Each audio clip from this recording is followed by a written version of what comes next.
So, 20th anniversary, Guild Wars has just had its Reforged update. Loved this game back in the day. Loved playing as a Necromancer.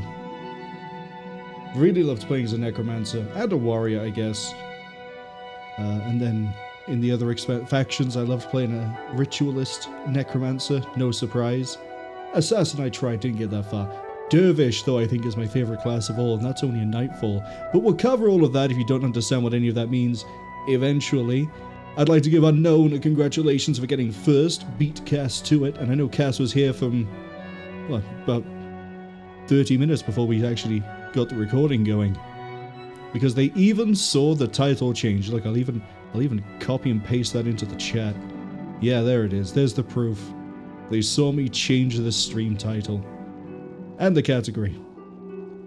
But let's give you both a shout out. I also believe I now know the reason as to why She-Wolf is part of Cass's name. Because I believe that revelation came to me while I was making a really questionable playlist. And I decided to add a few other songs to it, and I went, hold on a second. Kesha released a song called She-Wolf. Speaking of which, we need to know. There we go. So, Guild Wars 1 is a bit of a weird game to explain because it was originally marketed as a multiplayer RPG experience, but it was not, as far as I remember, specifically marketed as an MMO. It was not aiming to be World of Warcraft or EverQuest or RuneScape or anything like that. So the way that it plays is different. But its main selling point, and the reason why I had it as a kid, was because once you bought it, there was no subscription fee. Now, normally we would have, like, the intro thing to show, like, we'd have, like, here's who produced it and everything go in, and then we'd start. But that would show my account name, and I don't really want the 3 names of my characters here revealed. Yet. For now. I will be making a new character, and we will be running through the Prophecies campaign, which was the first, and it is the original Guild Wars campaign. Now, because of how this game works, because it's not like most MMOs, I mean, it still has post-game content, there's still raids and things to do, but the campaign is a campaign. And we're gonna have some fun with this. We're not playing a PvP. I don't think we'll touch PvP, really, because PvP is a whole nother level of trying to optimize builds. We're going to go with roleplay. I'm also going to say from the get-go, while I have never finished any of the campaigns, I have got to the last 1 or 2 missions of each campaign, except for Eye of the North. Eye of the North I'm completely blind on story-wise. With that said, I'm going to be enacting a kind of hard no spoilers rule while we go through Prophecies and also for factions and Nightfall. Game mechanics, class discussion, that sort of thing is fine, but the story itself, there's probably a few people who are picking this up for the first time or probably dropping by, don't know what this is. The focus of the game is the story itself, and I kind of don't want to spoil that too much if I can avoid it. But we're going to stick with role-playing. Here are the 3 main campaigns. I mentioned Eye of the North. That's a bit of a weird one. It's like an expansion that it doesn't work quite the same way as these campaigns. We're going to go with Prophecies. What a nice, beautiful city this is. And now we have our starting profession. And I've decided that what I'm going to do is I'm going to random roll 1, 2, 3, 4, 5, 6 to pick which one we go with. But before we do that, a quick breakdown of how each class profession works. Warrior is you hit things with a sword or an axe or a hammer, and you can give buffs to a party, but your main thing is you frontline, you take damage. Ranger can also provide buffs to a party, but it affects every living thing within range. They're also ranged. So they have bow skills, and they're the only class here that gets a permanent pet, which also levels up and has skills, and you can focus more on your pet. Monk is a bit of a weird one. You can focus into either holy damage, into restoration and healing magic, or you can focus in protection and helping to tank and buff and things like that. It's a very support-orientated class, but it does also have offense, and some of the offense of it is pretty funny. Necromancer, my personal favorite of this set, has... This might be biased. I believe it is one of the most flexible professions you can have. You can do support, you can do healing. In fact, you are the only other class apart from Monk that can really do good healing on anybody else. You can do... you can raise the dead temporarily. You can inflict curses and debuffs and hexes and help, like, nuke out entire groups of things. Speaking of hexes and curses and things, Mesmer. Mesmer is focused around control. So, sapping the enemy's energy, which is used for skills and spells, damage over time, penalizing them. If they attack someone, they take damage. If they cast a spell, they take damage. If they cast a spell, you can interrupt them, they take damage. It's all about, like, basically playing 4D chess. Elementalist is, I want to throw a fireball, I want to throw a lightning ball, I want to throw water, I want to throw rock, and I want to be able to have the most energy in the game to do it. That's basically it. There are some more nuances with how all the professions work, but we'll get to that much in like an hour or so, maybe. But let's random roll, as say 1 to 6, going left to right. We're going with Warrior, which sort of limits the options of what I want to do after this. We're gonna go with a guy. Not a lot of...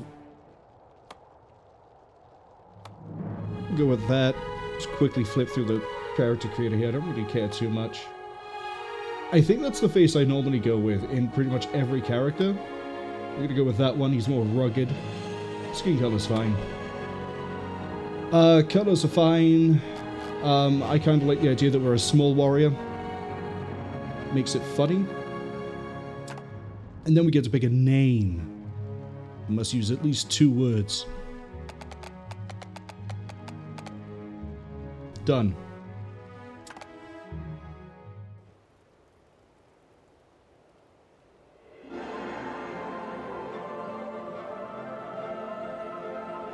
The last day dawns on the Kingdom of Ascalon.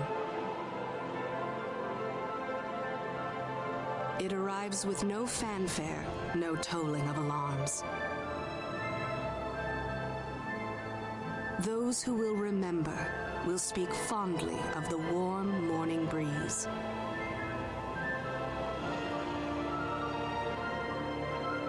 People carry on with their daily lives, unaware that in a short while, everything they have ever known will come to an end.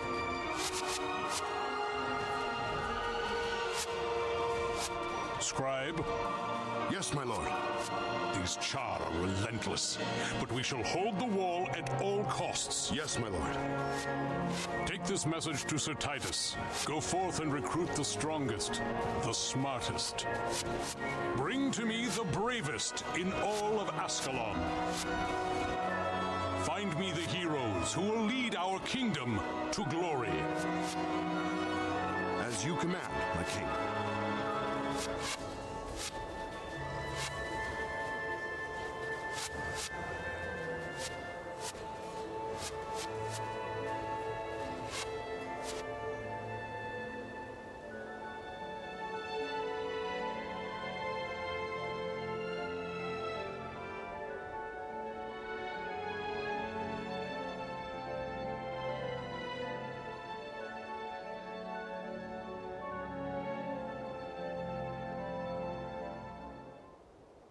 Alright, so, the MMO aspect of this is, we are currently in an outpost. While we are in an outpost, or a town, or a city, whatever you want to call it, that's a very fun little quest we're going to quickly pick up here.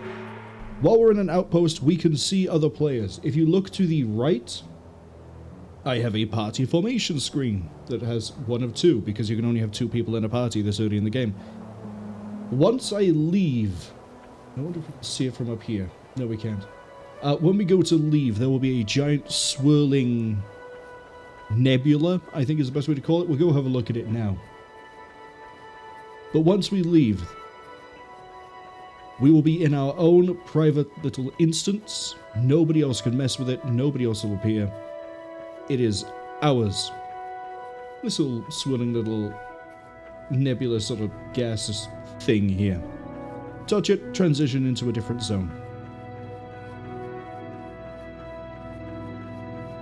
I also kind of don't like the fact that I'm wearing a helmet. Hold on. Always hide. There we go. So, let's actually get this started. Let's pick up a quest. We have to go to Lakeside County and talk to Van the Warrior. So the start of this is going to be pretty simple and straightforward. Because we're in a tutorial. And we're just going to run outside. There are a few other things as well that you can only do in an outpost that you can't do while you're in, we'll call it the world. But none of that really matters for now. Hello, I've spoken to Van, and he's going to give me 2 skills once I finish the warrior's test. Which is, I just have to go kill a scale. Up in the right, we can see a little green arrow. I'm just going to follow the arrow. This, by the way, is new. This is part of Reforged. Before, you'd have to read this, and it would be this piece of information by here is what's being shown up here. Just quickly read this. All we have to do is kill one of these guys, which is pretty straightforward. I have a hammer, and I don't know how to feel about this. I don't like hammers. And that's not quite it. Oh, I guess I have to kill all of them. I don't know why, I thought it was always just one. We're going to find I'm going to misremember a lot of this, because the last time I played Guild Wars somewhat thoroughly, given that I didn't finish it, that was just the Nightfall campaign, and that was like 2021. That's done. We've wiped out the local wildlife. Leveling up is a little bit weird. If I remember right, every level is 2,000 experience, but the way it works is the amount of experience you get is based off of what you kill or the quest you complete. Killing things doesn't give as much experience as finishing quests. The level cap is also 20, and if that at least seems really small, it kind of is, but there's a reason for it. It has to do with the way that the game is designed. So we now have 2 skills. Means I can now bring up this fun little menu. I said that we have a warrior profession. It says it even by here. That means we have access to these traits, and as we level up, we'll get attribute points, and then it'll improve these. And different things improve in different ways. So, Frenzy, for example, no attribute, it doesn't care, it is what it is. 5 energy, 4-second cooldown. Healing Signet. Signets do not require energy. Multiple classes have them. You can see it has a green number, 82. It is part of tactics. So as you improve tactics, that number goes up. Welcome to how skills work in this game. This is starting very surface level. It's going to get really fun pretty quick. But for now, we just have to follow, I guess, the story. We're going to go see Devona, one of the more reputable warriors. Everyone has to go talk to Devona, don't worry about it.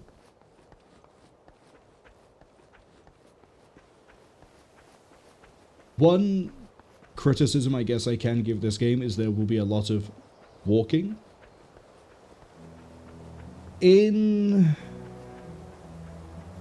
After we finish the tutorial, we will have more things to do while we walk, because there'll be more enemies roaming around. But for the time being, this is pretty nice. This is pretty relaxed, you know. You could take your family and go on a little walk through the very ankle-breaking terrain. For a game released in 2005, the terrain isn't actually too bad. There are going to be some things that will confuse people, though. For example, this sheer drop by here.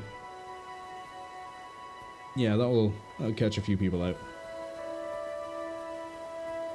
But what a nice town. What a nice thing over here. This is something a lot of people become familiar with very quickly. It's a resurrection shrine, and I wouldn't worry too much about it just yet. But here's Devona. There's also a guy around the corner called Pitney, which also has a quest, but we'll pick that up in a second. You want me to go talk to Mirak the Scribe in Ashford Abbey, which is right here. We'll see that in a second. You need a Devourer egg, which we can go get one of those, but we're not going to do that yet. Just going to bumble over this way. Again, don't worry too much about the Resurrection Shrine. Unless I die, in which case we'll probably die a lot. Then you'll become very familiar with the Resurrection Shrine. There are different things you can collect in the world.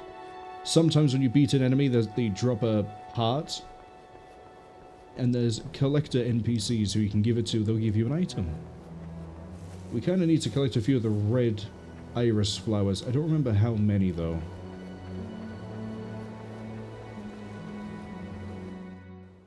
But here we are in another outpost. Fun thing to do with this game, because of the way it's designed, I can now fast travel straight away to Ascalon City. Any outpost you visit, you can just go there. You don't have to walk around in between if you don't want to. There is usually a good reason to do it, though. Such as maybe there's quests, or maybe there's enemies you need to fight, or anything like that, you know?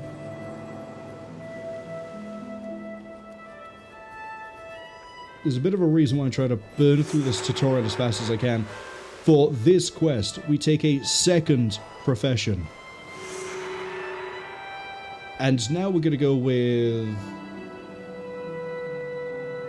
Let's go with Necromancer, although I'm not going to run a Warrior Necromancer because you'll see why. But they want me to go to the Ashford Abbey Catacombs. I'm going to do just that.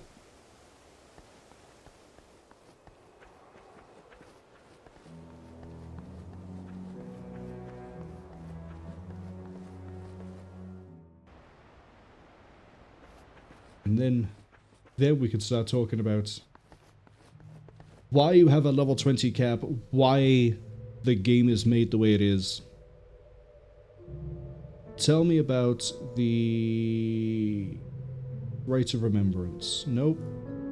Tell me about the Necromancer's Novice.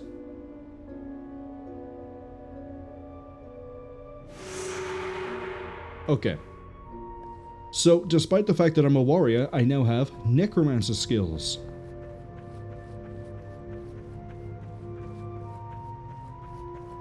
Remember how I said that these will affect different things?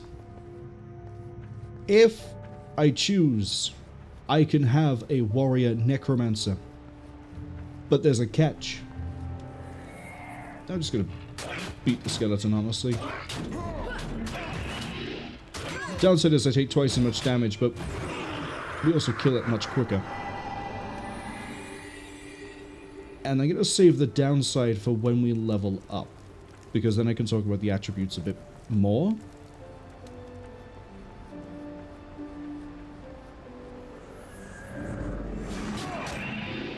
Just gonna pound a few of these stupid little skeletons. Give a good chunk of experience. I don't know how far I went. So I'm gonna kill like another, what, 5 and I'm gonna level up? Now I could use these other skills down by here, but again, I'm a warrior and I should probably heal. There we go.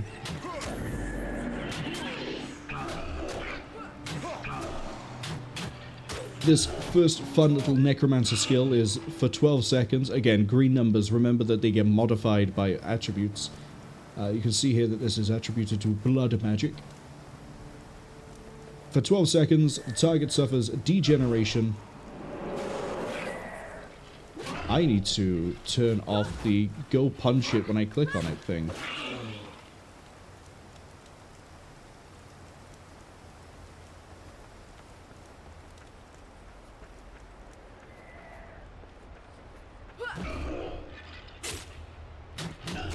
Oh well. We also have an offensive spell that hits a few enemies in an area. Thank you for the level up. 30 cold damage up to 3 targets in an area.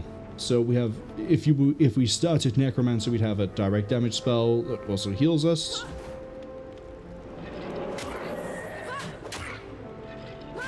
And then we'd have another spell that doesn't.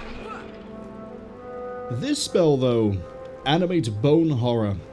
Exploits the nearest corpse to animate a bone horror. This is a corpse.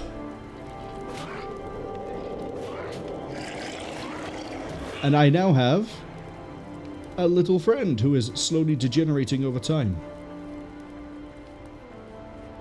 Now, there's a few reasons as to why Necromancer is not going to work with a warrior primary profession. First off, we only have 2 what's called pips of energy regeneration. Caster classes have 4. I think Ranger gets 3. We also only have 20 energy. Casters tend to have 30 and have ways to get more.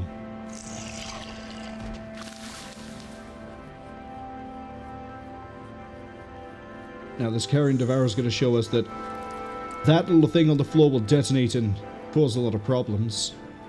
Off you go. I need to, while we're doing this, I gotta try to find the...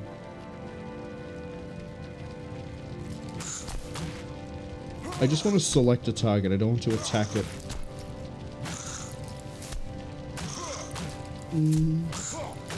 Double click to attack, interact, there we go.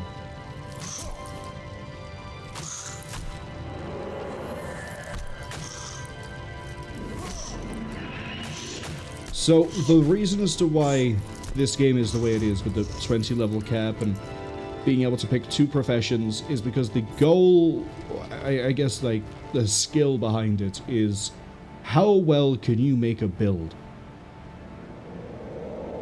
Now, for pretty much the entire game, any build will do. If you want to sit there and do something dumb like Warrior Necromancer, there are probably going to be ways to make it work. For example, I could go into blood magic, which some of that just requires blood. It doesn't necessarily require energy. Some of them do, some of them don't. I also forgot to congratulate Cass for the 20 stream streak as well. Sorry about that one. I already exploited the corpse, but there we go. We'll do it again. So we have a friend, because you're level 4 and I'm definitely not.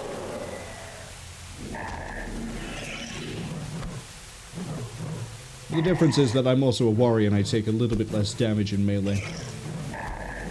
Even if I am taking double.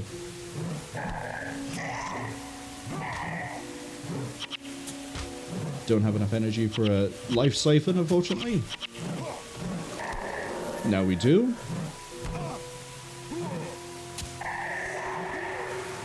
Oh, I got an idol for that.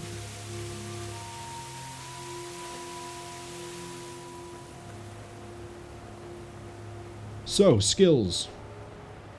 Once I get back to the nice little necromancer lady, she's going to temporarily, I think, assign me as a warrior necromancer so I can sort of show attributes a bit better and explain why your primary profession matters. Cass says, Cope news, Armored Core 6 got a changed number update in Steam database today, so here's the Cope for damn news. It's probably going to be a hotfix. I don't think it would be anything major.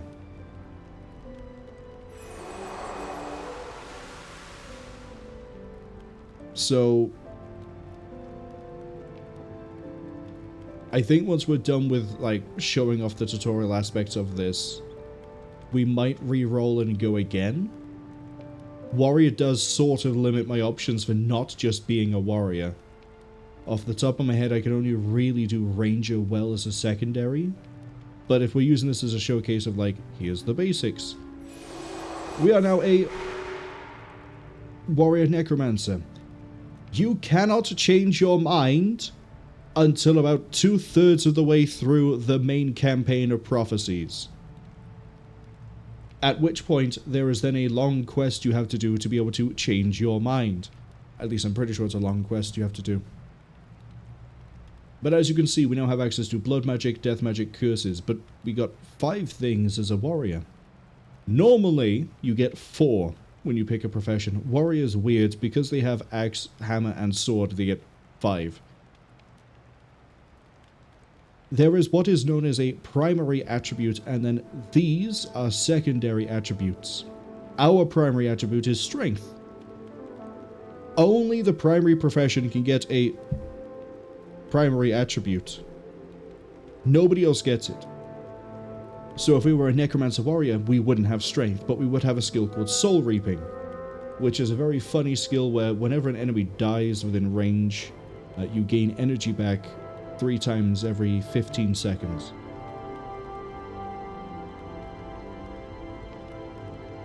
So, primary profession does matter a bit.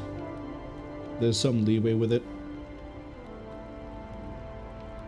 But, let's use blood magic here as an example, right? 12 seconds, -1, +1. I put 1 point into it. We now get 13 seconds. Probably doesn't seem like a lot because it technically isn't. Tactics. We now heal for 88. Everything scales up. I'm going to do something really dumb here. We're going to go for Hammer Mastery. No, we're going to go for Swordsmanship because I know we're going to get a sword soon. I'm going to also do something really wrong here, which is we're going to pick out different things. Ideally, what you should do is pick 2 skill, we'll call them groups, that you really like or you think you can do well with, and focus on those. Maybe get a third if you want to throw, like, if the primary attribute is pretty useful, like, say, soul reaping on a necromancer. Once you've sort of leveled up the first 2 a good way, maybe get some points into soul reaping to help out everything else. Some builds you might come up with may actually require 3 levels kind of even. For example, let's say I do go into blood magic, which we're going to go sort of show the skills for that one in a second. If I go for some sort of weird, like, warrior necromancer with a touch skills, right? Which means they have to be in melee range, I have to be able to actually touch them. Then, interesting, leveled up 2 here. Then I would go, say, tactics, blood magic, and then I wouldn't need strength because most of my damage is coming out of blood magic, which is spells. I don't really hit anyone with a spell, if that makes any sense. Similarly, maybe I go for curses. I wouldn't recommend it. They're really expensive to cast. I'm getting chased by a wolf.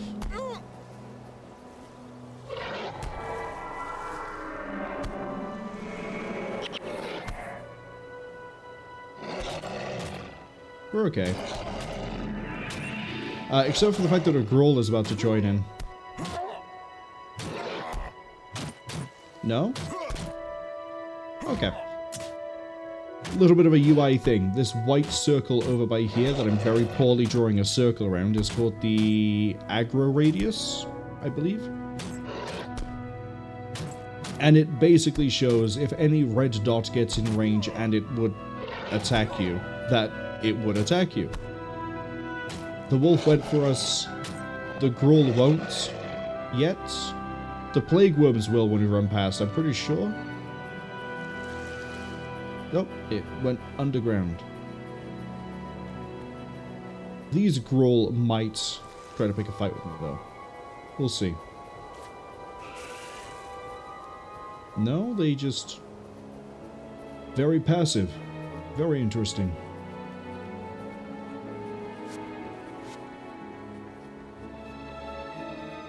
Man, I kind of really don't want to play a warrior. We'll show blood magic quickly, because the warrior gets its own, like, skill set as well in the same sort of area. Hello, Grast. Did you give me the hammer skills? I forget. Nope.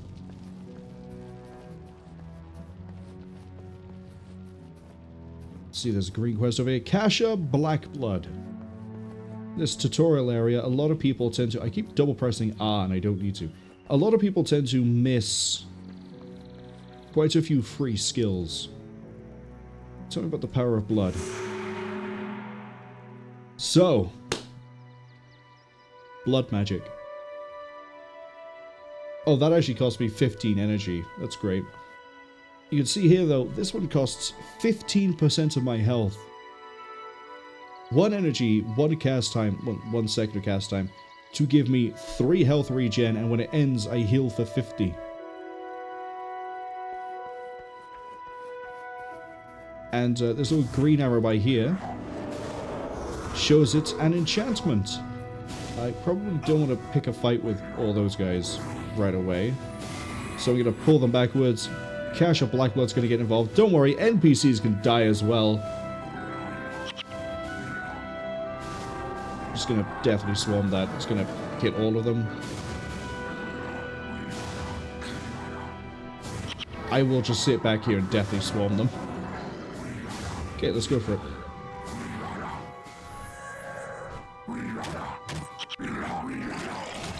Now, if I did have the energy, I'd be able to use that. There we go. Blood magic. It's fun. I like it.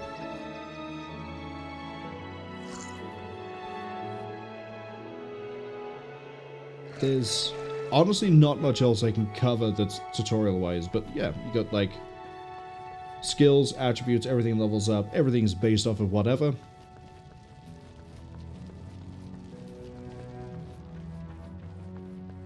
I guess we should actually focus on playing the game. But to start, I'm going to mulligan, because if we get warrior twice in a row, I'll stick with warrior twice in a row. Well, I guess we'll stick with warrior. But it should be quick enough to just... That's the wrong button. Hotkeys are a little bit weird in this game. F11 is for the options. F12 is for the character select. What's great here is it is going to flash my other name up for a second, so bear with me a second as I delete this guy.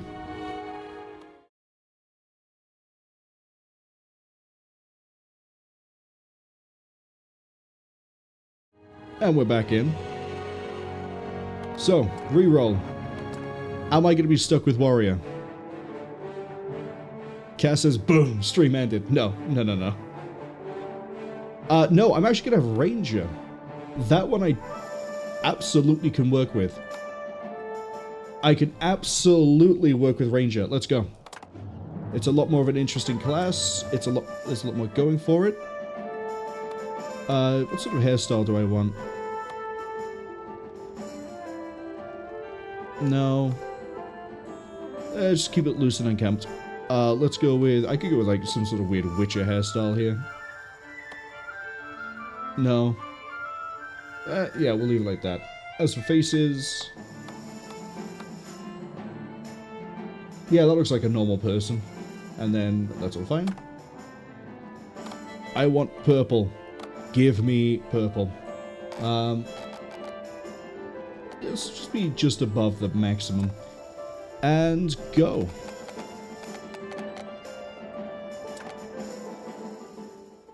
Beautiful thing. You could skip a cutscene. If you're in a party, you need to all vote to skip. Do you think I care about anything down here? No, I don't.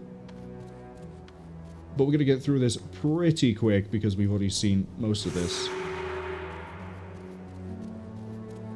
And then I'll be picking my secondary. Which honestly might actually just be Necromancer, but we'll go around and we'll see the other classes as well. And then we'll probably lock in Necromancer if I'm going to be completely honest. There's a few reasons for that. Elementalist kind of requires a good amount of energy to do anything with. It's not... Well, I say this, Ranger can do a few things to help energy costs. Hello, Artemis.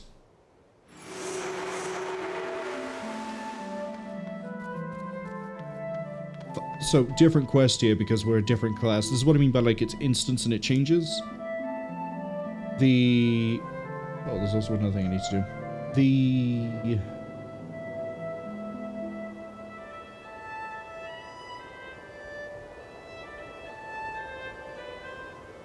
There's no... I was hoping there would be a way to hide player names unless I wanted to see them. Anyway, distracted. Everything being instance means that you get like things that other people may not necessarily see. For example, we have 4 river scale here. And we could just sort of fire arrows. Arrows are fun.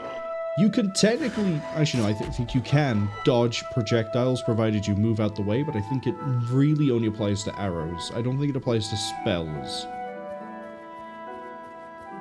Different types of bow, by the way. We have a starter bow, which is a recurve. Different types of bow have different types of attack speed, range. Some of them have weird traits. For example, horn bow has armor penetration, which is fantastic.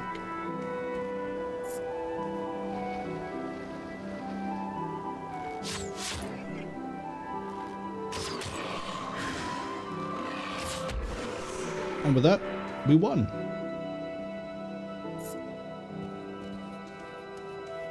So,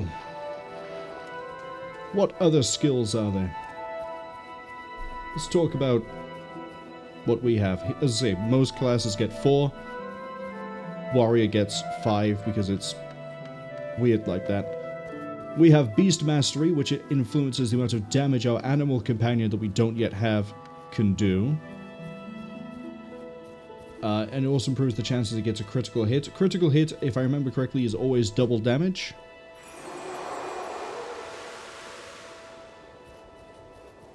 Hello, Havasdan.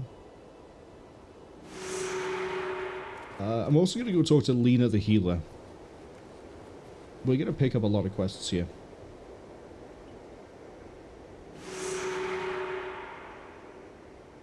So, her whole thing is I'm supposed to make a party with somebody and then come back and talk to her to get a free resurrection signet, which will revive one dead party member. I'm not going to do that. I am, however, going to walk in there and walk back out to mess with things. Gwen! Gwen wants me to go find her flute. Left it on the other side of the river, but there are so many monsters there, you're afraid to go and get it. Well, we can go help Gwen. You can see now that I've left and come back, a lot of the enemies have, like, appeared again. There is a bit of a thing where you stay in the tutorial area until you hit max level 20. Use a power shot here. I also should finish talking about ranger attributes. Wilderness survival is... It affects things like rituals, the traps, the unguent here is our regeneration healing spell. Marksmanship affects our bow skills, how much damage we do, the chance to crits. Later on, we will find weapons that will require a certain level of an attribute to use it properly. You can still equip it, you just won't do the right full amount of damage. Speaking of which, this ability, interesting thing with how it works. We deal 25 damage. That damage cannot be reduced. Depending on how the skill is written, you can have abilities that will or will not be affected by armor values. Which is a funny thing to try to keep in mind, but we're going to.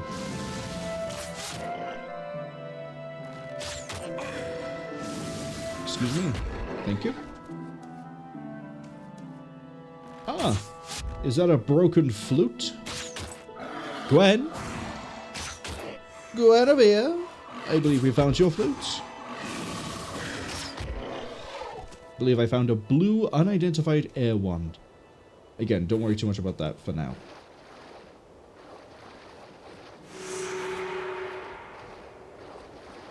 I could kill the rest of these river scale. In fact, you know what? I'm going to.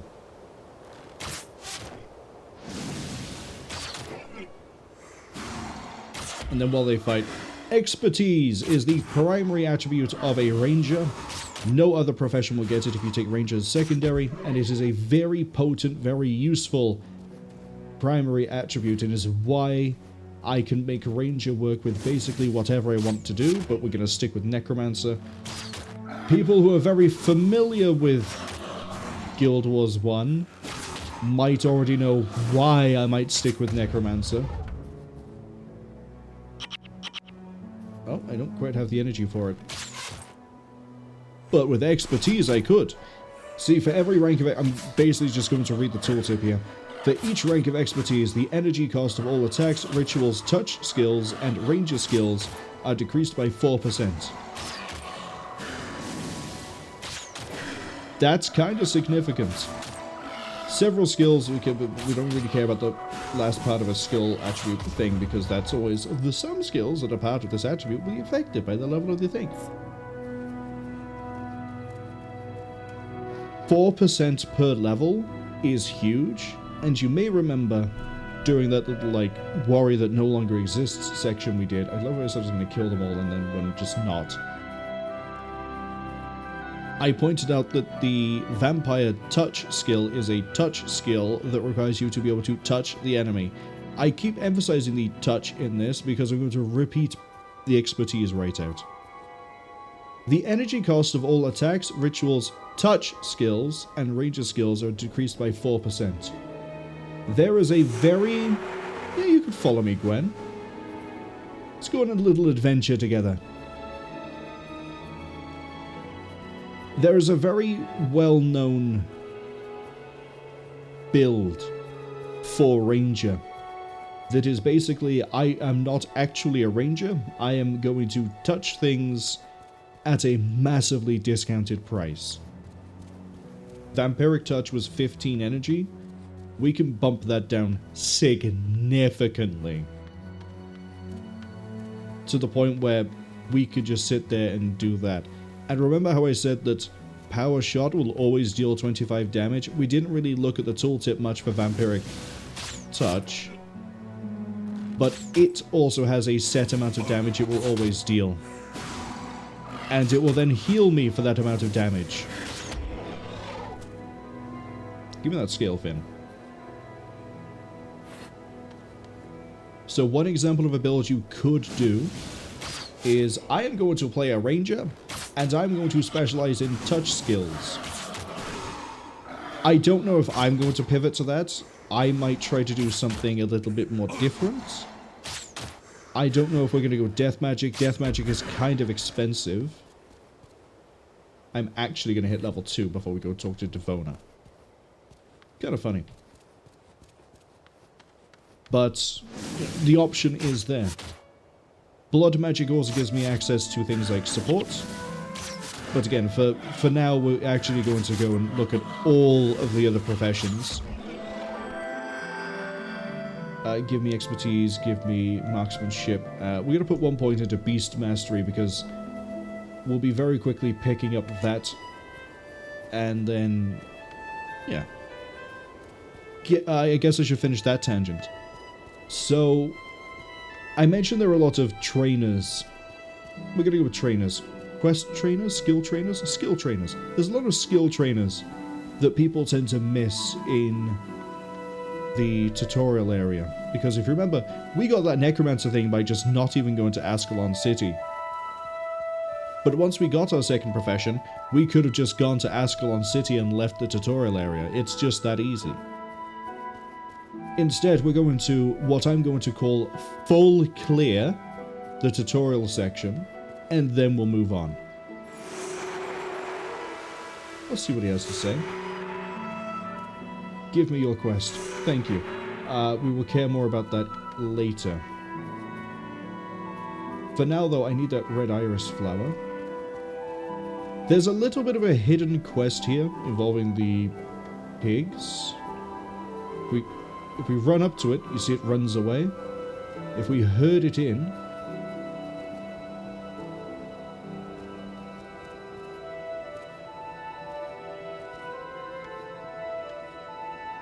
And then I think there's like 2 more.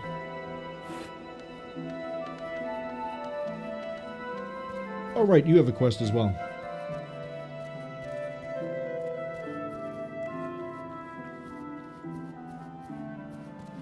Hello, Allison. You need a bear pelt. Right, so we have to go fight a... Well, a bear. Like, where else would I get it from? A bar? Okay. Remember how I said you can collect things? And we've been collecting things this whole time. We have 4 scale fins. We have a red iris flower. If you go to a collector, they will only trade in terms of items. We could get a shield, although we don't need it. We can get a staff. We might need it. A belt pouch. You can have certain amounts of... certain types, even, of bags here. Always collect white items, even if you aren't going to sell them straight away. I forget, do I have to actually talk to you first for this whole thing to work? I swear there's a thing where if you find all the pigs and then chase them back, they do something. Speaking of doing things, we should probably go get, in terms of like efficiency of time, so I'm not wasting everyone's time as I'm just like running around and enjoying this, we should probably go and get the, hey, I want to go do a secondary profession quest stuff now, because we're going to be going everywhere we can. So, makes sense to do it now. Unsettling rumors. Right, we should probably actually read, since this is all for the story and the plot. I'm also going to quickly talk to Brother Menlo. Oh, can I pick up the quests now? Hold up a second. Let's go. We can confirm this really easy by walking in and talking to whatever her name is. Also, quickly checking in.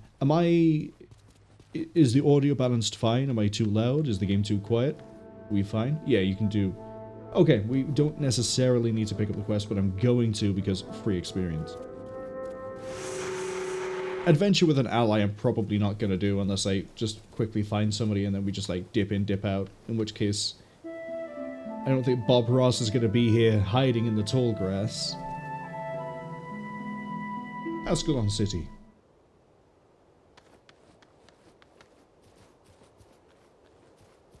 There's a few other things I need to do as well. I need to enable these so I can see them. And then we're going to go talk to this guy.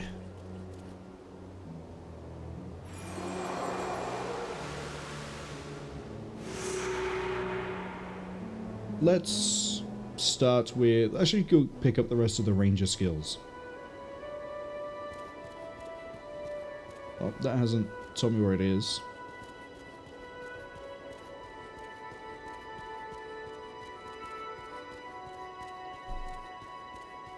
It's actually really nice to see this area populated again. Oh, the town crier, I forgot.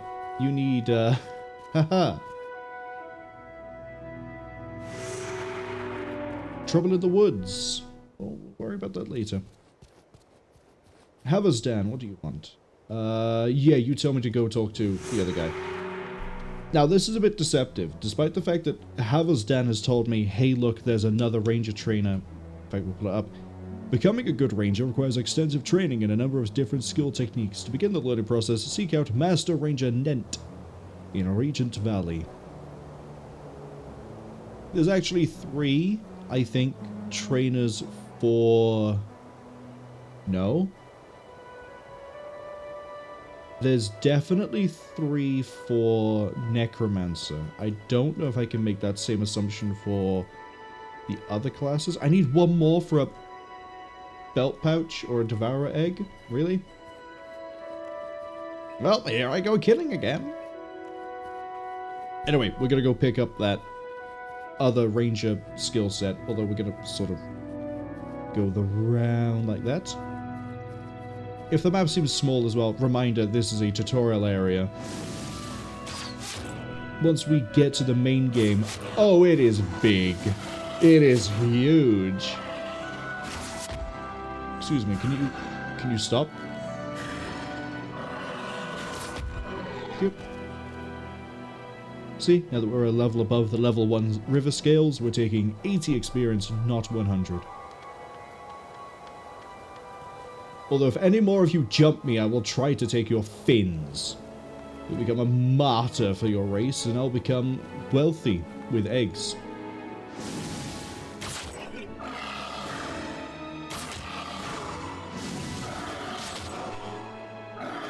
Now, this says power 10, but I'm pretty sure we already have it discounted.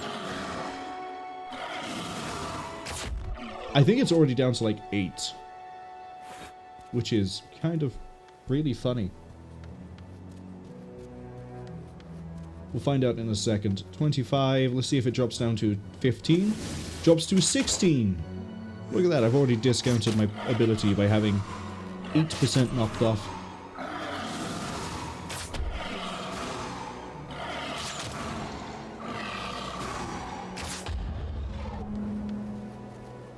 Still not giving me what I want, which is the big shame here.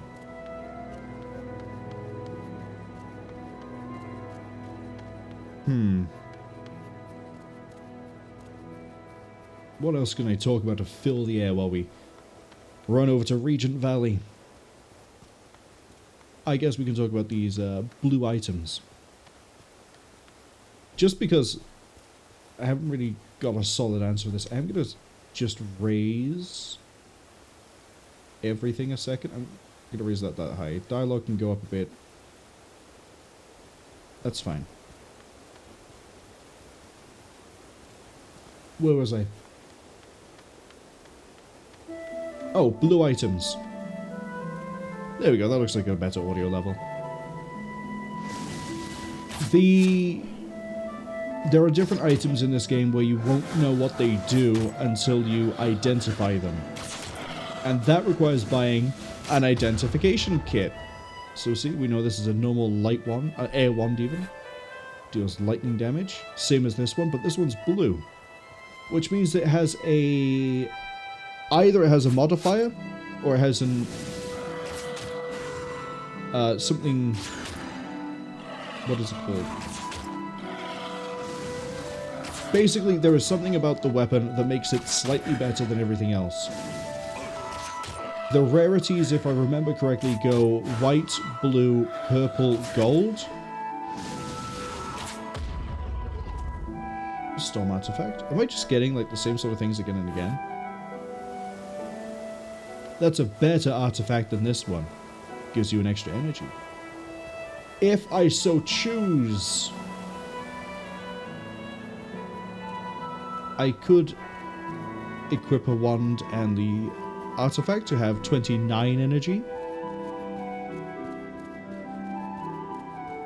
But we'll get to that later. For now, I would have to buy an identification kit, which I believe is 100 gold, to figure out what that is. To then, what do you want? You want Grawl necklaces? You give me a bit of armor? What's my current armor? It's barely anything. And everything else you give is trash. Find better items. Ads, by the way, have just arrived, so we're going to hold off on doing the quest for a second. We are going to... farm enemies while I ramble. A new build of Guild Wars is available, probably to fix an issue that I realized, which is that some of the options are not optioning.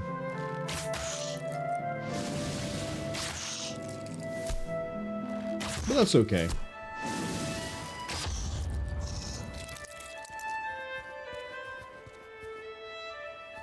Specifically when I say that some of the options aren't optioning, you may notice I'm on MSA 2X. I should be on 8, but if I close this, it goes back to 2.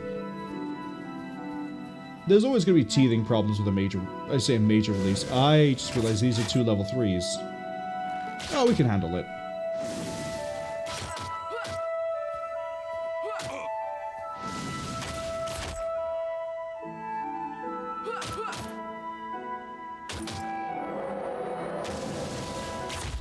See? Kite them a little bit. Don't you dare.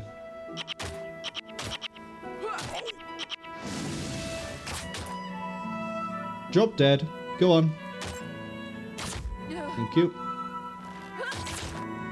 And now we only have one of them to worry about. Fun! Although we're both dealing 3 damage to each other, except then I sort of win out because I have a better bow. It's fine. They'll learn. Also, them being a level above means I get some pretty tasty experience. Over here, interface. Yeah, there's nothing else here we want to change.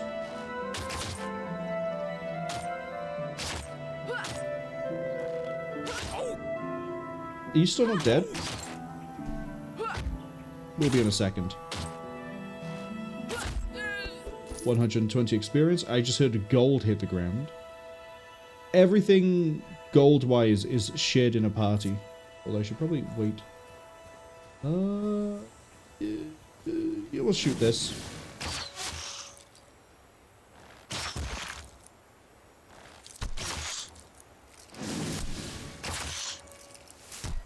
Yeah, it's almost done. We're just gonna thin out the bandits and the devourers a little bit more.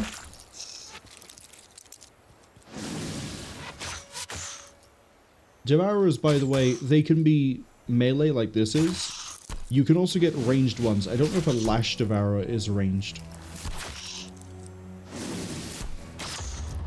Ooh, good, I got a carapace.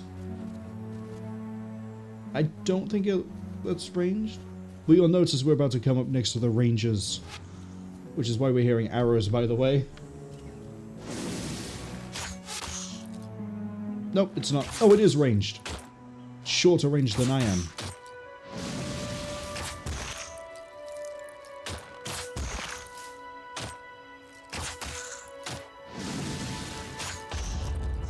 See? Simple. Easy. Shoot it with an arrow. Watch it stop moving. Monk up there. You collect dull carapaces. You have a horn bow, which is notably better than what I have. I might get that. How many have I got? 2? I've got 2. For now, we'll talk to you. And you're going to tell me to go to find a Melandru's Stalker. Now we have 2 skills here. Big thing I want to point out. If you are playing a ranger, you do not need to have Charm Animal and Comfort Animal to keep your pet around. Charm Animal is to get the pet. And if you read the back half of Comfort Animal, if you have Comfort Animal equipped, your animal companion will travel with you. You do not need both of these on the toolbar. If you are trying to get a pet, you need both of these on the toolbar. But not both when you have one. It is a thing that I never figured out as a kid, but I did figure out when I started replaying the game. And then it's a thing that I've seen other people not figure out as well, so I'm doing my PSA, I'm doing my service. I am telling you, you don't need both to keep your pet with you. If you don't have either of them out, you don't lose your pet either. It isn't a case of like, oh no, I've accidentally unequipped both skills and now my pet is gone permanently. You'll get your pet back, just put it back on the hotbar. Which brings me to, we cannot change our skills or our attribute points unless we're in an outpost. Cass says they're doing no service. That's fine. I am doing enough service to cover everyone. Maybe. We'll see. I might actually end up leaving the tutorial area at like level 5, which is kind of a funny thing to think about.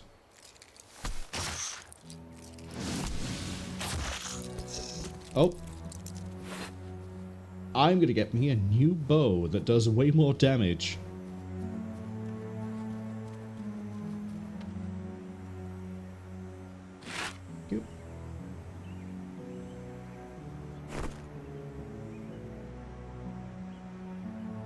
So, starter bow has damage plus 20%, but that doesn't really matter, because that customization can be applied to any weapon we have.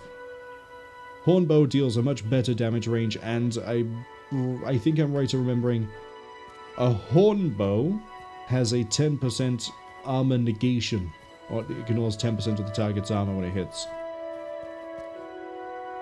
So, not only are we going to be dealing more damage because the range is better, if these enemies had better armor, we'd...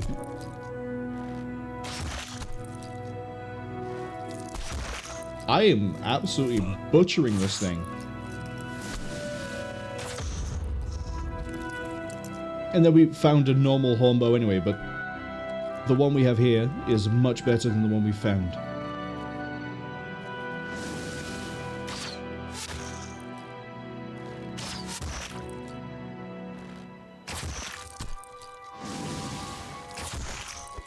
I'll take that carapace.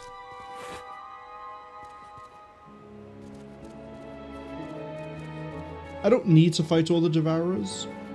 Especially not now that I actually have what I want. And we're going to choose not to while we run faster. Moss Spider. You can target any animal as long as it isn't 4 levels above you, which is fine. If you want a spider, you can have a spider. Damage type doesn't really matter in this game. But piercing, which I think spiders do, I think Melandru's thing does slash. But oh look, a healing fountain.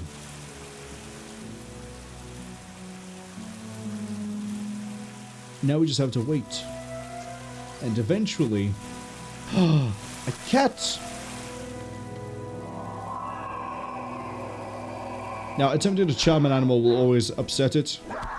Might notice this thing's level 5. It's going to stay level 5 when we get it.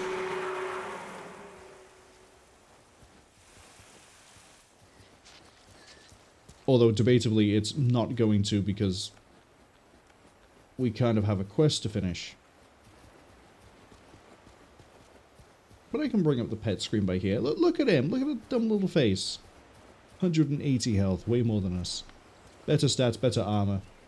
We also put a point into Beast Mastery because why not? You know, it helps the healing down here. If your pet dies outside of the tutorial, I'm going to preface, if your pet dies outside of the tutorial, your skills will get blocked for a short amount of time. You can also revive your animal with the same skill that heals them and keeps them.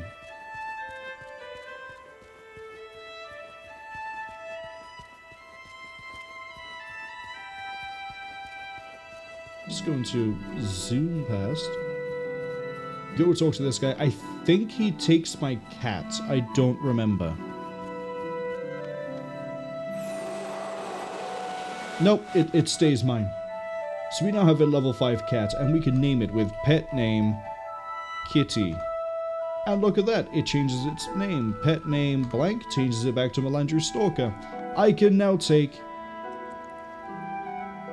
I was going to say a suggestion for a pet. We're going to hold off on suggestion for pet because I do have something on my Guild Wars account that allows me to pick one of, I think, 26 different pets, but we're not going to get to that anytime soon.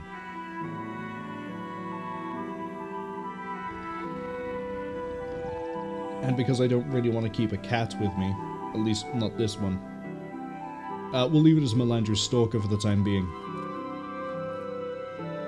But you know what would be a great idea? Is I'm going to go all the way down here. We're going to go exploring. Because there's a whole area down here that a lot of people may not know about. And now that we have a cat, it's a lot easier to get there. I'm going to hit level 3 as well.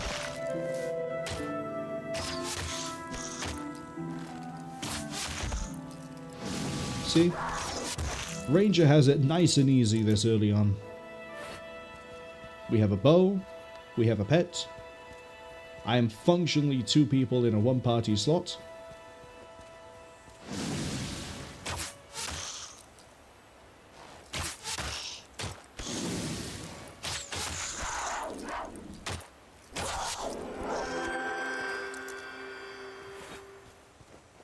Expertise, Beast Mastery.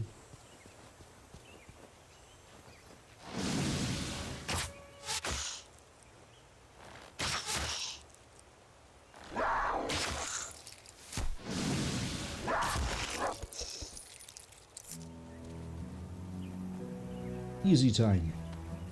Level 3 actually is a high enough level for me to do what I want to do, which is we're going to run.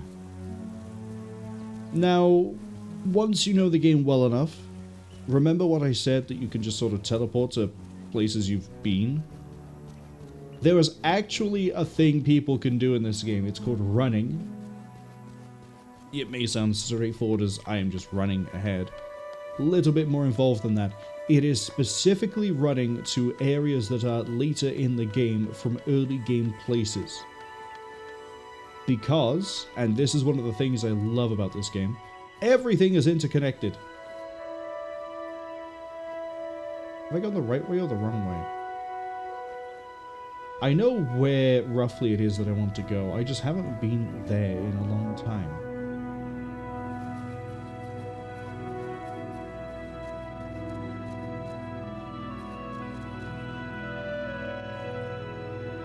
You know what, we'll go this way and have a look across the horizon.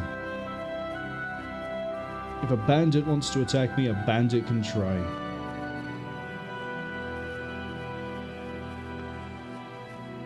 Oh, yeah, hold up, this is where the other ranger trainer is. I forgot about that.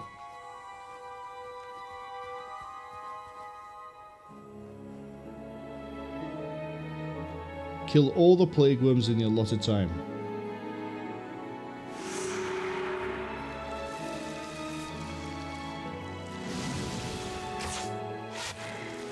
We're going to use this ritual here, which is read the wind. My arrows will then fly faster.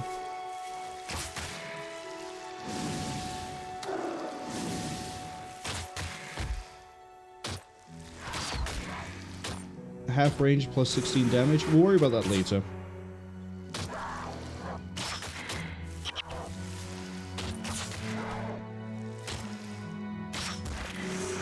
My pet's going to help out a lot here.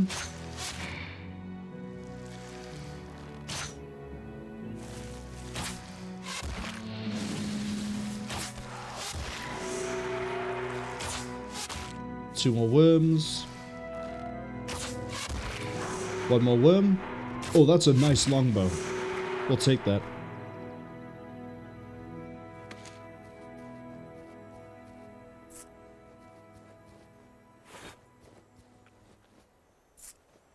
So yeah, I guess every trainer, every profession does have 3 classes. Point blank shot is plus 16. The plus is significant. Remember what I said, this will always deal 27, this will deal plus 16. I think the plus 16 cannot be reduced. I could be wrong, but it does mean that this is added to our normal damage, so this could be 23 or 26. What do you trade in? Spider legs. Oh.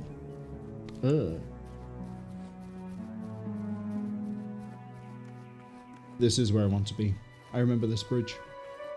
But I don't think I can get down there, so we have to go through the bandits.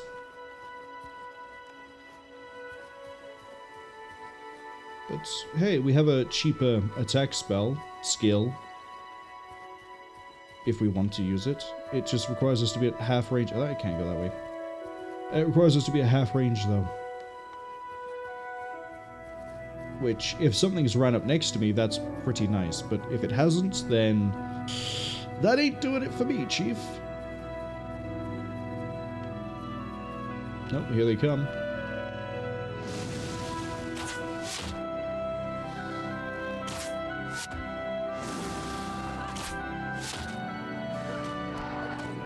Just gonna shorten this gap a second.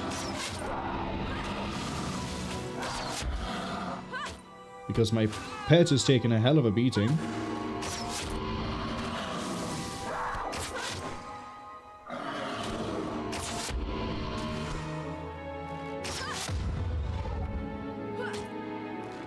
fine.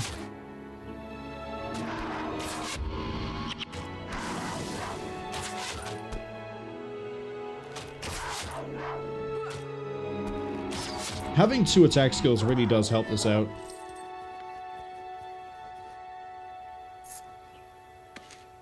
Take that. Take that. Might as well take everything this early on, because honestly, we need the money.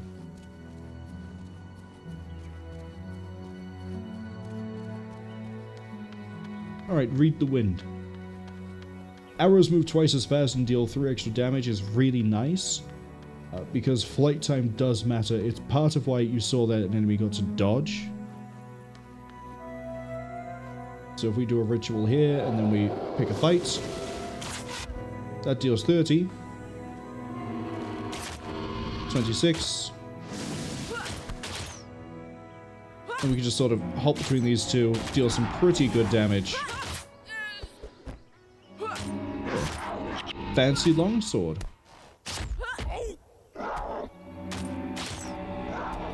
Downside is our ritual isn't going to last very... Oh, sorry, preparation isn't going to last very long.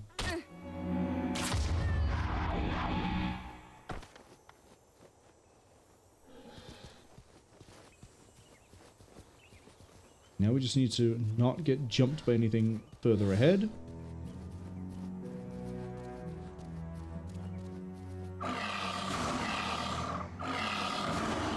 What did I just say? Now, thankfully, scale attack with an elemental attack, and if we look at my armor, we have plus 30 armor against incoming elemental damage. So the scale aren't really going to do a lot of damage. I'll take that scale fin quite happily.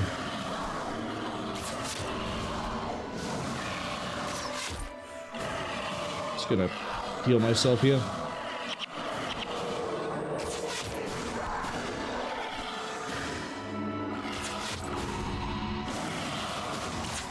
It's okay. We got nothing to worry about. See, if I was a regular warrior, I'd be a bit concerned because I wouldn't really have the attack skills unless I go the other direction. How did I get 3 scale fins in a row?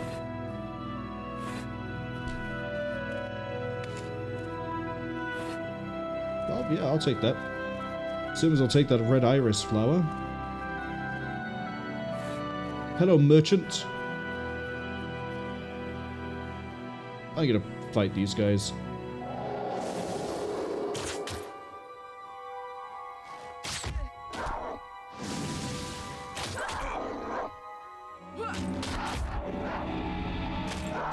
Silly little bandits. So naive, they thought their little flaming staff or stick or torch, whatever that is, would be good enough to fight me and a cat, but no. The jaguar wins. Okay, I'm gonna sell you that staff, the artifact, the artifact. Can't sell the bow. Get rid of that horn bow. I'm gonna sell you that flat bow, that air. So, identification kit, 100 gold. Small girl's cape is 200. The flute is 1 energy.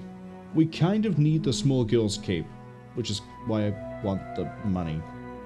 But don't worry about why just yet. Have a cleaver.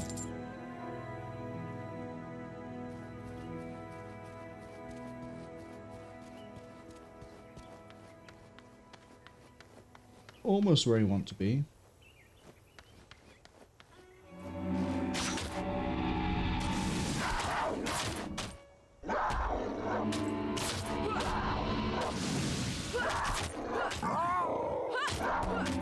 Honestly, just alternating my skills here actually pays out a lot. Point blank is at like a 3 cost? 4?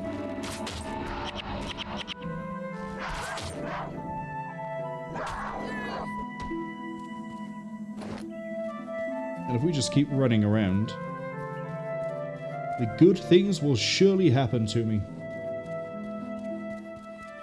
An idyllic landscape. Would you move here? Would you live here?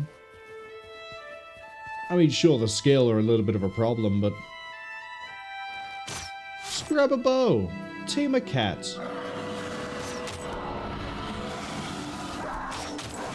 It's all very easy if you think about it.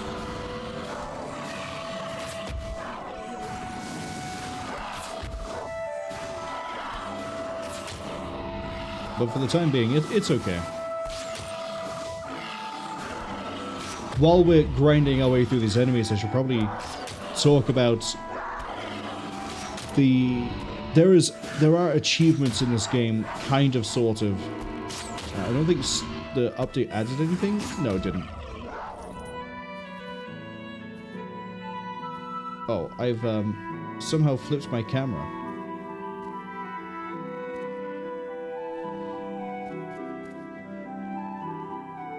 There we go. There are titles. I don't think we can really see any of them yet. Where would it come under? Not here. Hero.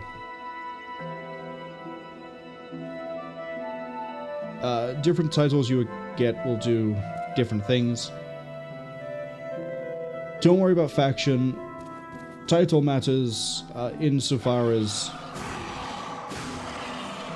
if you hit level 20 inside of the tutorial area, you get a fancy title you would not get otherwise. The reason being, you cannot come back to the tutorial area. Once you've left, you're in the wild. You've been pushed out of the nest.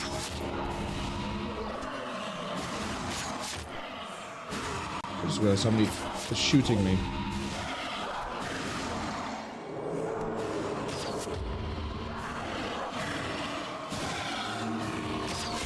Really glad I came here as a ranger.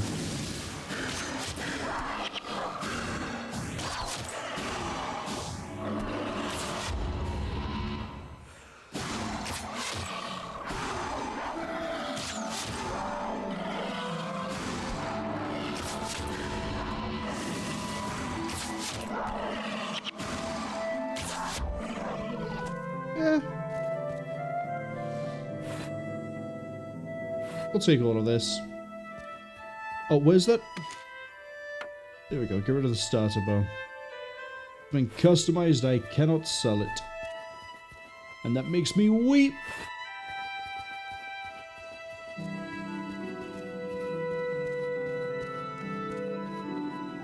Don't you dare aggro. You can aggro because I actually ran into you, but the other one, don't do it. Value your life.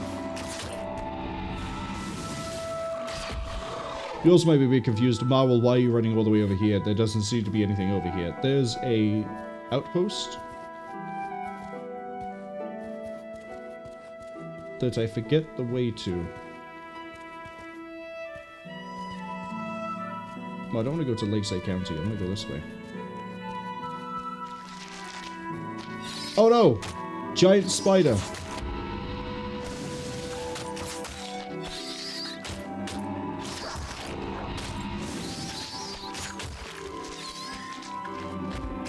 I'm going to end up hitting like level 4 before I even start doing the profession quests.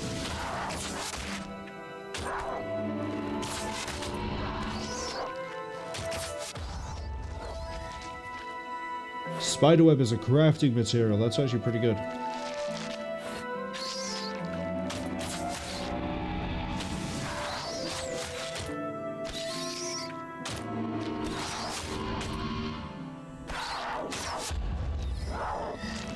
Another fancy longbow.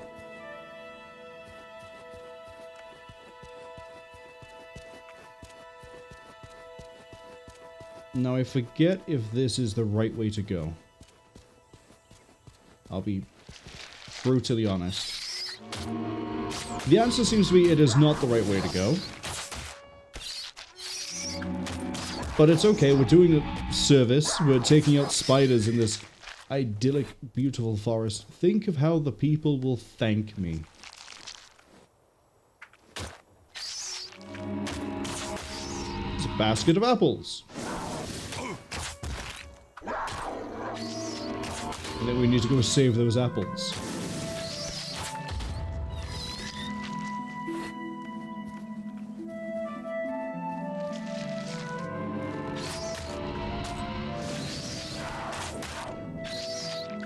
Uh-oh. 2 spiders. In this economy? How could you?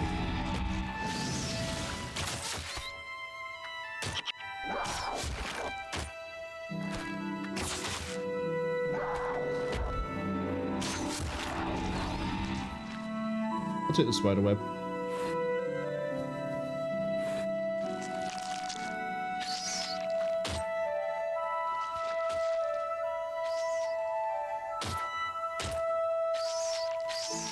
I could appreciate you if you did that for me.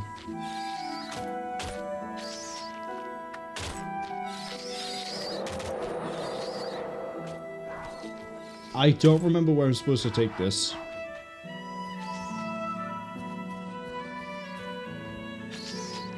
That's okay, my cat is tanking for me. No, it's not.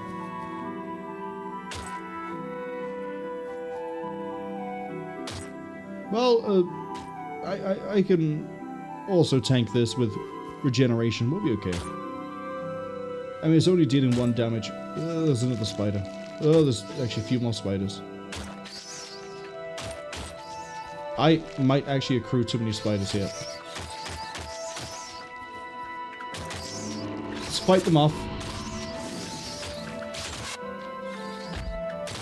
The smart play here is to start the regeneration now.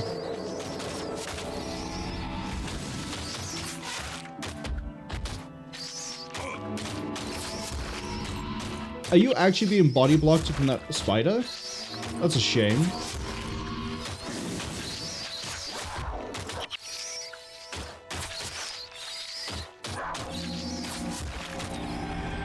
Well, hey, I hit level 4, which is really well timed. Give me marksmanship and beast, please.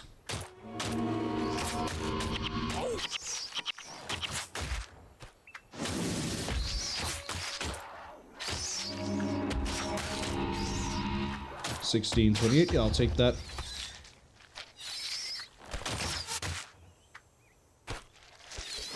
Okay, do any of the spiders want to jump me while I try to carry this beautiful basket of apples? I have things to do. Places to be. I have no idea where the apples are supposed to go. That's part of the problem. We're gonna go this way. I am just a humble ranger with my apple bouquet. Oh, this was the right way to go from what I wanted to find.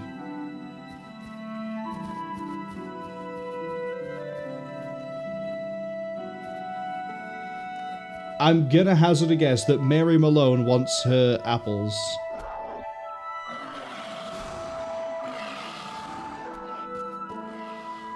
When I said we were going to be leaving here at like level 5, I didn't expect it to be because I slaughtered so much wildlife. Hello, do you want apples?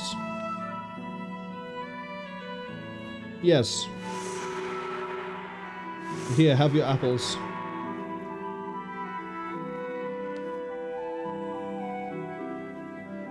What do I not want? Honestly, a lot of the... Oh, I don't want that.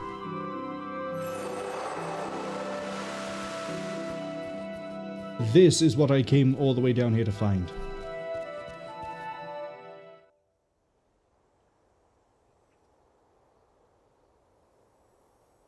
Okay, I'm actually kind of glad we don't have the names removed just yet, because Baron Nukem is pretty good.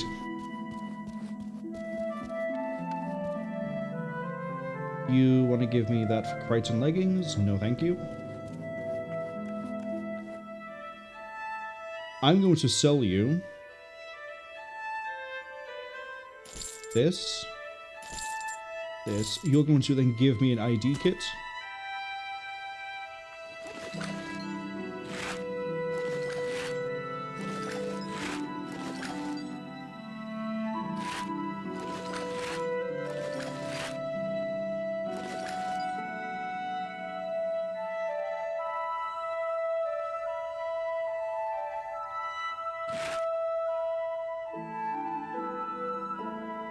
Okay, that works. Sell the air wand. Get to buy a salvage kit. Two things that will never leave my inventory.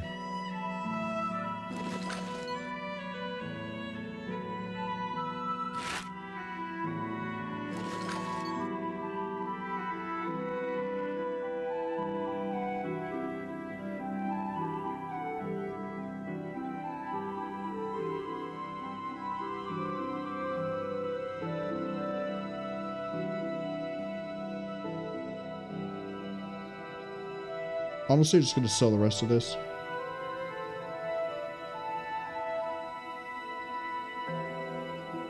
So, take that.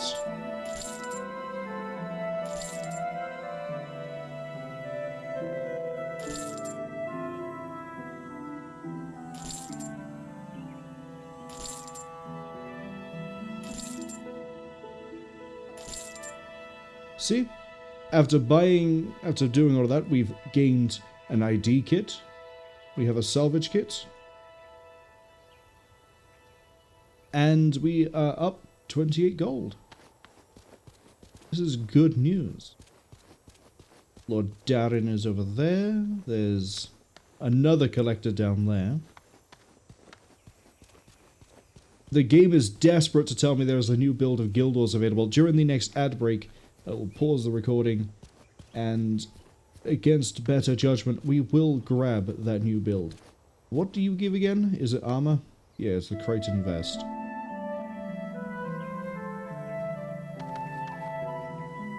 But we did what we came down here to do.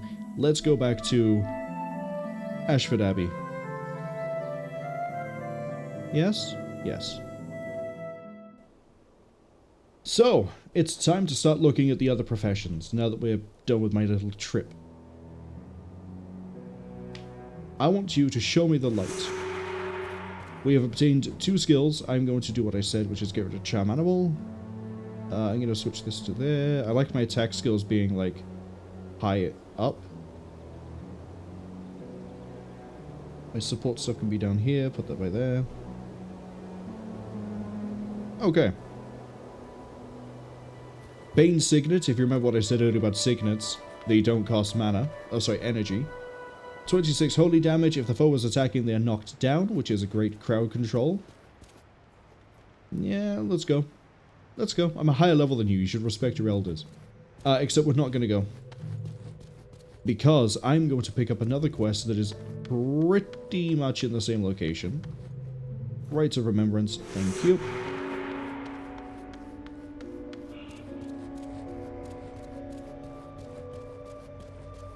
Healing Wind, by the way, is just you heal. If you're wondering, the primary attribute for a monk is when you heal someone, you give a little bit of extra healing to everybody in the party. At least I'm fairly sure that's how that works. But we're sort of just running along with Paulus over here. And we're going to help him do things. Meanwhile, I'm also going to be running up to these remembrance braziers, and putting a candle onto them to appease the dead. Speaking of the dead, holy elements, there is an elemental damage system in this game that matters. Holy deals double damage to the undead.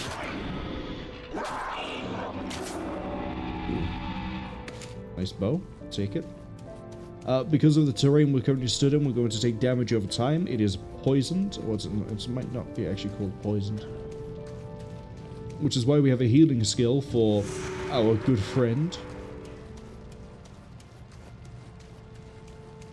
You're healing for 20. We're going to be popping that quite a few times.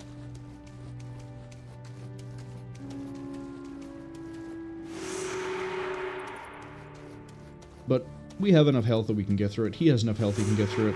The problem is, though, that when he gets the thing, he's going to move slower, just like we did when we carried something.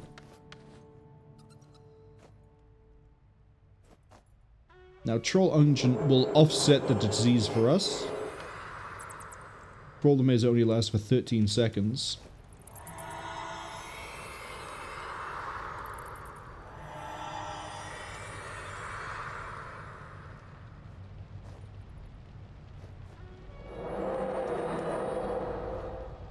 But all we have to do is babysit this guy, and he'll be okay. The cat is not doing so hot, but also the cat is going to be fine. I wouldn't worry too much about it. You should have enough health to get through the rest of this without me having to babysit you. I'm going to help the cat.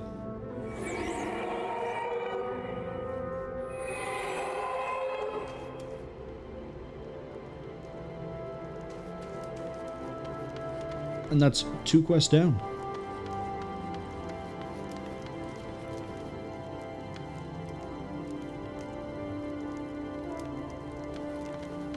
Honestly, I think I could just run ahead at this point and the quest will complete itself. So we're going to go talk to Necromancer Mooney.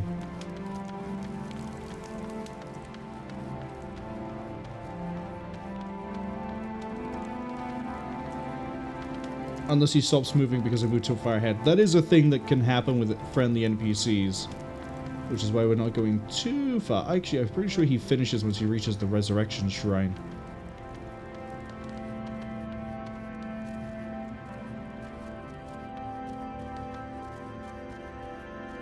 We will see. Yeah, he's still moving. We're fine.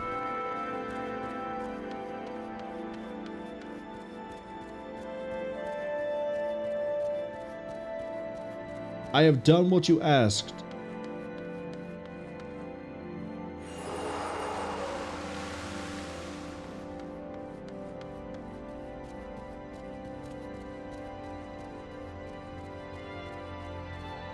Yeah, see, he stopped moving because we moved too far away. Gwyn, I forget what you give me. Skeletal limbs for things I don't care about. Well, I'm just gonna go talk to Brother Menlo then.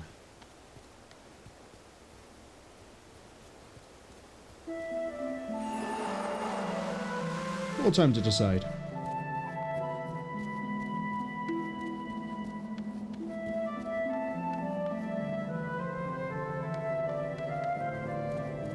So, we've seen the Necromancer quest, but we'll do it again, just to sort of fill it all in. We'll do it at the end, because, yeah, I'm pretty sure I'm going to go Necromancer.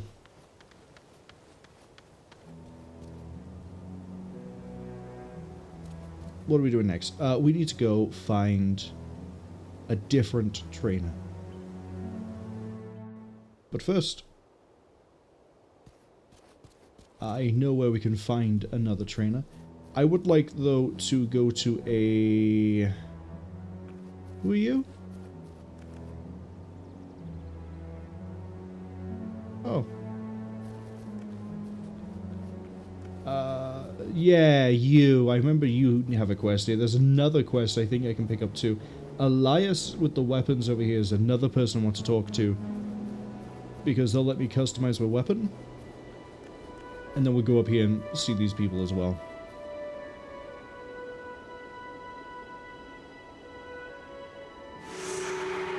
Don't worry, I will help you with your problem.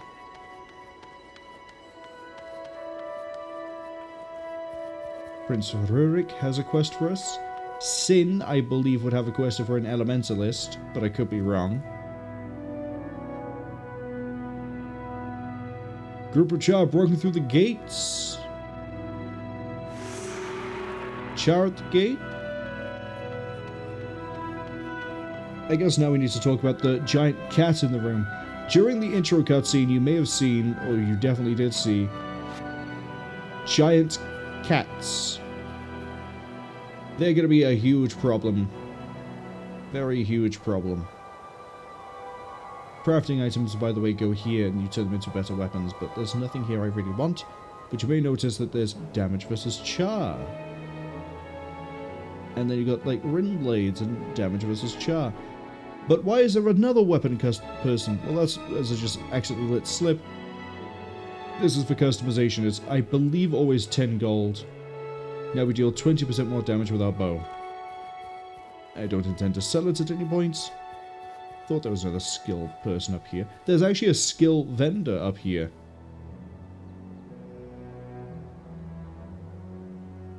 Gonna see if we can bring your brother home.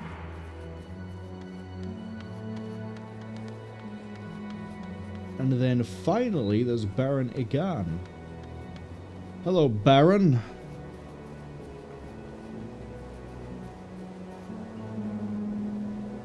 The Poison Devourer. Thank you. And the Bandit Raid.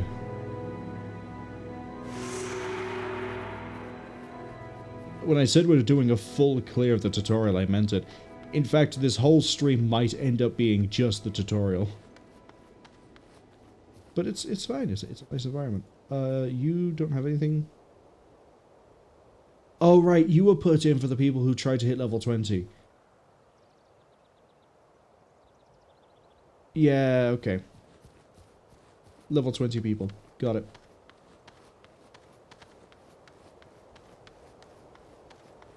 So we've actually picked up quite a few quests here. But we're also going to go pick up another one.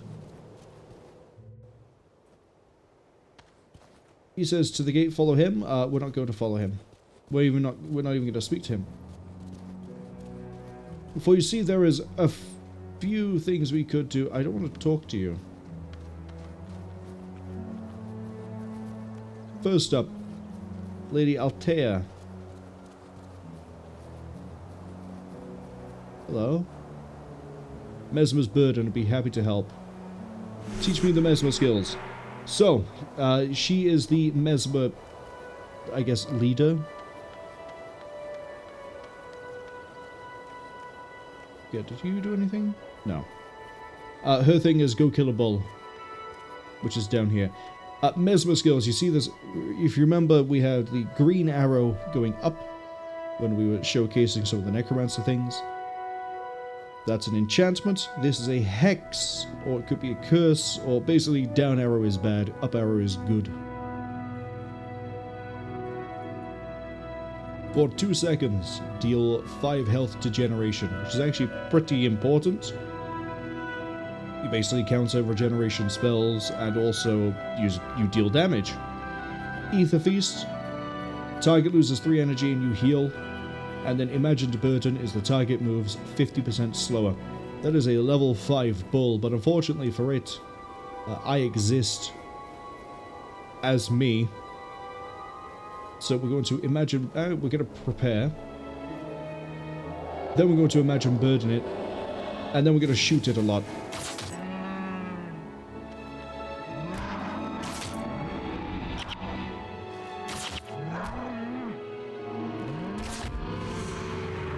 See?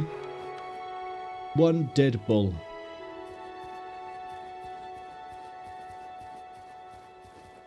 Now, Prince Rurik, the level 10 warrior, has ran off to go fight the Charr. I've apparently been playing for 2 hours. Well, I know that's a lie, because I've been streaming for 1 hour and 40 minutes. Well, 1 hour and 47. The recording is 1 hour 40-ish. I need more time to decide. Next up, now that we've done that, there is another quest we can pick up, but I think we have enough quests as it is for the time being. We're just gonna roam over this way.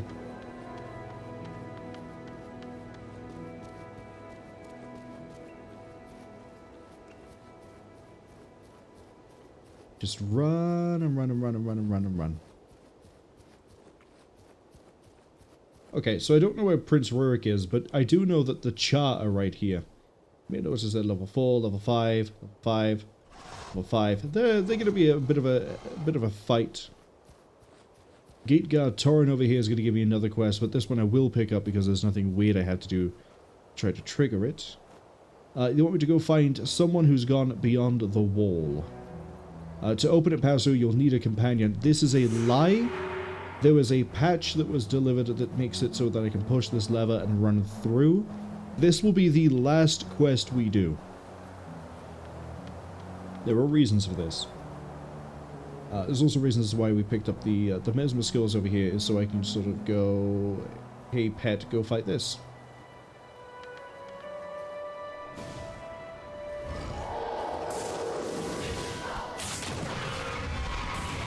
Oh, I'm getting picked up by everything. Well, time to show how death works.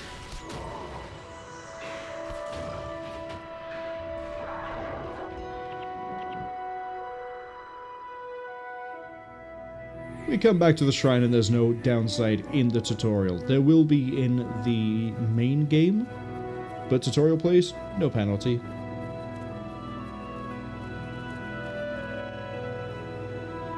Okay. Given that we just got wrecked like that, and that I don't intend to stick around to hit a level 20 in this place, we're going to run with Ranik and we're going to join in, and Ranik can basically solo the entire encounter. So, once we get that going, I am going to try to trigger the difficult to start quest. It's one of those that if you don't know it exists, you'll never know it exists. Which I realize that's a really weird sentence to string together, but you'll see what I mean. Same how, like, Ranik can solo this whole thing, but we get experience, so we're gonna join in.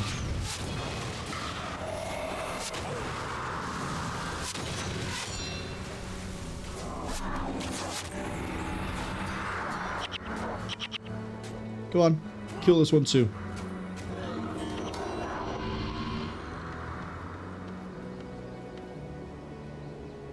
Good experience. I'll take that sword that doesn't serve me any purpose whatsoever, because I'm never going to use it.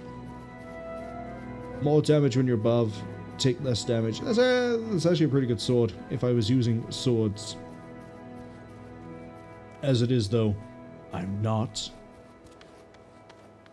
Okay. Quest time.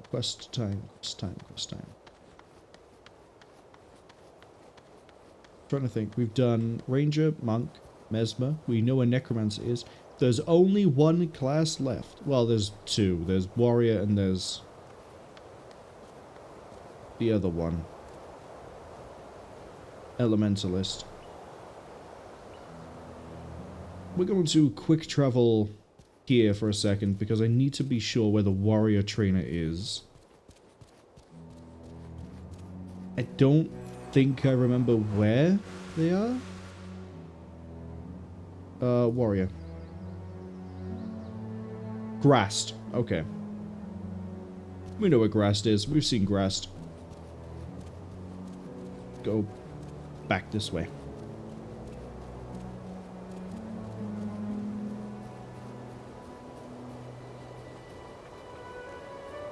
All the people running around. We're also not in... bit of a tangent here. There are different districts we can go to. There are a lot of different districts we can go to. I believe America is the one that gets the most players. But for what we're doing right now... Aha! So because Prince Ranik has had his quest finished, we can now go get this one. If we stay behind this bush and we wait, eventually they should start talking. Or did they change it? Yeah, you gotta be by here.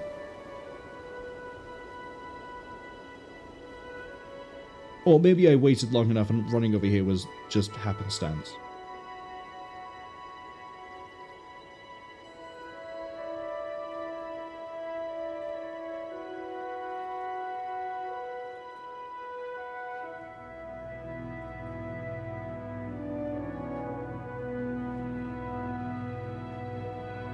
Just a casual conversation between a prince and Captain Osric, who has a different model all of a sudden. It's Altea's birthday tomorrow.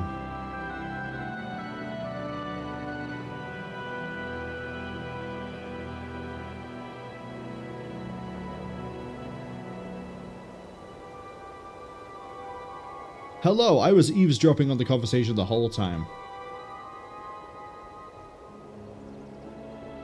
Okay, we now have a thing to do for a perfect gift.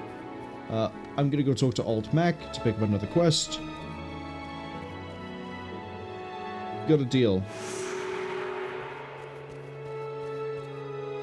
We need 2 Devourer eggs for 2 different quests. I'm actually going to quickly check this one and gift for Altair, because I believe there are 3 different ways to do this.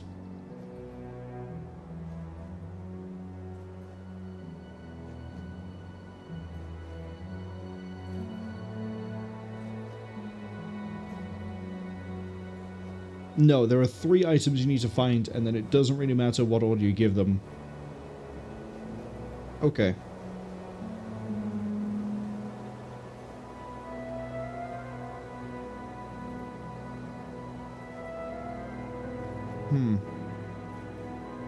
Okay.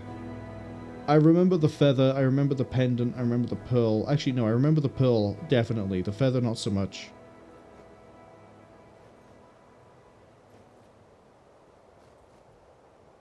Oh no, I do remember the feather. So the only one I don't remember then is the pendant. Is that the bandits? Yes. Okay. Let's get to it. Let's go pick up those warrior skills too while we're at it.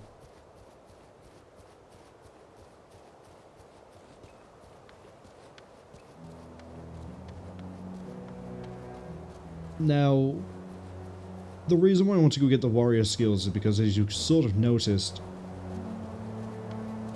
it's very energy intensive to use what we have here as for a mesmer. There are ways to make a mesmer ranger, also ranger mesmer work. They're not going to be great though. Now, if I was stuck warrior,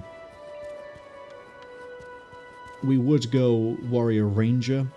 A, because I can just throw a pet on for the, you know, just to have a companion. But also, B, there are some useful things in the ranger... Am I getting shot at? No. There are some useful skills in the ranger skill, from the ranger side that can help warrior out a little bit. Cass says lurkies, they'll be back if they can. That's alright, Cass. If you're not able to come back, I appreciate you being able to drop by. Thank you for being here. Sorry, I'm just trying to remember where I definitely need to go. Grass is definitely this way. We'll get his quest, then we'll go do the... everything else, which is going to... eventually... we might even leave here at level 6. That's going to be terrifying. Everything in the main area is scaled for us to be level 3.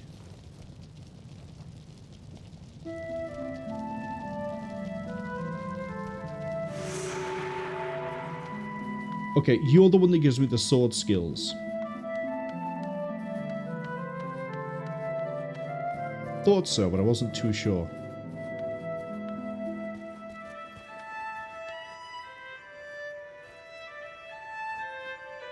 Yeah, so these guys will... if you find a different trainer, they will tell you where the primary trainer is. So for this one is Mistress Muna. Warriors and Dervish get access to Adrenaline, where every time you hit something, or I think it's every time you hit something or get hit, but it might just be when you hit something, get a pip of Adrenaline. You can see this requires 4 Adrenaline, this requires 6. This is how the warrior has skills that don't require... oh, we could go get a pet spider that's level 2. I'd rather we didn't. Yeah, bird. Bird could be funny. Anyway, it's how the warrior gets around energy being 20 as a limiter. If this is specifically tied to swordsmanship. If you hit, they cause bleed, which is it's health degeneration. Health degeneration is almost always good. Some things require degeneration of different types to be in effect already. So, for example, you might have, for example, here.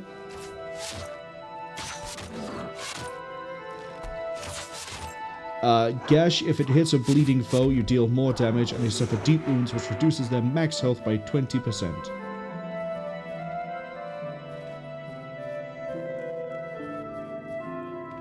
Oh, there's a growl. I was kind of hoping he'd give me Frenzy, though, I'm gonna be honest.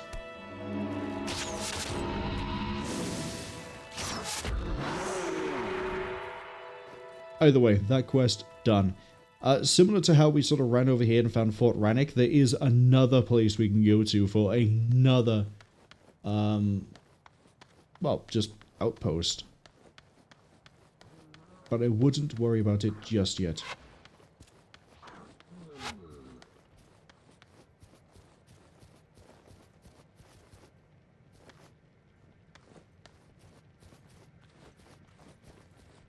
Especially since the ads will be arriving soon, I'm gonna do that restart thing for the update. Just in case there are some actual issues that I haven't seen yet that we might run into.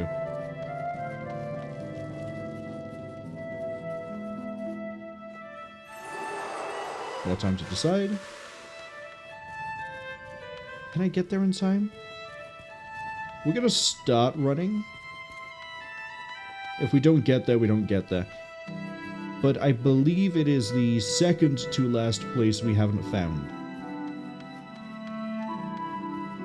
And I'm just gonna run this way. We're gonna follow the road. I don't think it's as far away as Fort Ranik.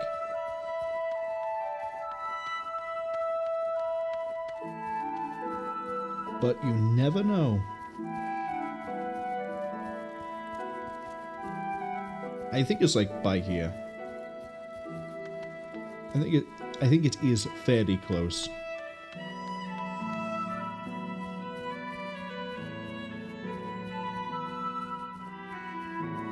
There's the ad warning. We have 1 minute. 1 minute to get to the estate.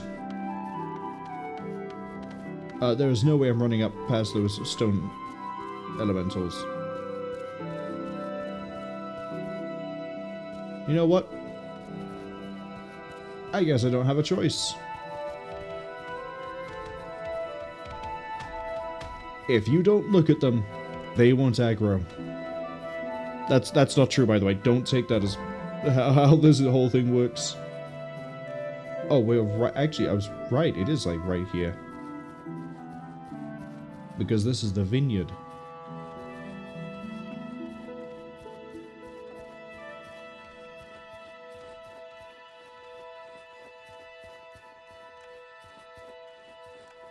So if we just keep running this way.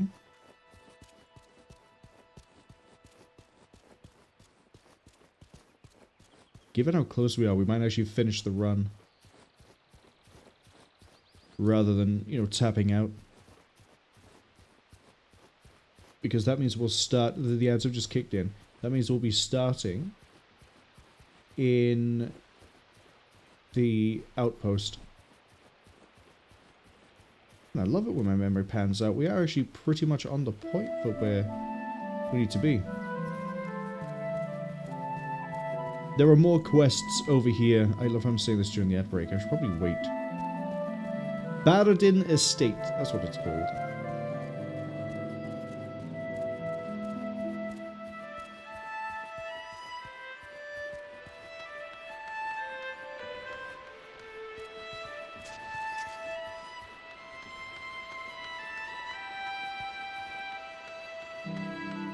Okay. We reached the Baradin Estate. We can't talk to Duke Baradin, I don't think. Yeah, second profession. He's the hammer guy. Little Thom over here is... X? Yeah, he's X. Right. I'm going to pause the recording. When we come back, we will be here in the estate. Alright, so, the hotfix actually wasn't that short. Ads are almost finished as well, so what we're going to do is... I'm going to run this way. If you were caught by the ads, welcome back. You didn't miss anything. We did a very quick hotfix update. We're here at the Baradin Estate. We've got it by there. I don't know why Moss Spiders decided to be so close to me, but we'll ignore that one. Right now, though, we have to do different quests. For example, we have to go do the Bandit Raid. Which is probably best done, actually, from Ascalon City. That shouldn't be here. That's a costume, there has to be. I mean, it's a player name, so surely it is. Why, Marwol, have you come over this side to do anything? Simple reason, we get to fight our way through bandits. I keep forgetting that we now have 3 flowers.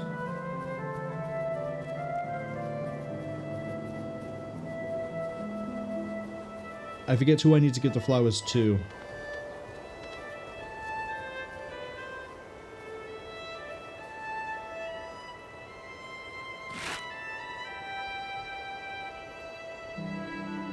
Okay, well, we now have a bit more inventory.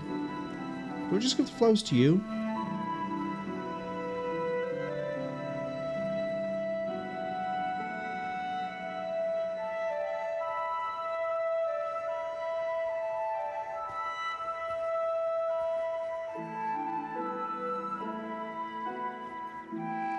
I forget. I could have sworn that was tied to like a collector request thing. Why is that popping up?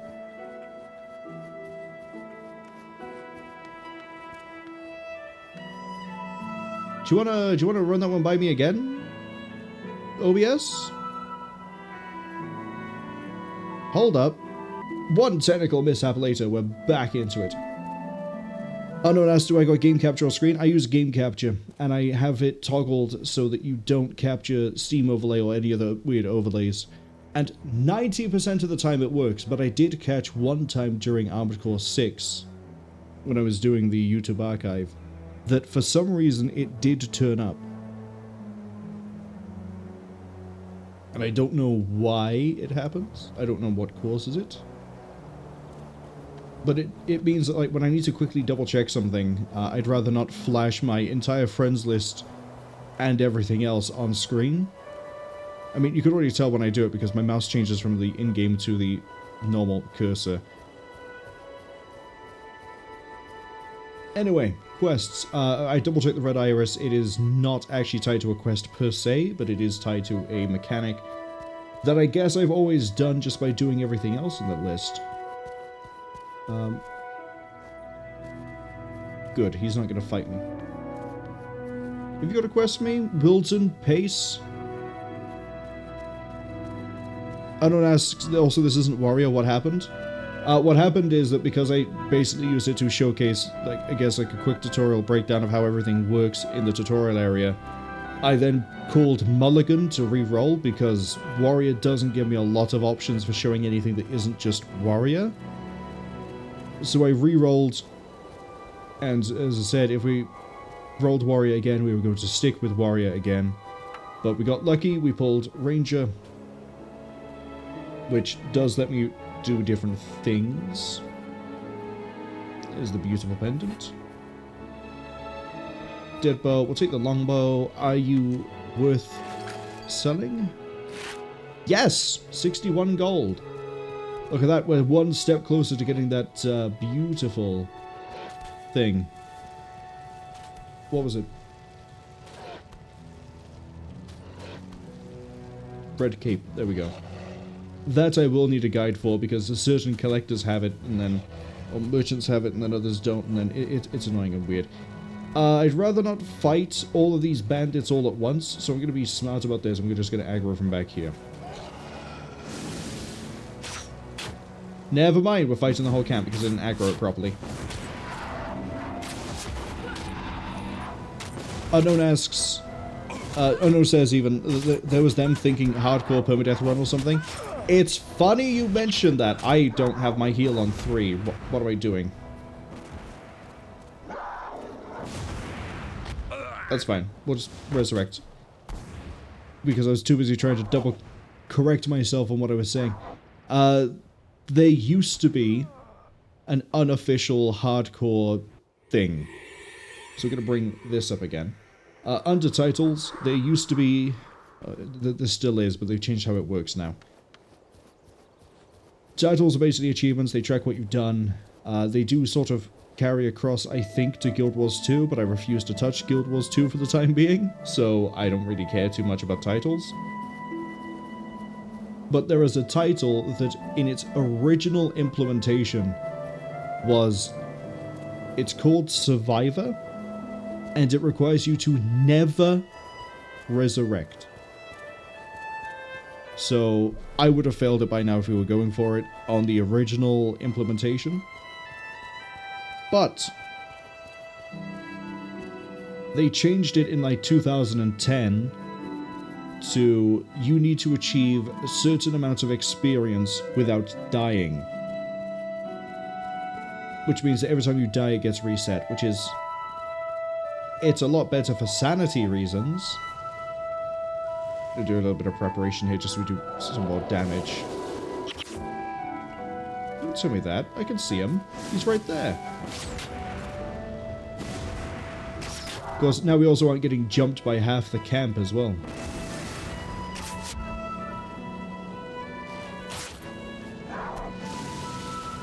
Now I am being jumped by half the camp.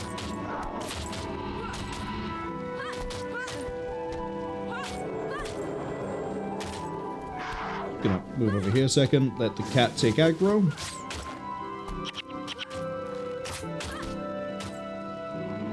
See? This is great. The cat fights all the people, I get all the items. It's a win-win. Oh, I get a belt too.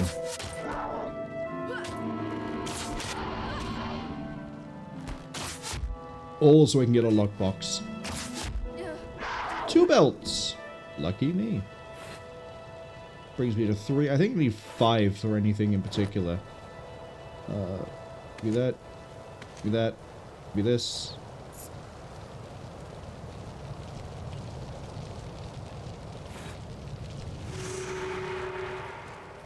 I think I need to talk to Hamish. I'm going to be so impressed with myself if I am leaving this place with, like, level 7. Because that means we're over-leveled beyond belief. Hey, Hamish, I'm going to sell you some things. You ready? I'm going to sell you a Grim Cesta, which I don't need. Actually, we'll keep a hold of that. Dead bow, get rid of. I don't need the sword. I don't need the necklace, really. I don't need this longbow. Can you give me a cape? I'm a little bit short. That's okay. We'll sell that. We'll sell this. We'll sell that. Cape. Flute. Thank you. Go make Gwen very, very happy. Okay, I don't want baked husks either, so you can have these too. Thank you. And then I still need to go and run this down to Devona. And then she'll go, ah, thank you, you returned the item. And then while we're here, we can pick up the feather, and then we can go down here. There'll be a little shell. We can get a pearl. And then... I don't know, everything just works out in the end, I guess. Put that in there, put that in there.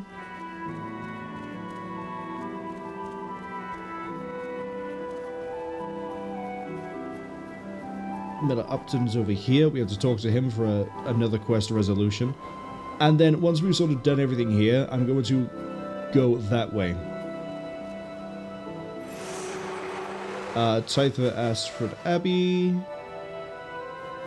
Go to Grasden, opposition to the king. Talk to the royalists. So a bit of a plot thing. A little bit of background. I don't know much lore about this game, but a little bit of lore I do know. Your thing is get rid of the honeycomb, right? Yeah. We take this, we run across the bridge.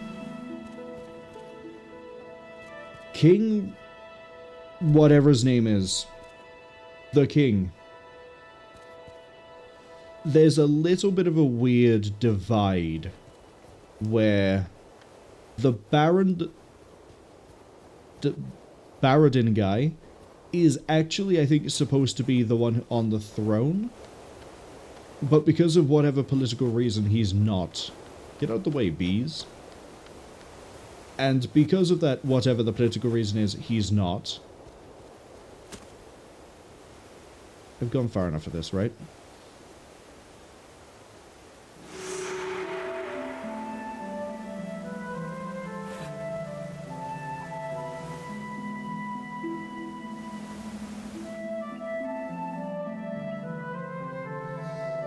No, the swarm of bees are all the way back there. Hold on.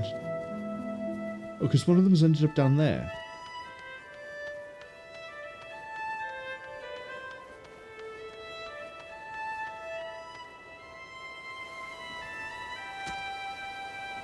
Well, we can fix this quest easy enough. We rezone. We'll do that and then do it. Just do it and do it. Done and done.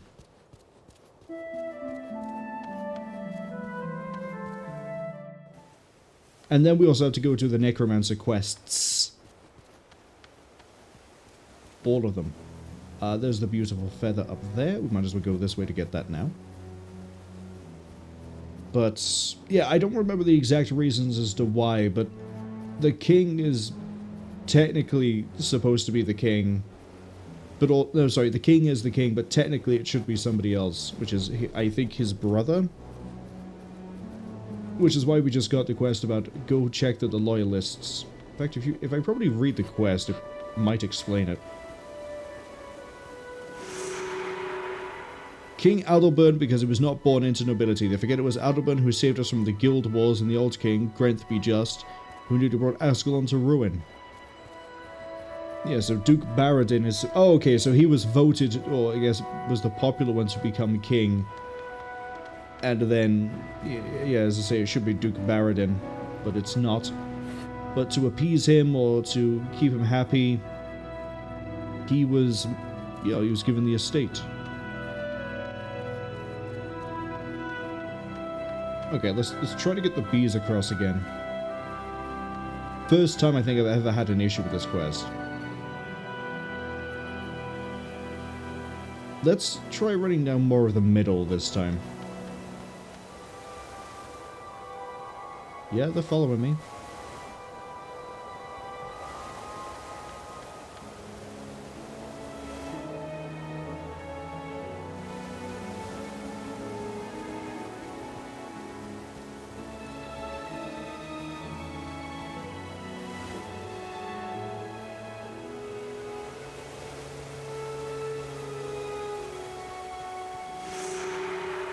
Probably helps if I track the right quest when I'm trying to run the thing across, doesn't it?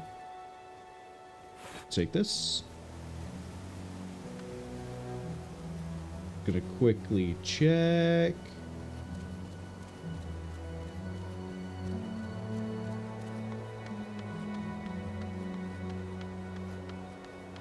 As I run into that. The next thing I need to do is go down there, I think, for a shell. Right there. And then that's 3 beautiful items. What fun!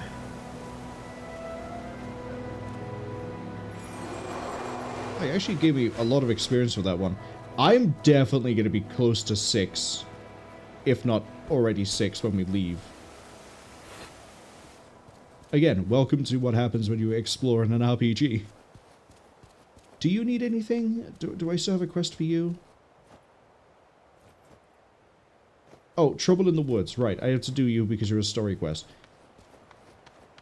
So, Devon has sort of been protecting this place and has realized there's something going on. The Groll, who we've killed a few of those already, have sort of been running around being a pest.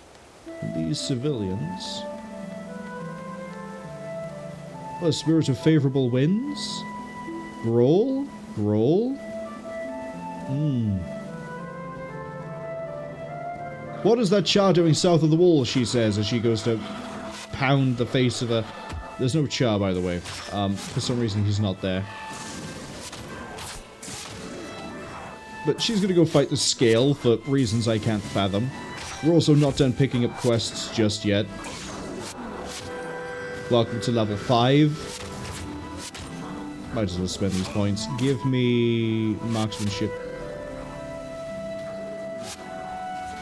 Actually, I might as well also pick up a bit there so we get It's not quite enough yet.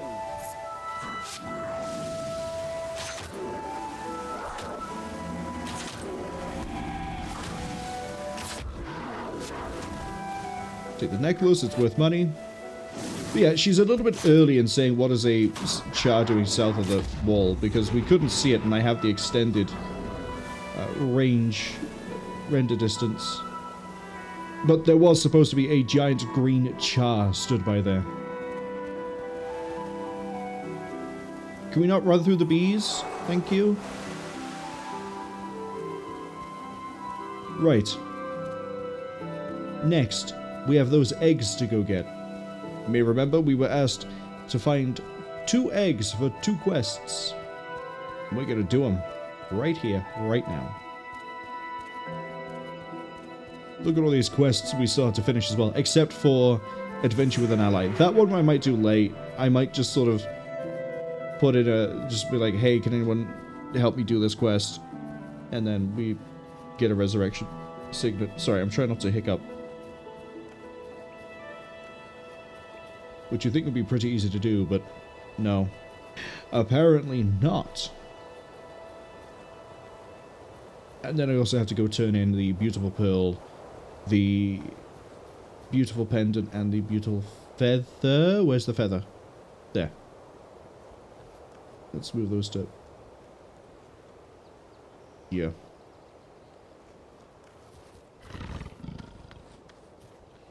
Duke Gavin and Fadden Hathorn. You're gonna give me a quest. It's to protect Fadden. And it is literally go in... Oh, a hidden stash. What have you got? Grimcester McCain. Who cares? We'll just have to go in here and fight the Devourers. It's just that simple. We've killed enough of them as it is. 32 experience for each of these I killed. Yeah, we don't have to worry about leveling up anytime soon.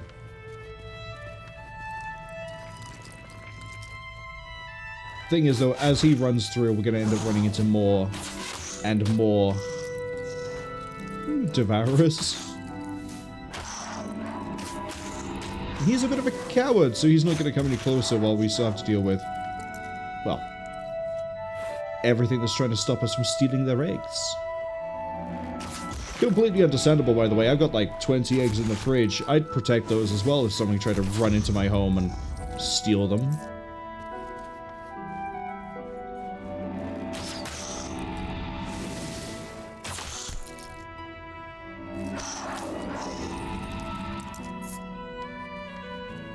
Now, there's a little bit of a reason as to why I'm running ahead. Is so I don't have as many enemies to clear out. But we're still going to end up with Devourers turning up when he runs near the eggs. Although I guess I could do them myself. Disease Devourer. Ooh, we one-shot it. We call... Nice. Okay, he's going to go get those eggs.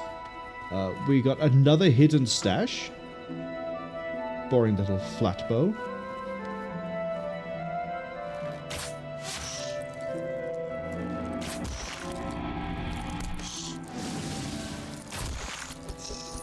I don't know why the Devourer is occurring legal tender, but I appreciate it.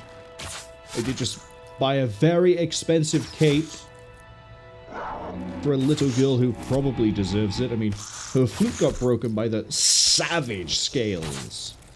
So, what do you do? Except try to cheer her up.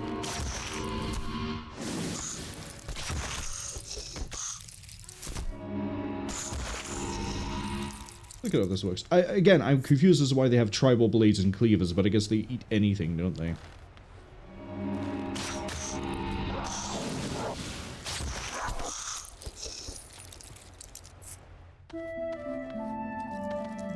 Would you like to get the egg?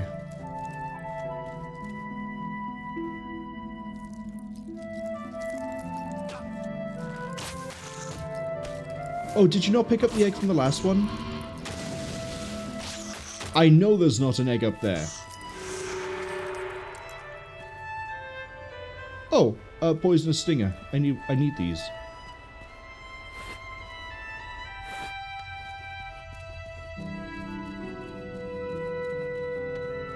I don't quite remember what I need the poisonous stinger for, but you know, that's why we have quests. Brother Menlo. Okay. And for completing this quest, we get 2 Devourer eggs, which means I don't have to go buy them, I don't have to go do collector things for them. We're done. Granted, the experience isn't that great, but we're done. Next up, let's see. We need to go talk to Osric, which we can do by quick traveling back to Ascalon. That one we'll do last. We need to go get a bear pelt. Right, I said I was going to go to Wizard's Folly. And then we got distracted by the fact I had to reload the area because of having that issue with the bees. Pesky bees! Don't Hug Me, I'm Scared has been instrumental in showing you how dangerous a bee can be. Opposition to the King requires us to go back to Greenhouse County. We'll do that later. Poison Devourer is what it is. Turn to Old Mac for my rewards, which we'll do for a second. Relena is in Foible's Fair even. Which is where we can find, or it's part of Wizard's Folly, so we can go do that then. One problem is we have to go talk to Pitney, we'll do that later. Tithe for Ashford Abbey, we'll do when we get back from Green Hills County. Well, we go to Green Hills County, come back, we'll whack out a bunch of these other quests. We'll probably end up about halfway to level 6. If we end up hitting level 6, I will genuinely be surprised.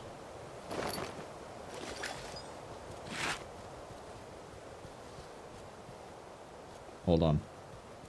Your presence disgusts me.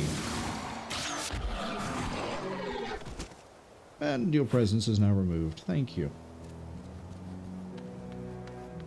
Praise Witten Hog, Praise Witten Hog. Oh, now do I have the thing where I can run them into the... I probably do. I like I'm being distracted from going where I need to go, based on, like, hogs.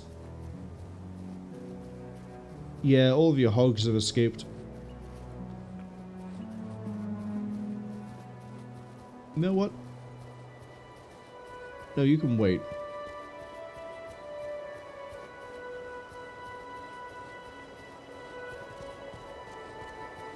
If I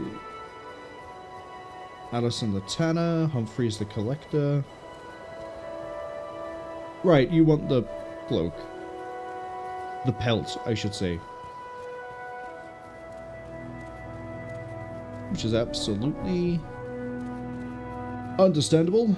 Bear pelt is probably one of the best things you can make a cloak from. I mean, you don't really have access to cloth. No, you do. Polyester. Gore-Tex. Imagine making a cloak out of Gore-Tex. Hello, Chantal. Aiden bathe in the water of a healing spring. I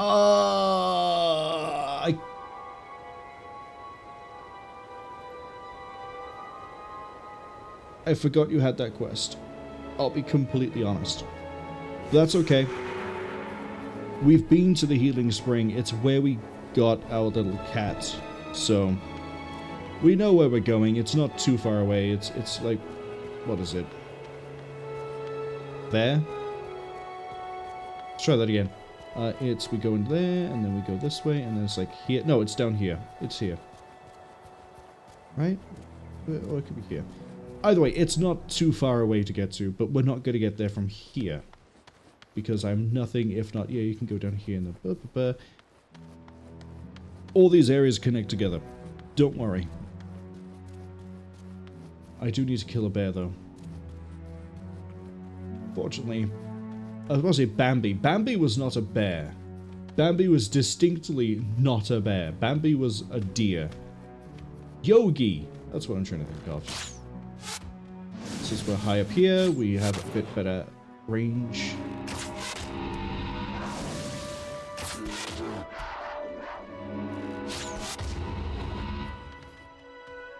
Oh. It's unfortunately not giving me the pelts, so I guess we're just gonna go slaughter a bunch of bears.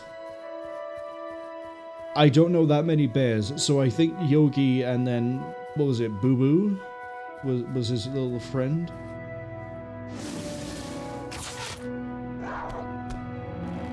Oh, there's also the Goldilocks and the Three Bears. We're basically going to take out every literature-based bear, media bear, every bear that ever existed is now going to be gone.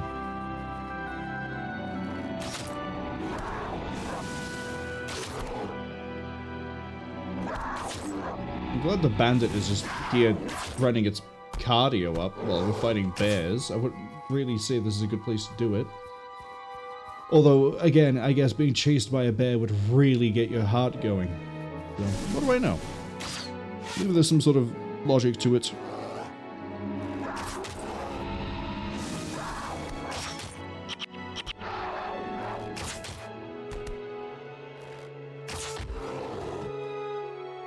Wow, it really doesn't want to give me a...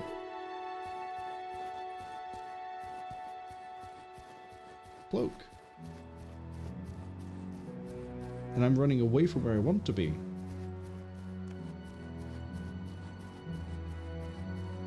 That's okay, we'll take out these bears. And then we'll go to Wizard's Foiling. We go to Foible, whatever it's called.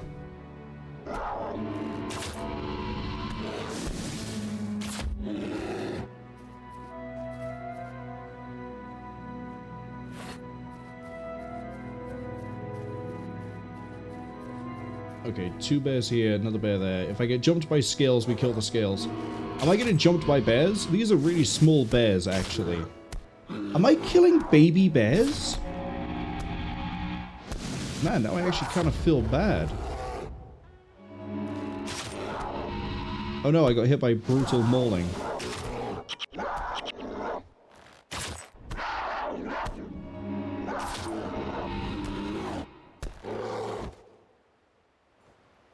It really doesn't want to give me a pelt, does it?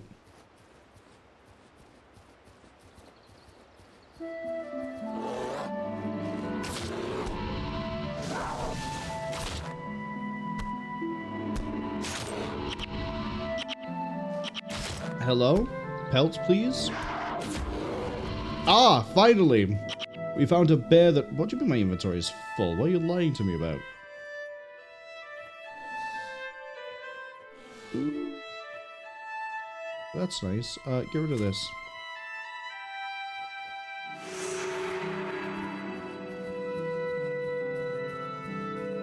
Right. Over here, we need to go up here and then down, and then that is the final, that I'm aware of, final outpost in the tutorial area. Now, speaking on titles again, I mentioned earlier because Unknown mentioned, or asked about, joked about a hardcore permadeath. There is a title tied to uncovering as much of the map as, well, all of the map, 100% of the map. It's called Cartographer. I am never doing titles unless I just happen to achieve them. But it is really good to know there are actually things you can do if you really do love this game and sink many hundreds of hours into it. Me personally, I enjoy it. I played it with friends. I probably should have said this near the start of the stream as well, but if anybody I know does want to jump into Guild Wars, I would be more than happy to help you, I guess, learn. As part of the Reforged update, they have bundled all 3 of the main campaigns, not the expansion Eye of the North, they're separate. They bundled all 3 together, and they're now selling it for, I think it's $20.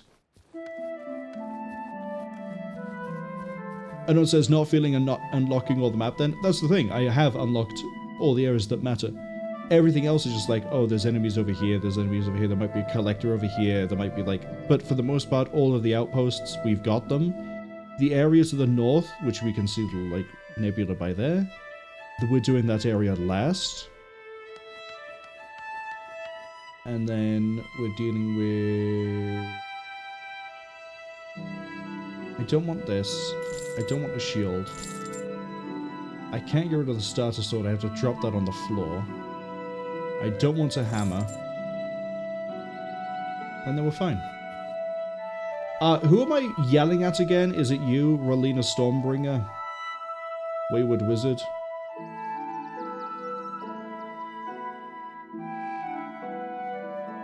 Yeah. Do you have a quest for me? No. So you're the second Mesmer. I don't know where the third Mesmer is. Which is a shame. I hide the local chat just in case anyone says anything that I need to be careful about on Twitch. Not that they will. I mean, I've never really seen anything... Wow, this is the only game I can say that has multiplayer in it. Where I've never seen any... I'm actually so stunned by this. Let's say World of Warcraft, let's say EVE Online, let's say any other MMO game, any game with like multiple people in it, you'll usually run into some people who will... you'll run the statistics hard enough and eventually you'll end up running into somebody who will sit there and they'll slur and they'll curse and they'll have really questionable opinions. Wargame, the in-game chat for that is amazing at how horrific it is just to witness. The game itself, fantastic. Don't touch the global chat ever. Just don't do it.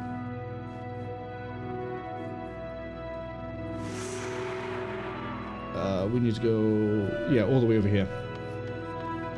Anyway, back onto the point. I don't think in, admittedly, the on-off years that I played this, but I played like 3 years straight when this was like, when Prophecies came out, then Factions came out, then Nightfall came out. Then I tried to play near Eye of the North. I'm just going to run. We'll de-aggro eventually. But never, as far as I can recall, have I ever seen anything that, like, this person's just dropping slurs, this person's just being racist. I've never really seen that. Not that I've seen it just now, but as in, like, I don't remember ever seeing it here. Despite it being a problem or a thing you need to be aware of that might happen in other games. Doesn't mean it doesn't happen. This is one of those, like, survivorship bias things. I haven't seen it, therefore I don't think it happens. But it doesn't mean it... There's nothing to say it won't happen. So it's better for me to play it safe, and that's why we have, like, the local chat now disabled, than to assume, yeah, everyone here is going to be great and friendly and no one's ever going to sit there and think about interesting things they could do with my mother. Hey, Orion.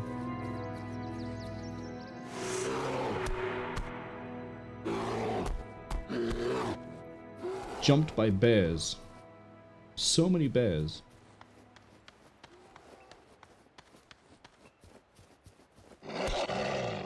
Okay, where do I need to go next? We need to go... We need to go to the area with the guy in it. Actually, no, I do need to talk to Duke Baradin.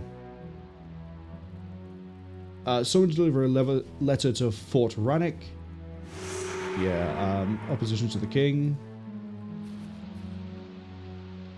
Thankfully, I've already been to Fort Ranik, so this is nice and easy.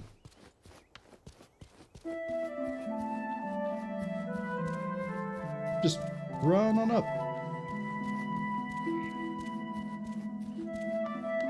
Hi, Darren. Back to the Baradin estate.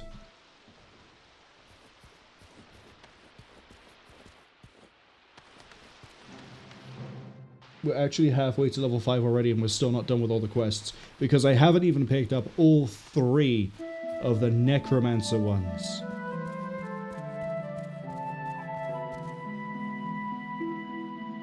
That's the Catacombs over there.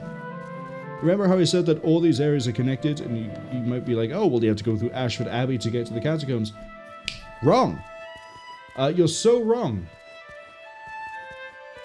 There's actually an area for the catacombs here, and there's an area here, and I think there's even one in Regent Valley, but I don't know where that one connects, so I don't care. Oh, I had a lag spike. That's interesting. Is Twitch okay? Twitch is okay.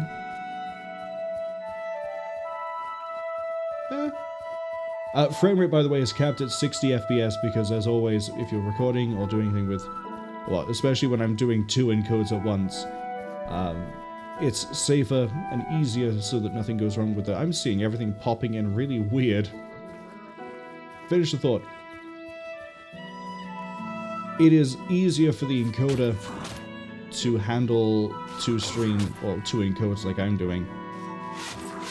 If I really shouldn't be doing this. Well, we're almost there. We're halfway.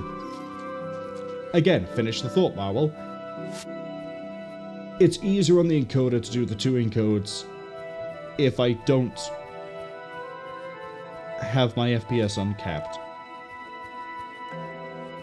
Uncapped, this thing runs at, I think... I don't actually know. I can't even test it while we're doing the stream because, again, it does impact the frame rate.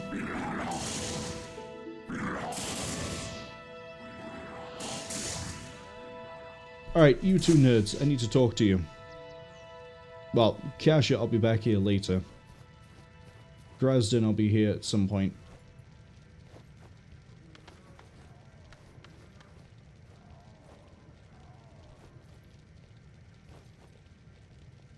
Thank you for the tithe. Me opposition to the king, which is now finished.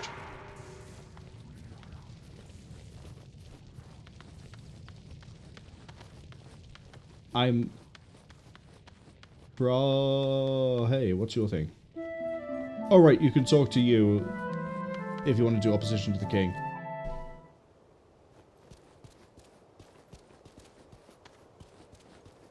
Right, what else do we need to do? We need to now go back down to Ashford Abbey, but we're going to go do that in a bit of a weird way. We're going to hop to Ascalon City. I'm going to walk out that door. Do you call it a door? Gateway? I'm going to walk through that. And we're going to then turn left. We're going to give Gwen her new flute. Her little cape. Old Mac, would you like a Devourer egg? Oh, right. I can't receive any rewards yet until I get it. My inventory cleared. Gwen. Here, have a cape. And look, her character model is changed. Have a new flute. Have a flower. Have more flowers.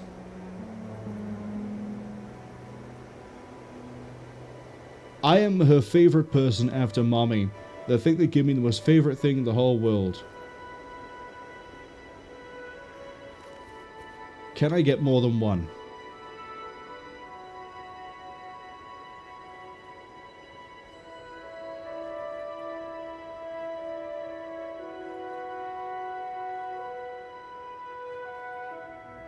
Yes, there is one quest that is exclusive to Prophecy characters, which we'll probably eventually do. I know I said at the start of this I want to try to keep spoilers as minimal as possible. The expansion Eye of the North focuses... No, it doesn't focus. Gwen matters for Eye of the North. We'll leave it at that.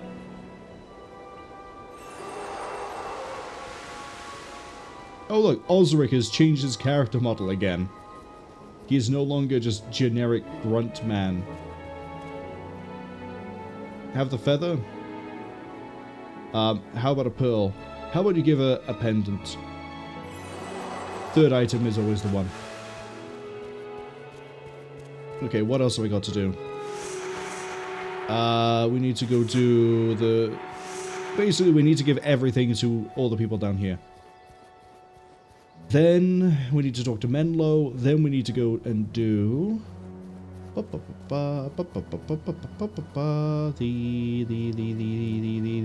necromancer quests. There we go, I remembered eventually. Any items in the hidden stash? No! I'm surprised. Once we get the necromancer quest, though, I am going to do a little bit of a retool on the skills. I'm going to take skills out of... Honestly, I might take them out of Beast Mastery. And it's going to sound insane, but I have an idea for a build. But I want to see if it's any good. But also the build is not going to be Touch Ranger. We may eventually showcase Touch Ranger. It might be needed for a quest. It's specifically one quest I can think of. But we won't worry about that just yet. No. No worrying. Only happy thoughts. Like, look at this beautiful waterfall. For 2005. This was great. I say that there were also some other really good looking games in 2005, but for this sort of a game to release in 2005, that looks pretty good. Although I'll also hand it to, there have been so many updates and patches and things, so the renderer probably looks better now than it did back then. Here's the tithe. Here's that experience. Oh, I'm really going to be into 6, aren't I? So, the reason we get a Devourer Queen... Oh, I'm sorry, did you say something?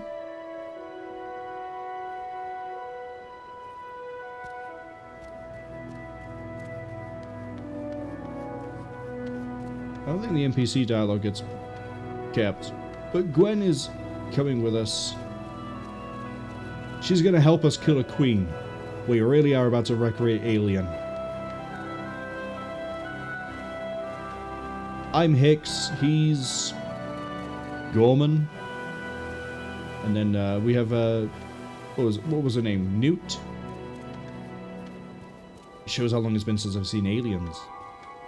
I don't even know if her name was Newt. Oh right, I also need to... I'll be with you in a second, Pitney. I need to go this way and hand out a bear pelt.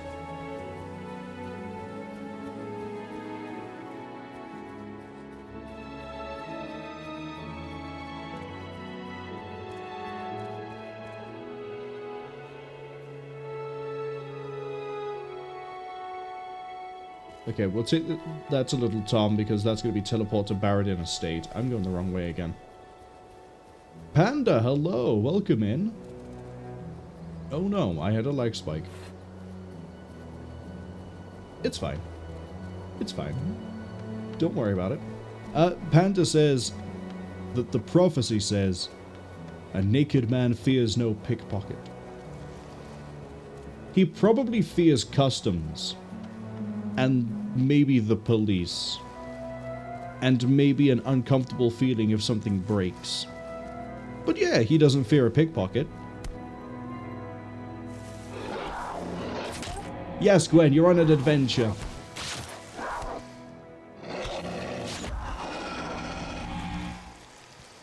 Pitney, do it. There's the Worm Queen. And we missed. There she is again.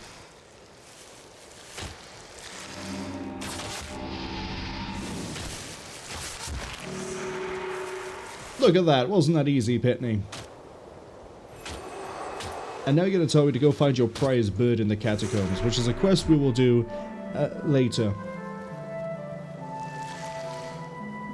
What have we got now? I need to do... talk to Brother Menlo, we'll do that later. Let's go to Regent Valley. Which is down here and then just run. And then we gotta come all the way back, but it's easy. It'll be fine, don't worry. Panta says that an old Icelandic prophecy states that on a foggy day, you can't see far. It's true. In fact, I don't think there's any way around it. The Icelandic Prophecy is infallible. Infallible? Infallible. But yeah, Panda also says that's all they've got, unfortunately. I hope I'm doing well. I'm doing quite well. I'm enjoying going back into this. We're here in the tutorial area for longer than I thought we'd be because I'm doing a weird full clear. I'm doing all the quests, and we're... As I say, I'm pretty sure you're supposed to be like level 3 or 4 when you leave, and we're going to be level 6, maybe level 7. Which is, we're ahead of the curve by a considerable mark. But it's fine. You know, I get to sit here and look at all this. Really is great. I also need to start selling things in my inventory. But we'll worry about that when it actually matters.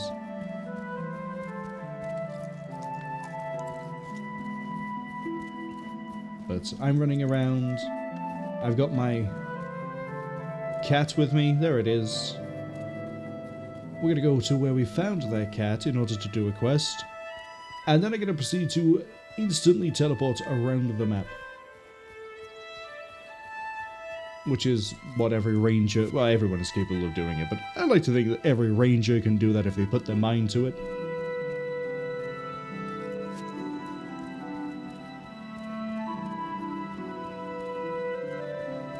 Well, we're almost at the well.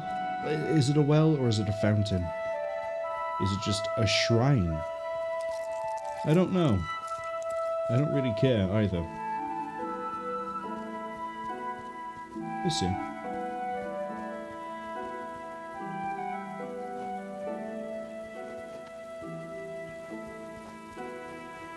Okay, as we get up there, we fill this horn. We fast travel to a few different places.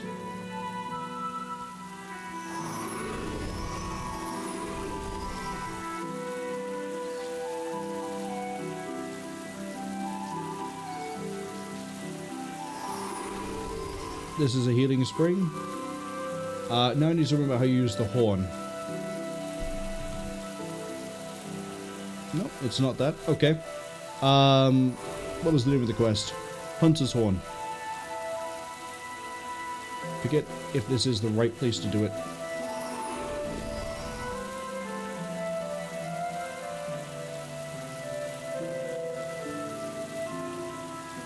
This is the right one.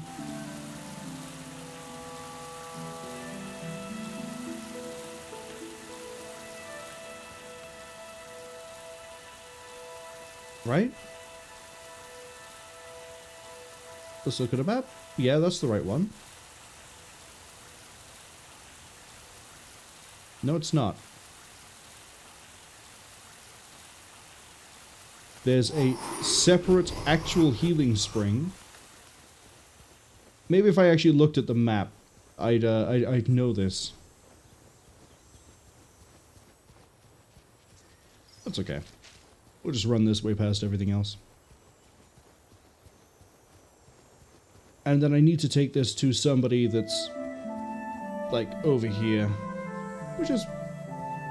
Why he couldn't just do this journey himself, I don't know. Lazy. Oh, a bear. How nice. Fortunately, I don't need it. There's the healing spring. Little clickable icon. Oh no, I've been attacked. Oh well, run through the water, touch the healing spring. I'm gonna deal with any of you. I am a powerful ranger. Hey, look at that, you deal 2 damage. Pathetic. Weak. Useless. Look at me, I'm strong. I'm not able to walk forwards because I ran into enemies. Oh no, this actually is a bit of a problem. Gwen, you're still with me? Gwen. Gwen.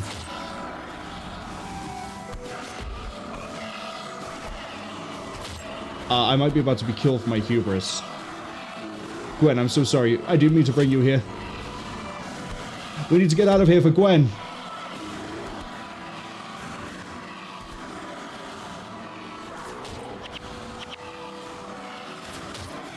Gwen, well, happily dancing around here while we're getting, like, attacked by everything that has a pulse within the nearest 5 nautical miles. Oh, you dropped something. You didn't drop something. We need to heal up. I might not be able to do it in time.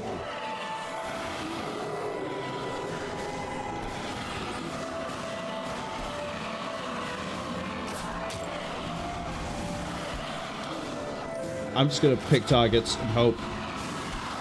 Thankfully, we have healing signet, so I can bust out a heal if I need to at a moment's notice. Who is giving me the... Oh, I'm getting healed because I'm in the river, right? Well, we might be about to level up after just slaughtering the scale.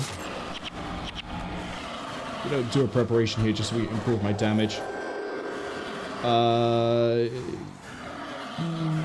Expertise. We're okay. Breathe. Nice and calm, like Gwen. Be like Gwen, except don't skip around. Oh, the pet's dead. Back into the fight. You're not done yet.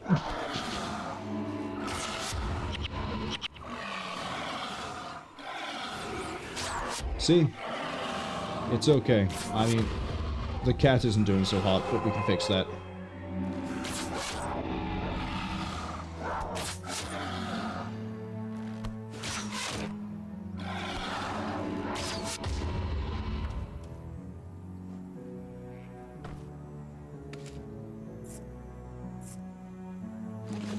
What's new? Ooh. I don't want this. This can go. Highly salvageable, fantastic. Thank you. Okay, now that I'm not being jumped by a regiment of scale. Welcome to level 6. Reminder again that the level cap is 20. Gwen. Gwen, I love you. Oh, I love you. Ads arriving in 55 seconds.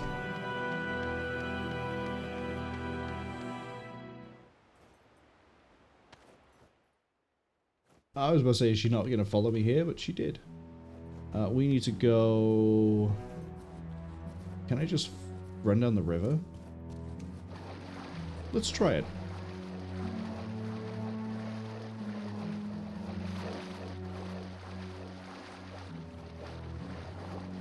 Oh. Little quaint village.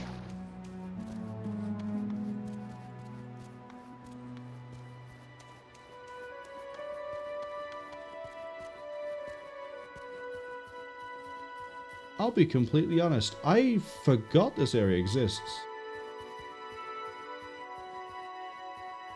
We don't go this way.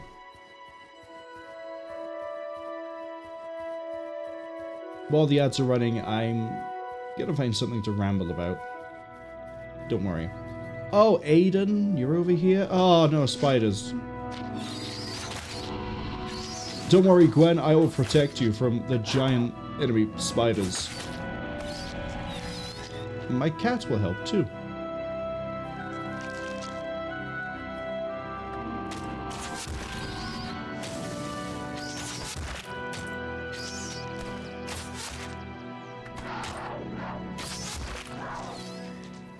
Hey, Aiden, why couldn't you go get this yourself?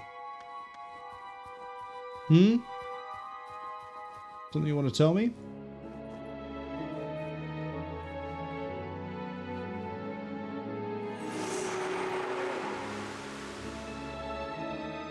Okay, my last teacher. Unnatural growths.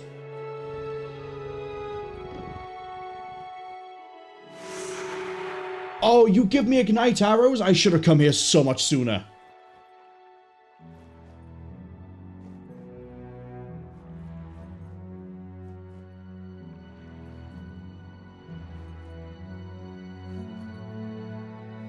This actually would have helped us so much with the situation we just had. This gives our arrows the AoE damage that we need. Dual shot. Ah! Equip now. Actually, that's a preparation. It should be over there. Oops. Dual shot is we shoot twice, but we deal 25% less damage. But if you are prepared with ignite arrows, that's 2 arrows that detonate and deal explosive damage. Now, we're not going to have a lot of damage going for us. Better than nothing.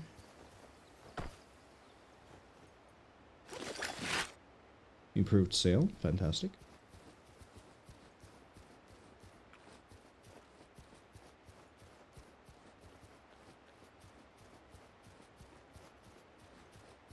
It's okay. We'll just... I'm gonna make you explode. No, let's read the wind.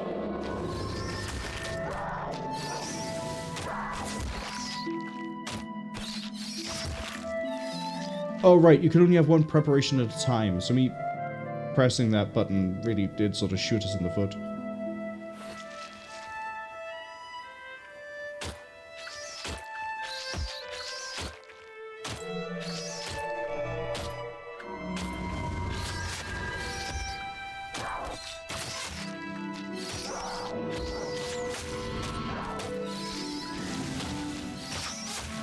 If the spiders want to play, I'll play. Unfortunately for them, though... Actually, no, unfortunately for me, because we're going to be doing a weird necromancer thing, I can't really rely on things like wilderness survival.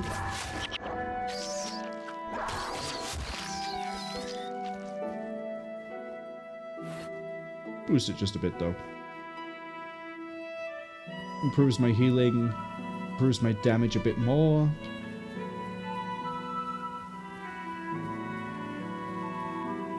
I'm not fighting every spider. I don't care at this point. We need to go destroy an Alo husk until we find an Alo root.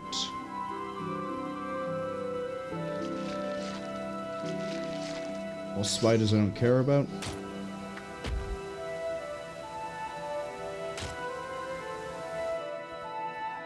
Actually, they're grouped up enough that I can get away with doing this.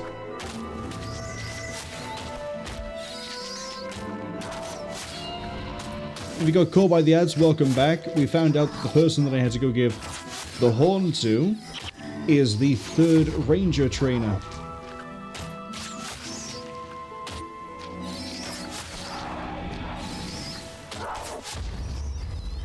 Ooh.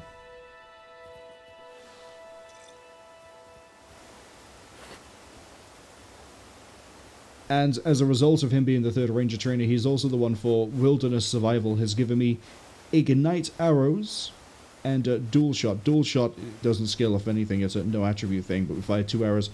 Ignite arrows, though, gives me an AoE explosion and bonus damage on my arrows, which is what we call great.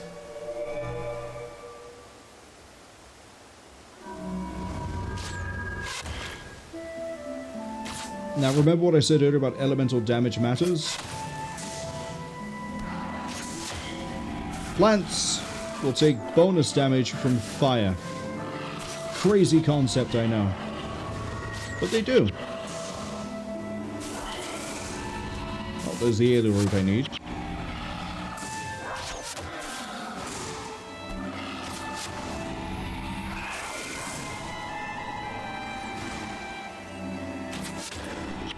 Go on. I'm gonna let the cat kill that one.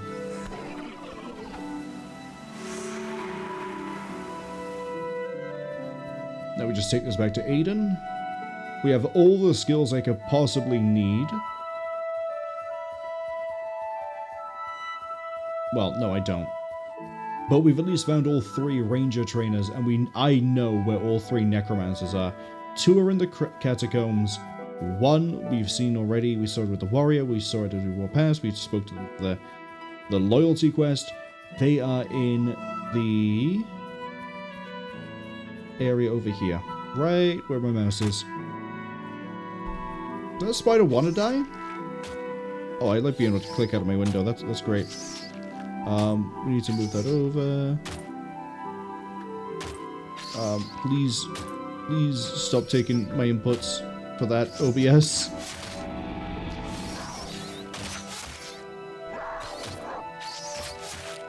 Okay, the cat can finish that off.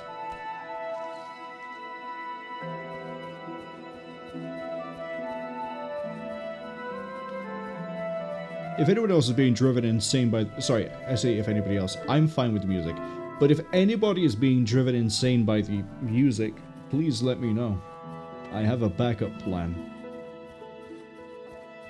It's not a very good backup plan. Okay, cool. We've done that quest. What do we have left? We have to go do...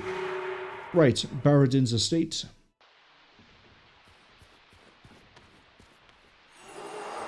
Not you.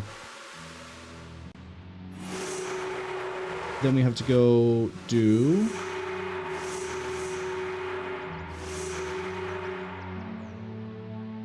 Ascalon City. Talk to someone who is very helpfully right next to me.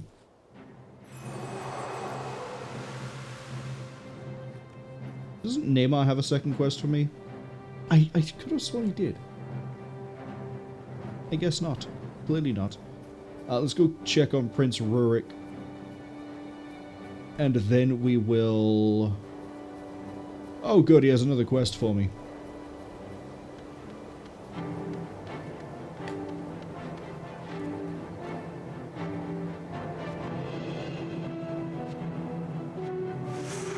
Charr and the Catacombs.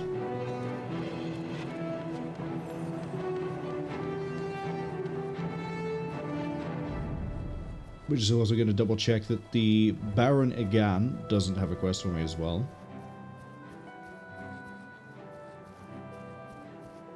Just gonna scoot our way up here. No, he doesn't. Okay, cool. We want to talk to Brother Menlo for two different things. Let's get this in the right order. First off, there's the Stinger.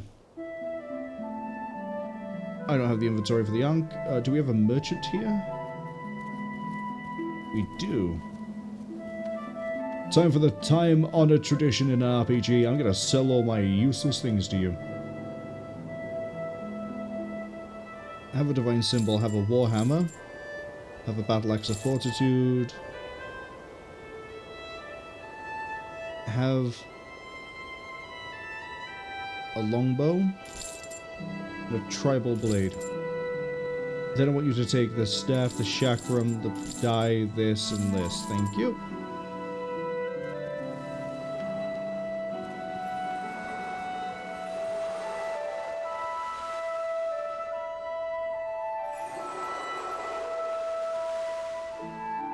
Charr and the Catacombs. Which directs me to Mistress Mune, which we're going to go do. Going to talk to the lovely mistress. And then we're also going to say, hey, I want necromancer skills.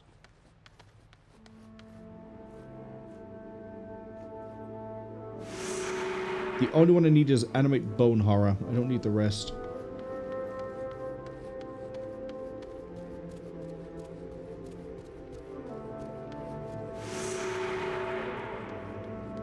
And then once she's done running to the place we know where she's going to go, we will then have that quest done. Once we do her quest, thankfully we can quickly go get the actual skills I want. And then we can exit, go talk to the blood magic trainer. That's all necromancy finished. The only quest then left to do would be... Oh, prize mower bird we're going to get done along the way. Don't worry. Because that is... Why is it not showing me the map of the mission map? There we go. This marker down here. That is really close to the curse trainer.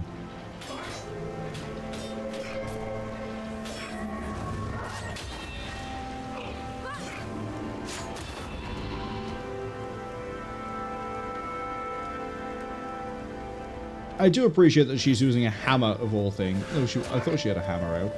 She does. She has a hammer out. I don't know why. necromancy just practiced differently here, I guess.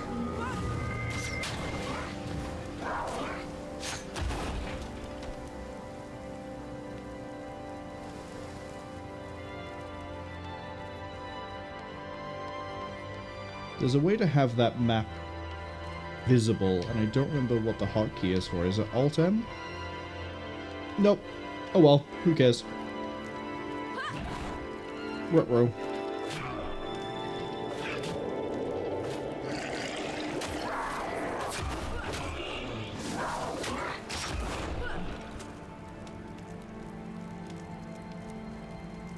Okay, Mune.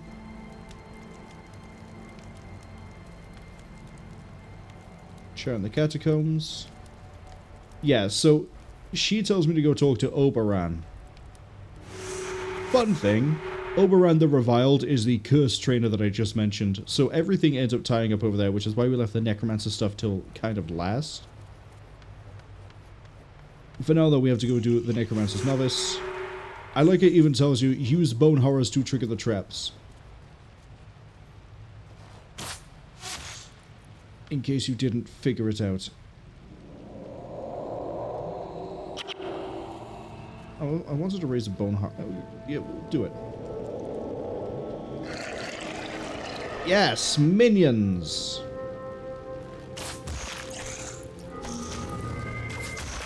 Because I lack the death magic, they're not going to be very good, but that's okay.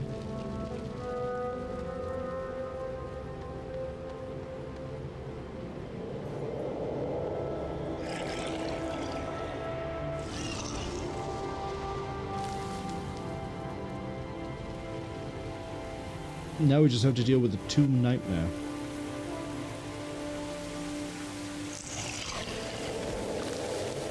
And then this, weirdly, does link us through to getting to Oberon quicker.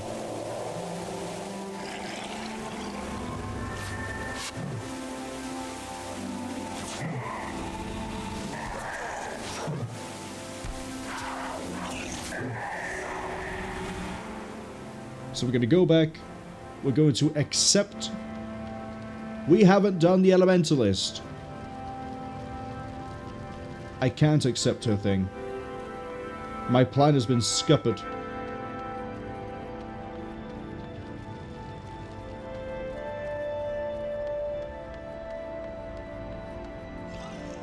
I forget where the Elementalist trainer is. I remember where the Elementalist trainer is.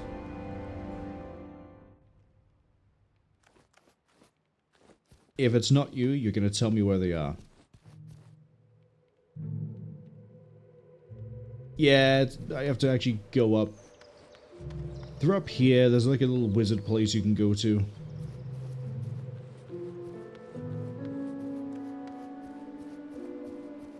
Oh, I actually need to go back to her. Hold on. We can fast travel. We can fix this. We can fix this. We can pivot. We can pivot. We have the skills. We have the technology. We did it in Pokemon Red. We'll do it here as well.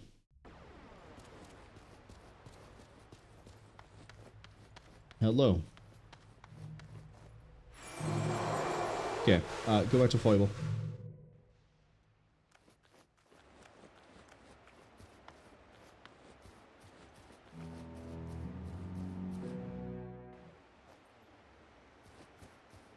Actually, hold on. Something's just occurred to me. Do I know I said I want Necromancer.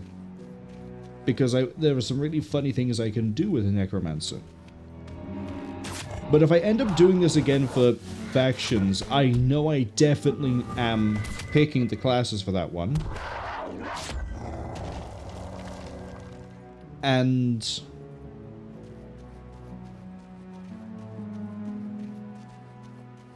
that's going to end up having a Necromancer as well. Do I want to do Necromancer? I guess... No, it is kind of the same sort of thing we're doing.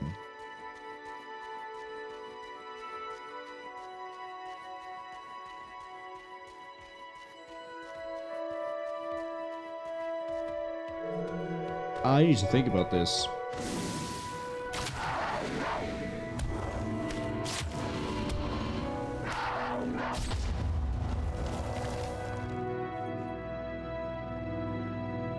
I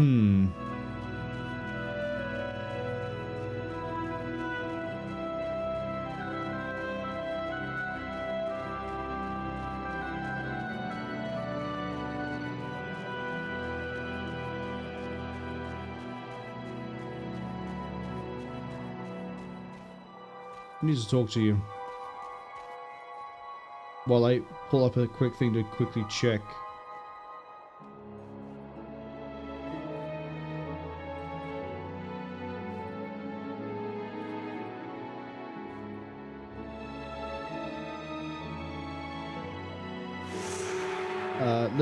Later.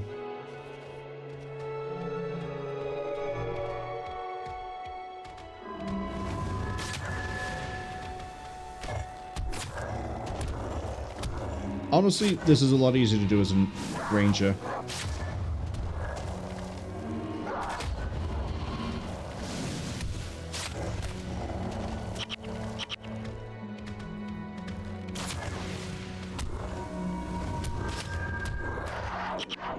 Oh, that preparation is going to be a bit expensive. But it's fine, we're going to back up.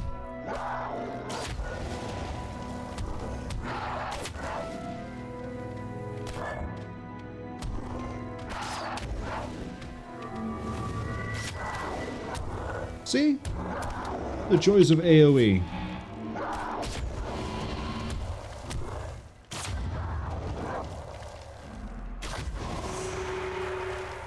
Okay, now we're done with this.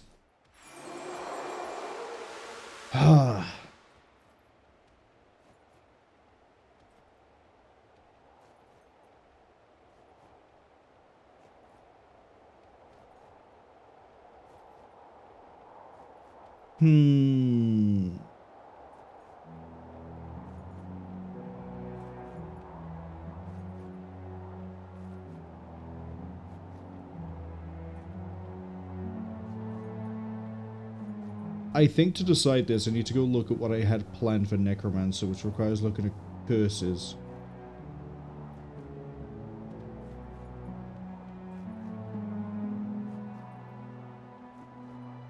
Okay.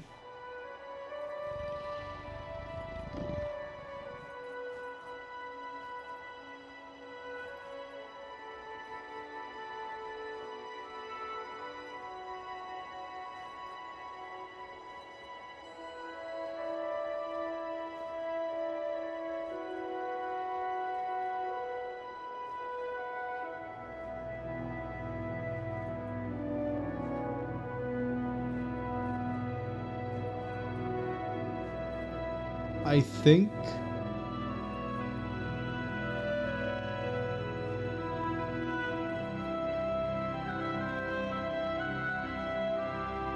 as much as I might want to go to Necromancer,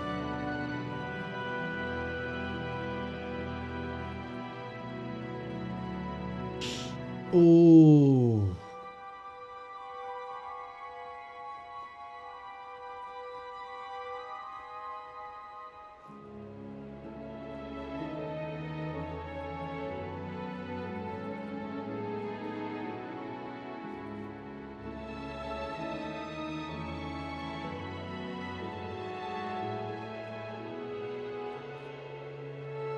I think we'll go with my original gut instinct of go Necromancer, and we might change things. We might not go Necromancer if we hit factions. There's no guarantee that I'm going to play factions, which is part of the reason why I'm like, yeah, fine, we'll go Necromancer. But we at least won't be doing exactly the same thing. Similar idea, which is why I've had this idea for this. Come on, Necromancer. I'm ready. Thank you. We won't do any respec for skills just yet because we don't actually have any skills I care about outside of Life Siphon.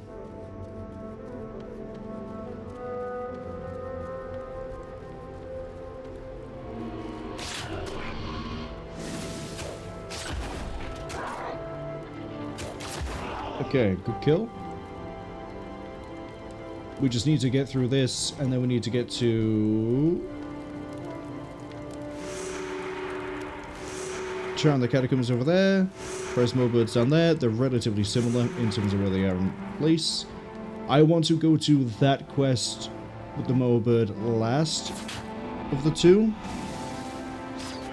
Because it also means we're... actually, we're level 6. We can go do it now. I remember the fight giving me a lot of trouble as a kid.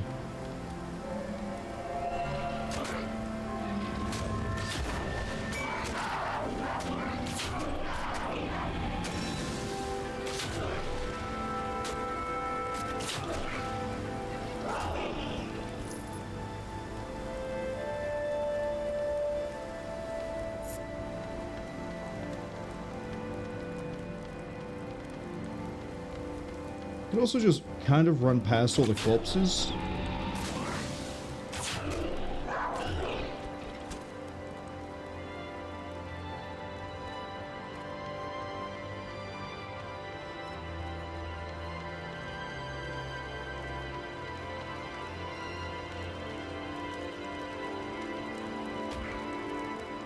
I guess I could anyway. We're not going to. That'd be too easy.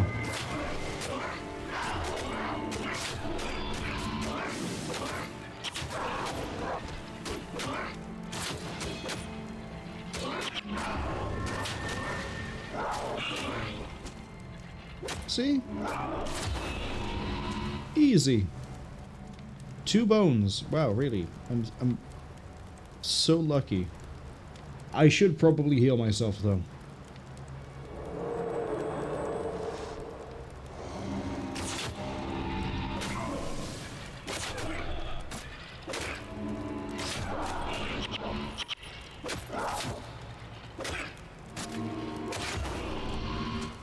You.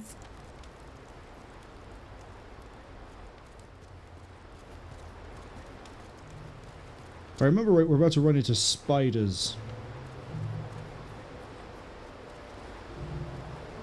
Yep. We already know how I feel about spiders. We're going to ignore them.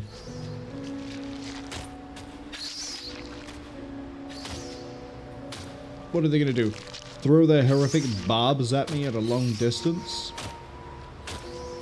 The answer is yes, but they can't really do anything else to me.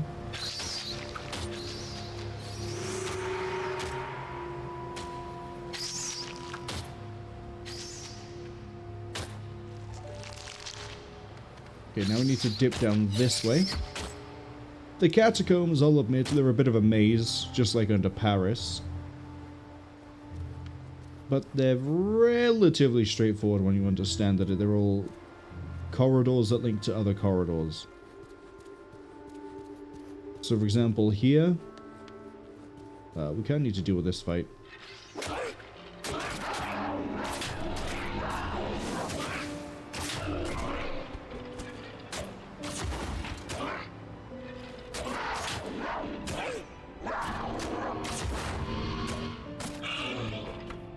Right. Once we dealt with this, we can just go this way and then up here, and that leads to Oberon.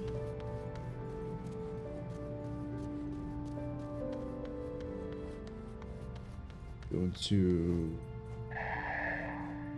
prepare.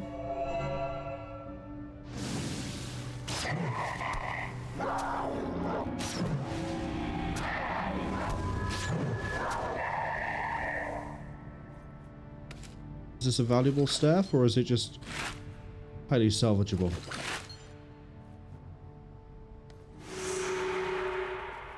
By the way, if you don't run close enough to see the dead bird, you do have to run all the way back here. It's a little bit of a rough thing to do. But yeah, rather than run all the way up here and then out, we're going to run this way. Then we're going to go talk to Oberon.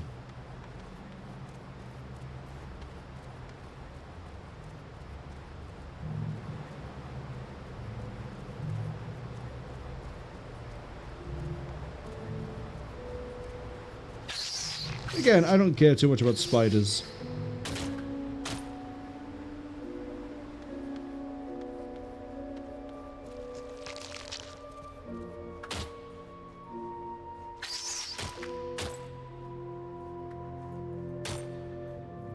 we've just dodged fighting all of those cadavers.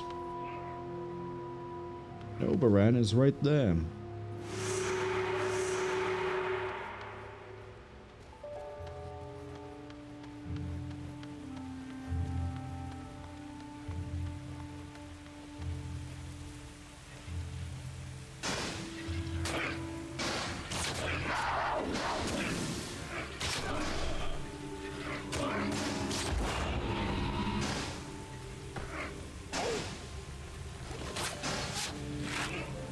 Salvageable. Now that I remember to get rid of that sword, just gonna pretend this isn't a problem for a hot minute.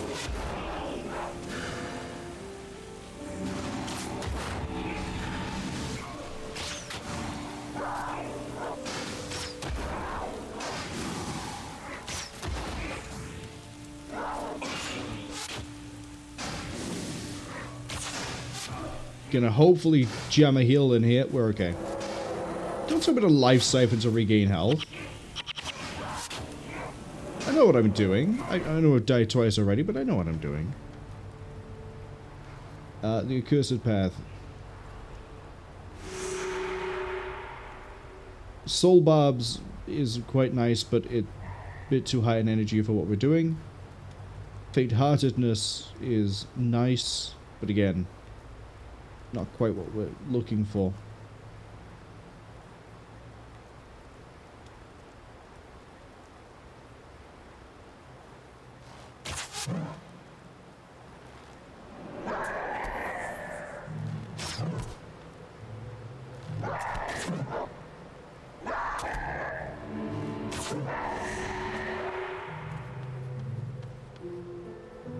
Do all the Crypt Fiends run this way, or is it just...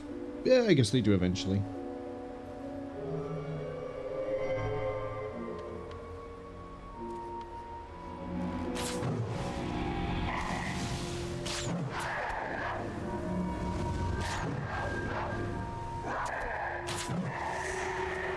Next.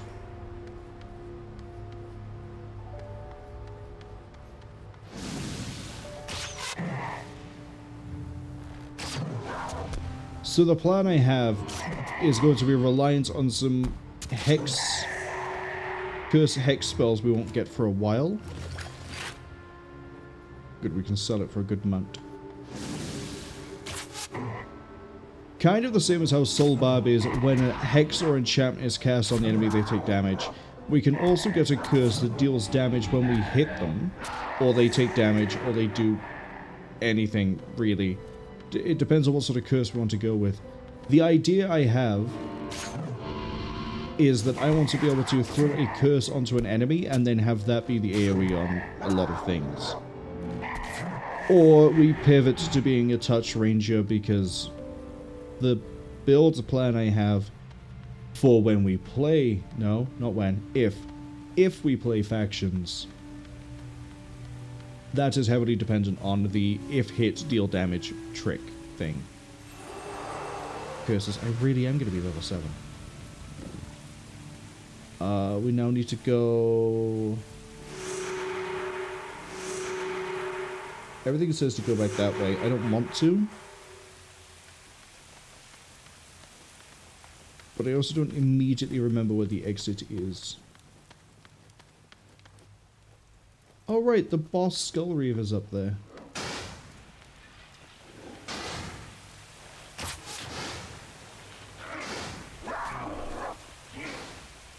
I need to go this way.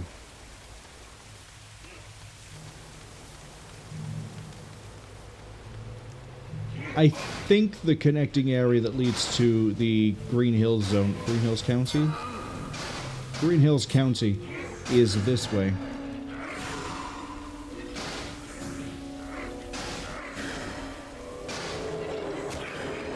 The problem is, I'm going to take so much damage doing this because the cadavers are going to actually hit hard. 2 nightmares down there. Flame guys, yeah, I was right. Can get to. Yes, it might be partially right.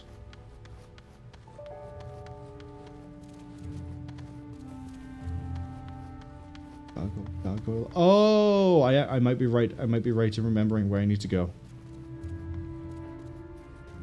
Green Hills County.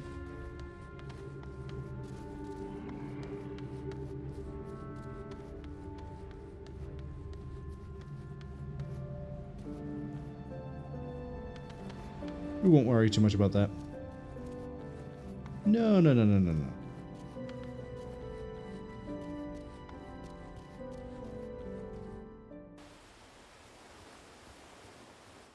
See, we're down here.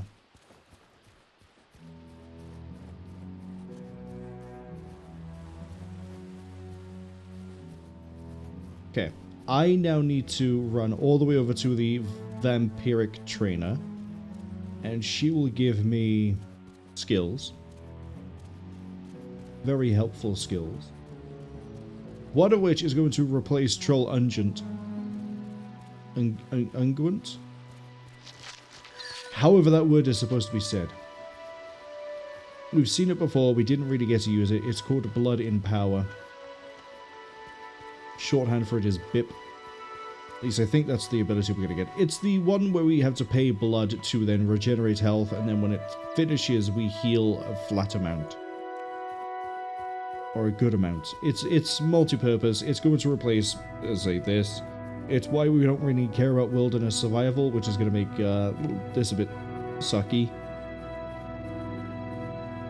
But the stats we're going to focus on primarily, as far as I'm concerned, are going to end up being marksmanship, blood magic, no, yes, yes, no, curses.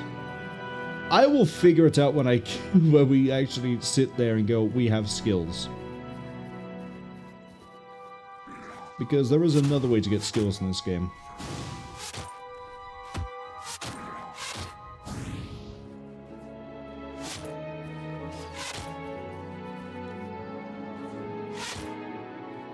Just gonna keep going this way. After all, what is there to stop me?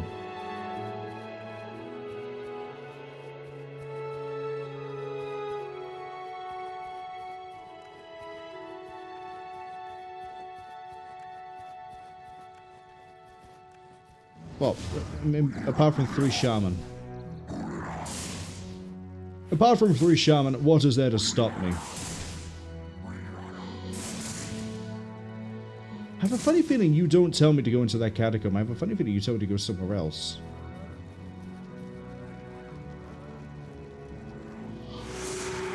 Blood renewal. Not blood in power. Blood in power is something else. Excuse me.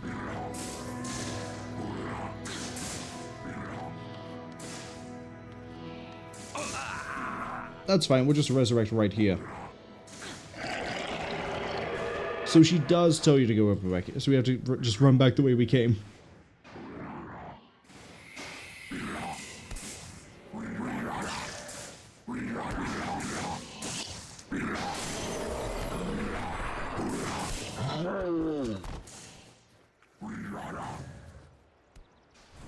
Hello, give me 29 health.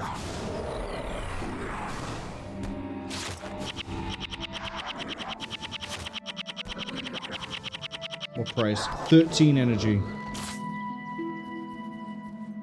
I can work with 13 energy.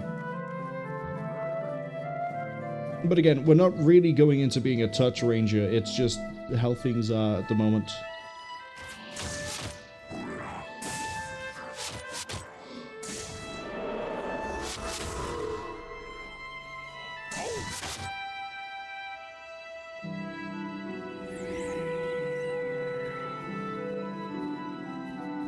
What am I doing? I know there's a solid wall of cliff there. We need to go back this way.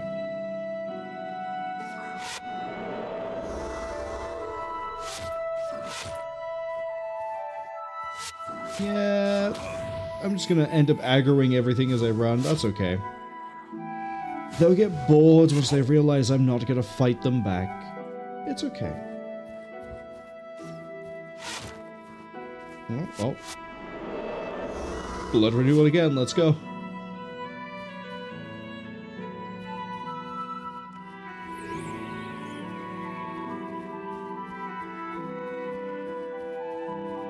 I'm genuinely impressed with the fact that I managed to hit.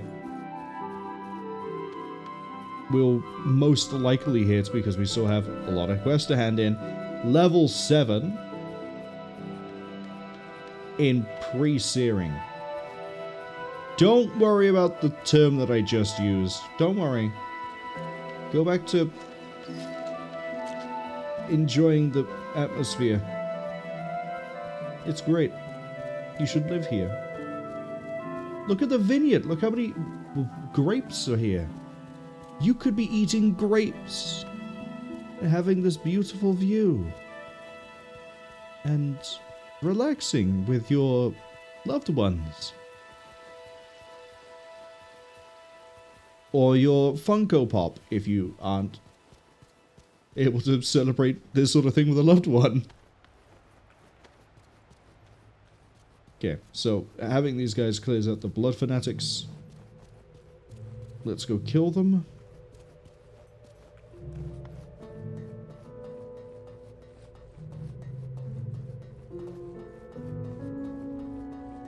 I'm way above that level, but that's sort of par for the course considering how we've done everything.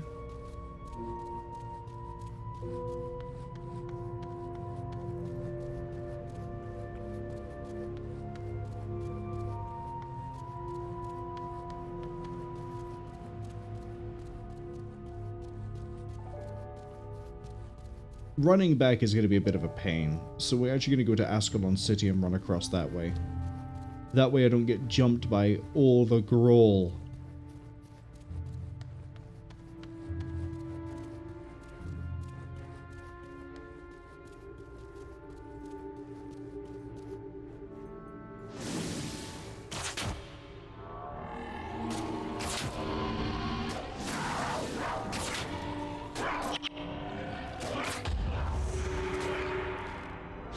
Two left.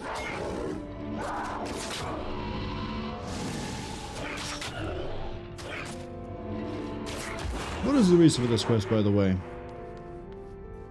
Failed in the trainer must pay the funded Dark Pact. I forget what Dark Pact is supposed to do, but they don't seem to be doing it. Yeah, they're just using Vile Touch again and again. Okay, Ascalon. Actually, hold up, Ashford Abbey, because we do need to go talk to the guy who lost his bird.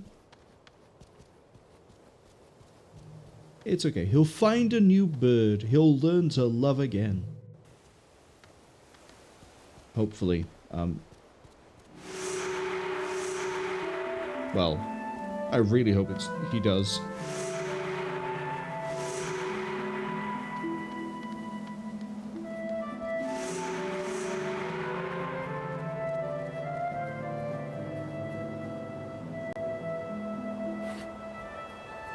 How many flowers have I got at this point? 5?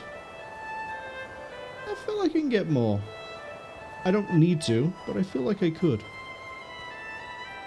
Why stop at 5? Why not go 1 beyond? Why not go to 10? That's more than 1 beyond, I'll give you that, but shoot for the stars, I guess.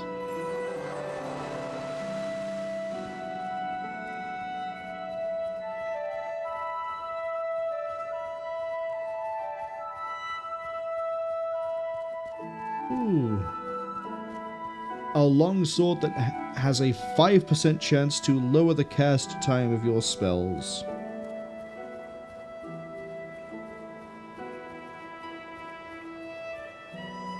I would be very concerned why a warrior would need that.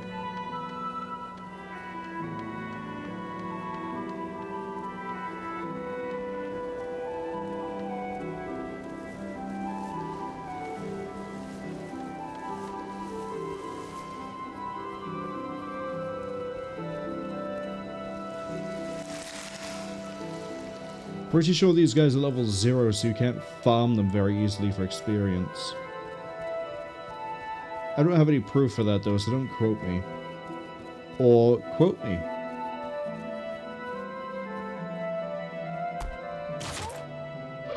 Just suck the life out this wolf.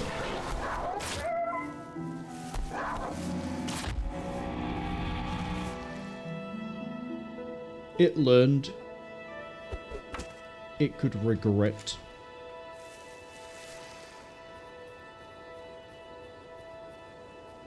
That dead bow. Highly salvageable.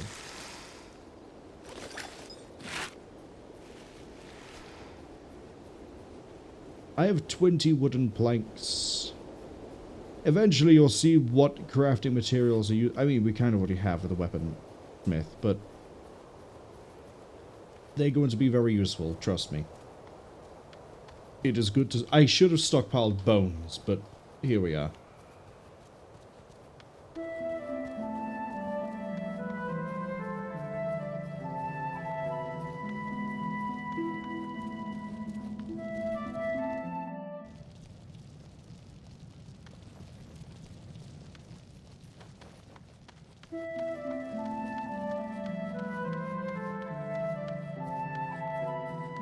What a nice time we're having.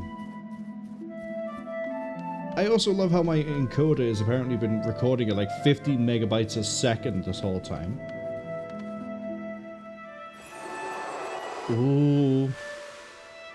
1% away. Well, we do have to go hand in this quest. And do this one. We're gonna hit level 7. Oh wow, we're gonna hit level 7.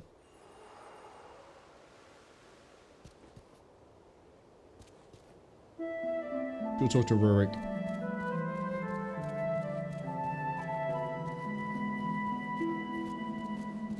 We're going to talk to Rurik, and we're going to enjoy it.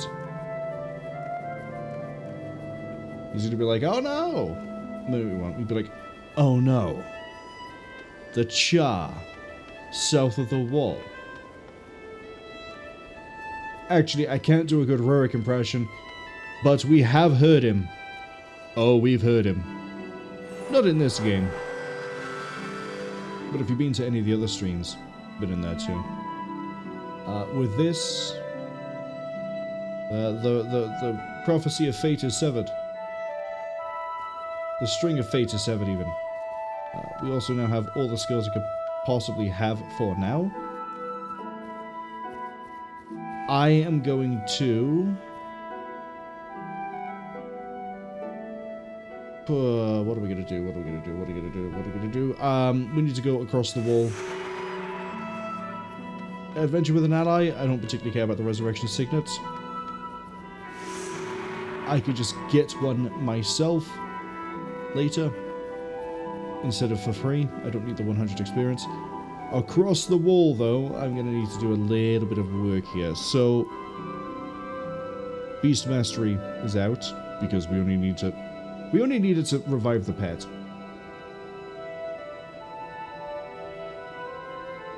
Curses, for the time being, aren't really doing anything for me. Blood magic does.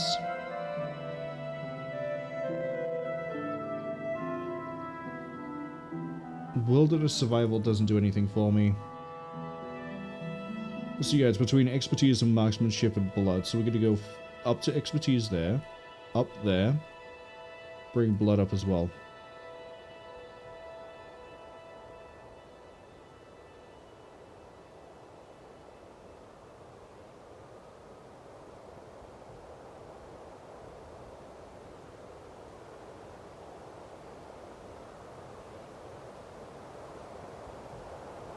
Yeah, that's fine by me. And then skills, we're going to do power shot, read the wind over here. Full shot there, point blank by there, vampiric by there, renewal by there, life siphon. There we go.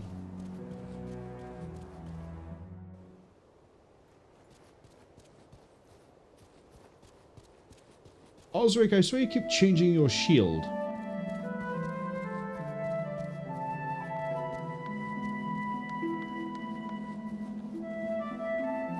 Anyway, why have I done what I've done? Bit of an explanation.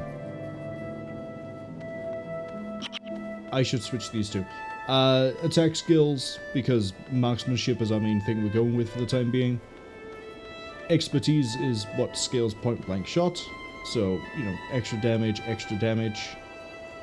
Dual shot is, again, extra damage. Vampiric touch is damage and healing. Blood renewal is just healing, but we do have to pay a bit of a cost to begin with. Life Siphon gives me a little bit of healing and a little bit more damage output. Read the Wind gives me just flat extra damage. Right. Pull the lever. Run. Now, it used to be that you had to have another character with you. Another player, sorry. But if my understanding of patch notes is correct, it is now you can. It looks like we can't continue, but we can. If we set foot here, we're in the Northlands. Now, Marwol, why did you want to do this last? The enemies here are very strong. Level 5 Okard, level 5 Okard. This area is balanced, assuming you have a second player with you. Now, all I have to do is... I kind of remember the route. But there are other enemies here. After all, we're north of the wall. And you know what that means? It means we're in Charr territory. We need to be very careful.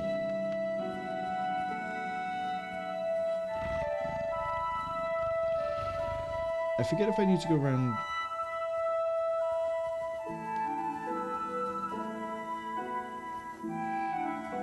No. I could go through the water, right?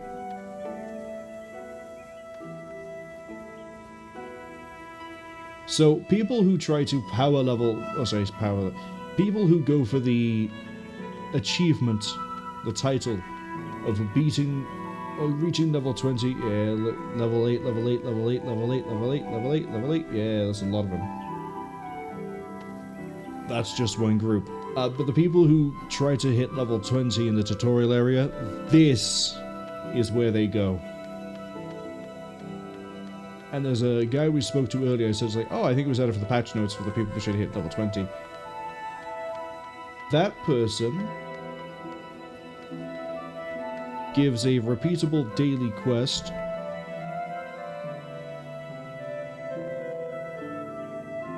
yeah, it gives a repeatable daily quest for get to yeah, Ben's over there. I was hoping I could avoid fighting anything, to be honest. Anyway, repeatable daily quest for 1,000 experience, I think, or whatever it is, to help the people get to the point.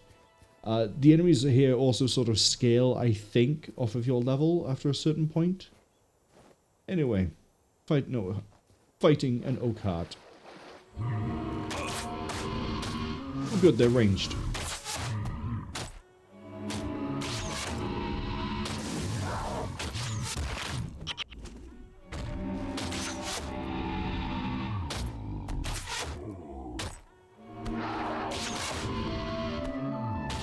I'm actually technically energy positive when I use just point blank shot. It's really, really good.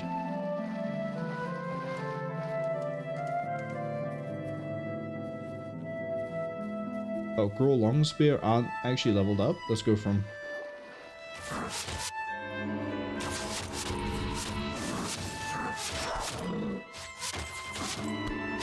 I love expertise.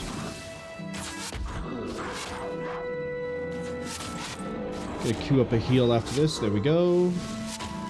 I mean, it's a bit risky because we do have to pay the health price, but we just tanked a lot of that damage. Now, if I was closer to, like, say, level 10, or if I was doing some other things that would give me better skills or damage, I would probably try to fight a Charr. They do have unique items.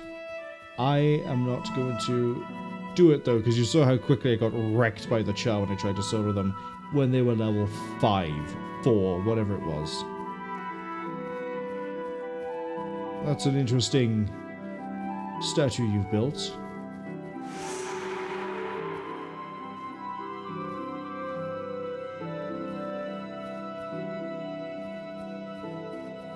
I'm not gonna fight the Charr. I'm not gonna fight the Charr. Resist the urge. Resist the urge. I can't resist the urge. Can't resist the urge. They're level.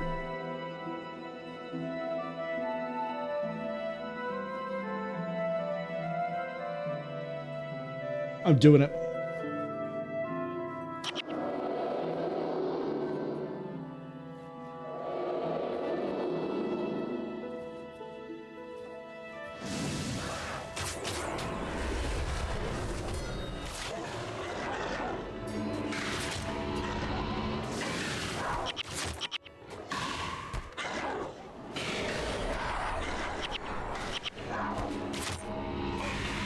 Ben should be alright.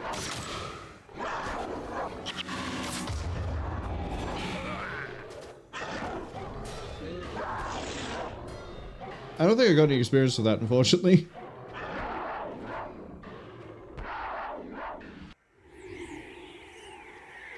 Ben should be okay.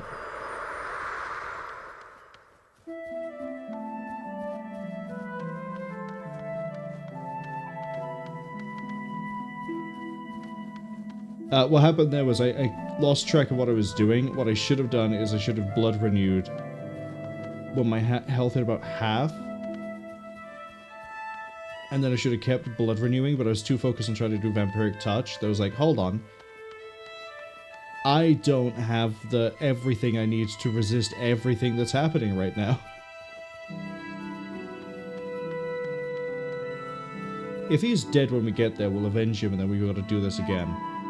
Which isn't too bad, but also I'd rather we didn't have to do that. But it's what I get. I should have prepared better. Read the Wind did help, though. It's just, yeah, we aren't really... Oh, wow, he did kill them all. Ben, you're amazing. Ben, do you want to go fight the others?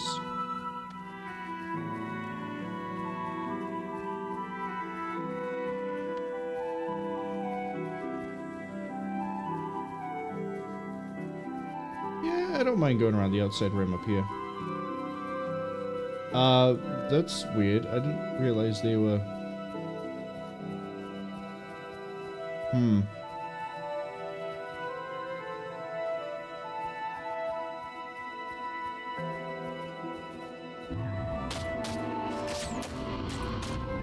There's me saying earlier about, like... You know what? Never mind.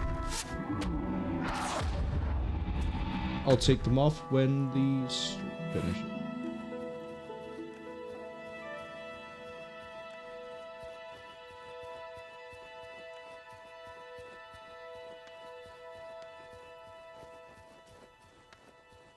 Yeah, that needs to be removed.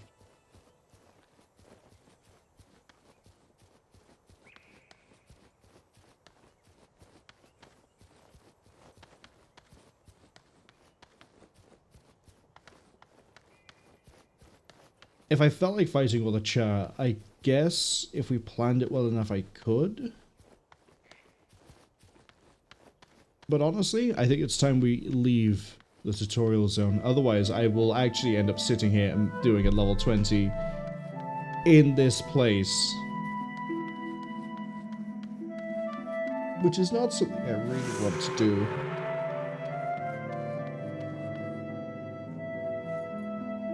And then we have to go talk to Gate Guard Torin. There he is. He's normally down here, but because of the quest we got it with the Rurik coming over here, he had to be moved. And with that, everything here is done. As far as I am aware and concerned.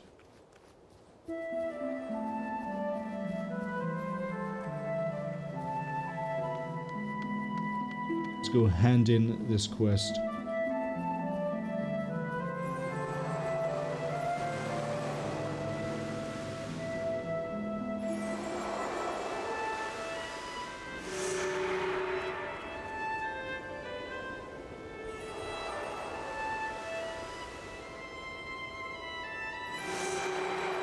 Once we leave, there is no turning back. We may not see friends or family for a while. We're gonna go attack the north. Oh, we're gonna join the academy and then attack the north.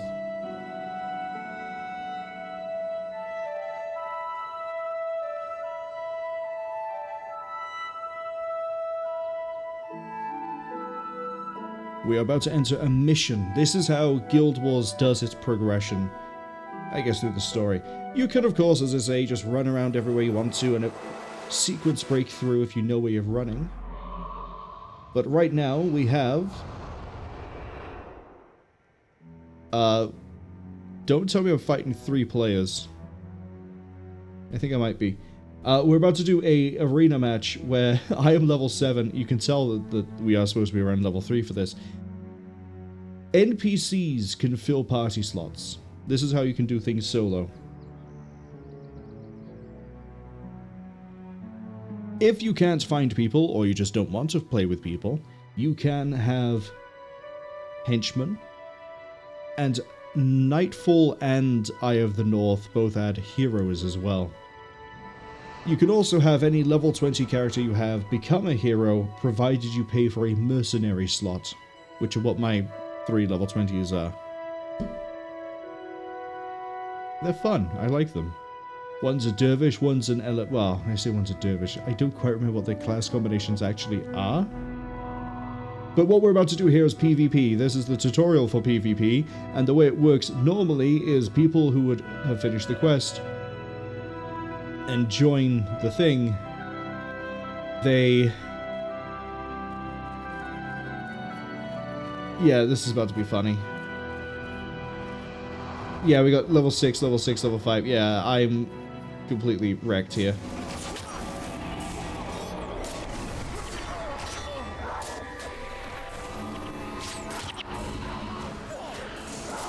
I feel disgusting already.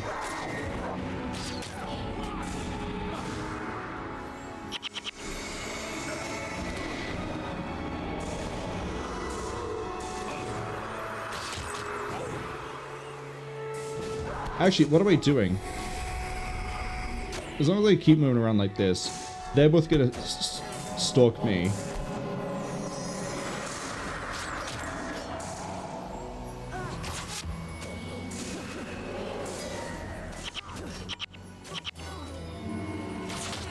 No one here is gonna kill anyone because, like, I've got 3 henchmen, and I'm fighting 2 players who would have better skills.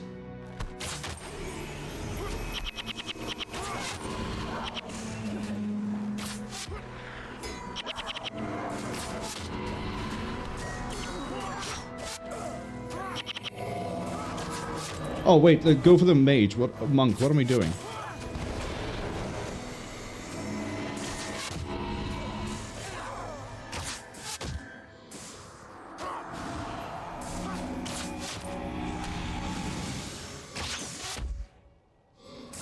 Yeah, but again, like, the henchmen are never going to be good as players. They can sort of focus on me, but again, like, I can't really compete with this. I mean, I'm not gonna... Oh, I might actually die here when they all try to focus me. There we go. Again, not really a PvP... Oh, I keep saying again. But that's 4 players. I had 3 henchmen that are also level 3. They're level 5 and whatever it is. The fact I killed one of them is outstanding. But welcome to PvP.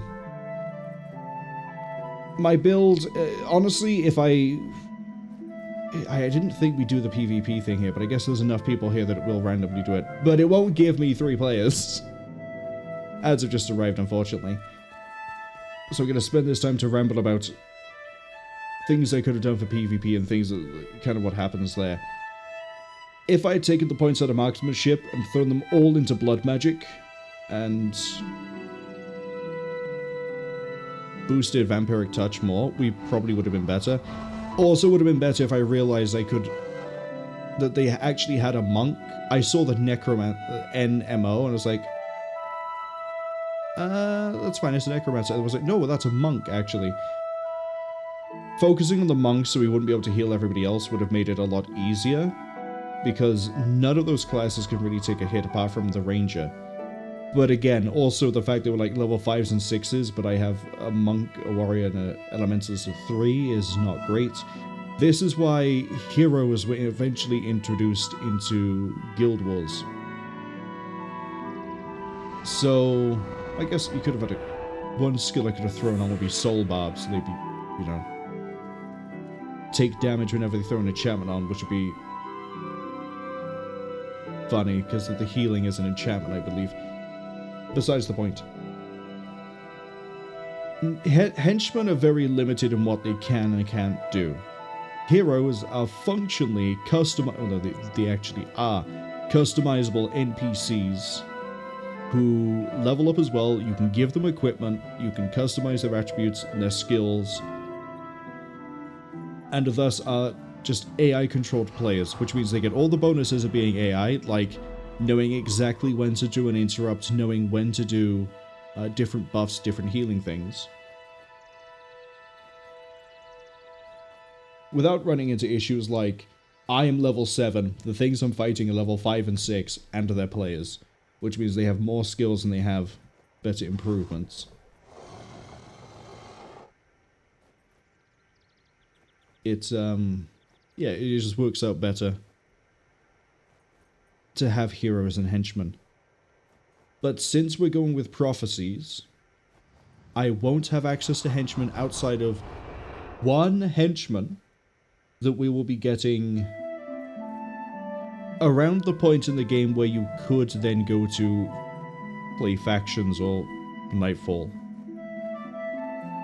I'm not going to try to get henchmen unless I absolutely need to. And I'm hoping I don't, because again, henchmen are really powerful. But we're going to see how far we can get with just...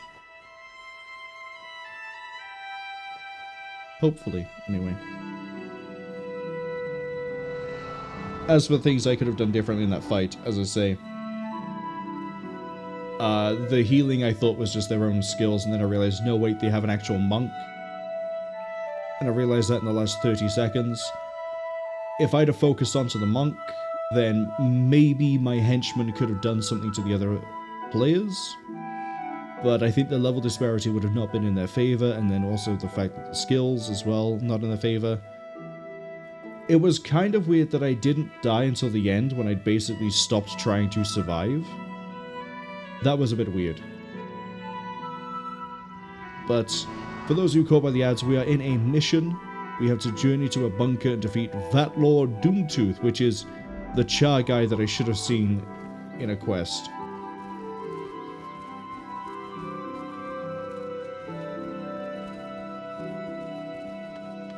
So we're going to run all the way down here.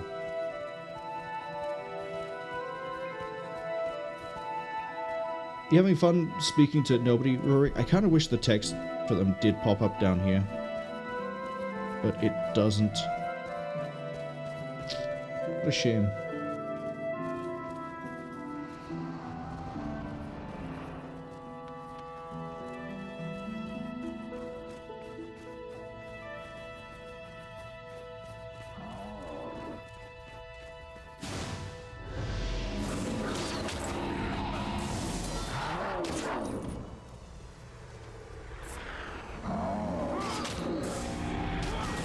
Other things thinking about it that I could have done as well. If I tell it to lock a target, it will not switch target when I switch target.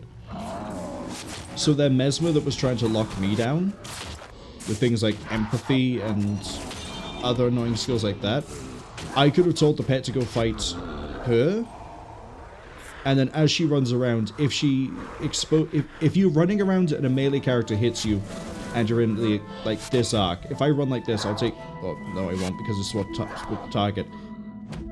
If you hit someone in the back when they're running away in melee, you deal a guaranteed crit. So my cat would have been dealing guaranteed crits if she didn't run the right way. Similarly, I could have sent it to the monk, and we could have focused the monk together. but then I probably would have been focused by everybody else. It's one of those things, like, it's curious to see if it would have been different. But I'm also not really running anything at the moment that would be good or better for PvP.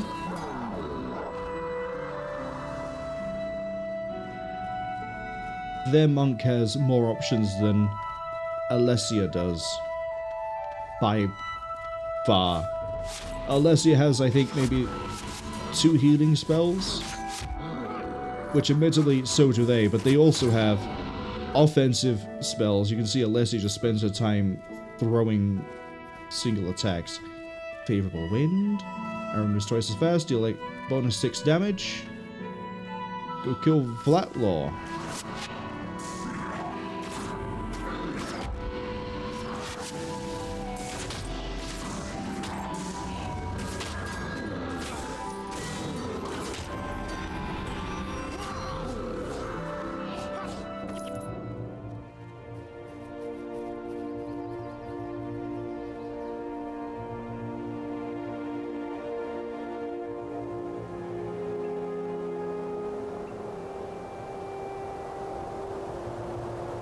It was on that day that the Charr discovered a way around the Great Wall, a way to bring it down.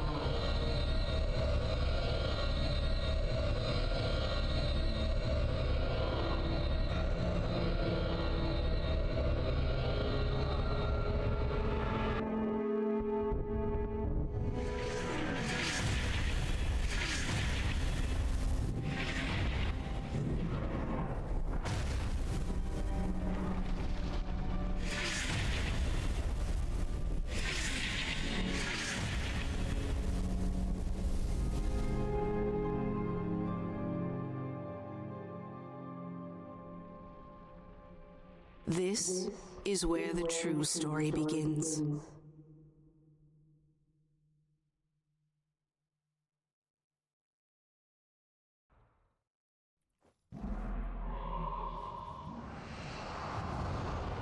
So, when I said about pre-searing and don't worry what pre-searing is, welcome to post-searing Ascalon. The Charr basically figured out how to fire magical short-ranged mortar thermonukes and proceeded to overrun the wall and cause all sorts of problems. Let's go talk to Titus.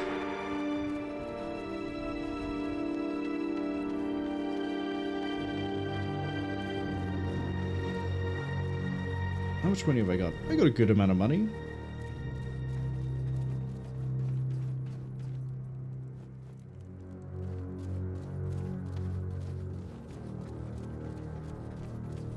Enemies here at level 3, roughly around what they should be.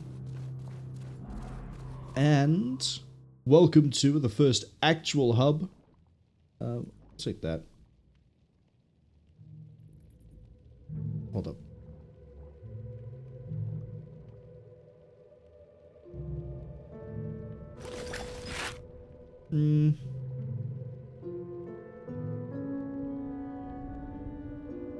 It's not bad. Welcome to the first actual normal outpost. I'm gonna leave the party so we lose all the mercenaries, and then we're gonna sell things, and then I'm going to very weirdly do things in a, well, very weird order. First, you might realize there's an Ascalonian key here, and then there's this weird currency by here. 1 platinum is 1,000 gold. We're not gonna get that anytime soon. We're going to then sell scale fins. I'm gonna get rid of the healing ankh, limb, seed. We're gonna keep the carapace. These. Ditch all of these. Oh, I didn't give Gwen all the things. Well, I'm sure she's fine. Surely. It's tempting to keep that. We can make it do more damage.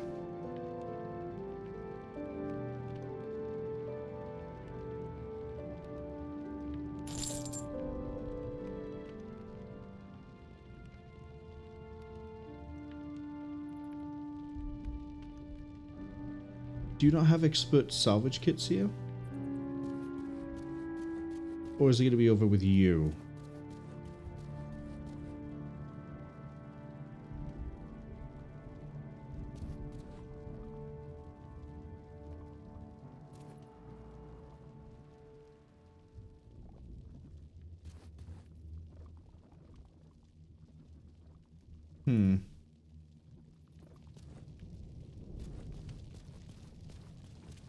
Another new build of Guild Wars is available.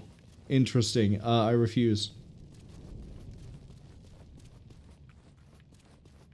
I will very quickly elucidate on what... Well, elucidate is a hell of a word to pull out.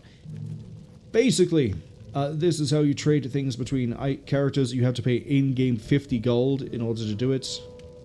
Show me my storage account. Look at everything I have. Kind of an igneous thing. I've got different things customized for different characters.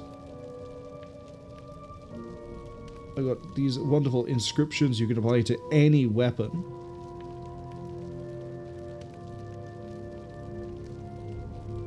Golem user manuals. Don't worry about what Golem is.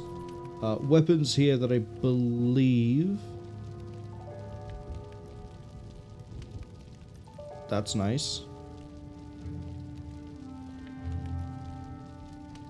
Minor Vigor, Major Spawning Power. Yeah, we have a few nice things here.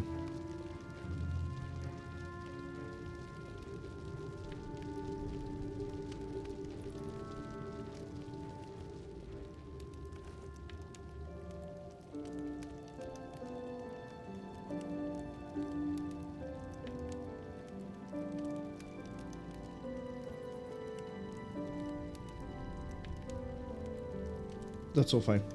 Sorry, buying all the storage so I actually have what I want in terms of getting things out and throwing them around, and... Yeah, you have to buy storage in this game in-game. Anyway, now that we are here, don't tell me, you trade Charr hide. Fantastic. We can do fun things like look at runes, armor, buy better armor. We can buy better weapons. Remember I said earlier that some people will pay good money to be ran to endgame areas? It's so they have access to endgame items. Runes, though, they tend to do things based on what the rune is, which I realize doesn't really explain anything, but let's say I want to improve my wilderness skill without actually putting any attribute points into it. I can do that. I just buy one of these. Or we can go to a level 2, but then I lose some of my health. Or level 3, and then we lose more of my health. What could be very funny is I pick up a Rune of Superior Expertise now at 150 gold, and we just slap it on. There are other things you can do as well, which is, if you have none, Rune of Superior Vigor is you gain a lot of health, then you got other ones like... Minor Vigor tends to... all the health ones tend to be pretty high for various reasons. Vitae, for example, is stackable. You can have as many of them as you want. They all affect. If it says non-stacking, it means you can only really have one. Don't bother doing anything else. Really. As for armor, we can talk about armor. So, our starting armor is armor 10. Don't worry about the blue for now. This is armor 25. As your armor gets closer to 60, the amount of damage you take becomes closer to 1-to-1. What I mean by this is, let's say I have an attack that deals 10 damage, and I hit an enemy that has 60 armor, I deal 10 damage. It doesn't get affected by armor either way. If they have, I think it's 90? Then I deal 50% less. If they have 30, let's say for the sake of argument, my knowledge exactly of how the damage scales isn't quite right, but the idea is the less armor you have under 60, the more damage you take. The more armor you have over 60, the less damage you take. The less armor, the more damage. Yes, right, got that right. So us having armor 10, armor 10, armor 10, armor 10, armor 10, that means we're 50 under 60. But Marwol, that's 5 pieces of armor. That's 50. No, it's not. You see, every time you get hit, it randomly picks a piece of armor to test against. So, for example, the chest being the chest, highest chance to hit. So this is probably really expensive to get. And if we look over here for the third line vest, it requires 3 tan square hides.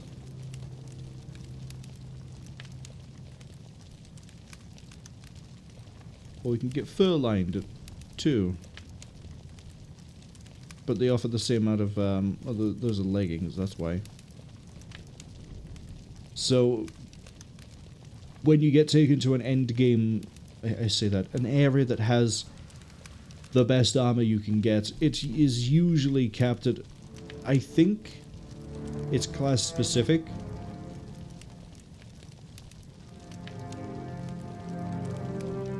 Everyone, I think, goes to 60, and then I think things like this, where Rangers get a bonus against elemental damage, gets added on because they're Rangers. So obviously I'm gonna need tan to square hides pretty soon. So that, and off you go.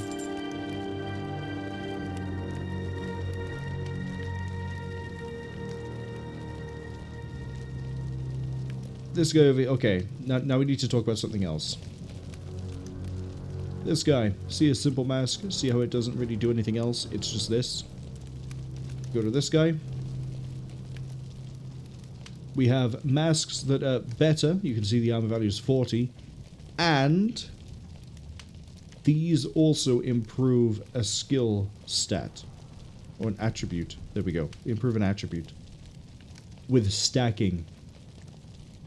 Which means if we have, say, this, and then we put a rune on it, if I'm right in remembering, the rune and the armor can both improve an attribute, even if the rune is non-stacking.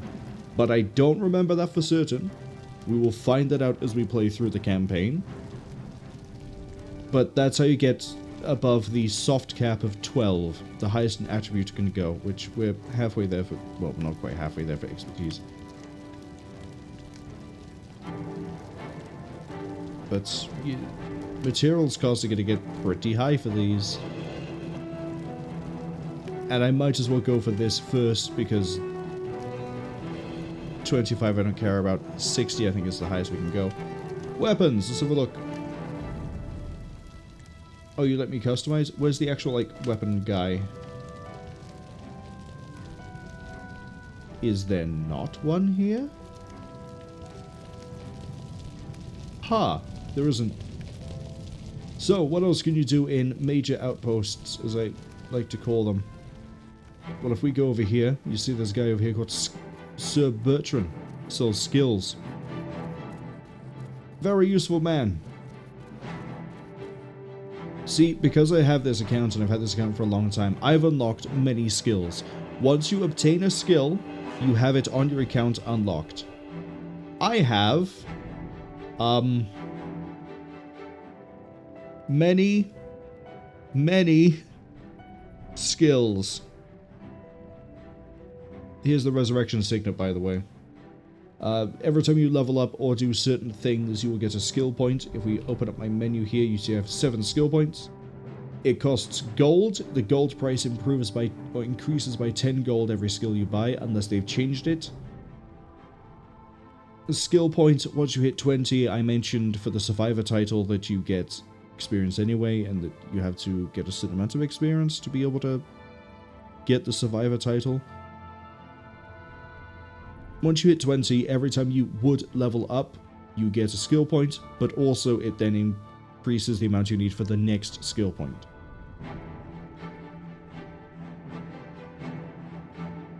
So, knowing what I know, which is I need skills, you can see everything here that says unlocked, unlocked, unlocked, unlocked, unlocked, unlocked. You get the idea? This is why I want to go into curses. I know my curses, and we have what we have. Barbs here, for example. Whenever a foe takes damage, they take 1 more damage when they hit, as long as it's physical, which is really helpful because we have the pet, we have my arrows, we could do fun things. There's other things like Defile Flesh, target foe only gains 2/3 healing. Target foe or nearby suffer from weakness, they deal less damage. Whenever they take physical pain, deal shadow damage to all adjacent foes. Degeneration, and then I get healed when it ends.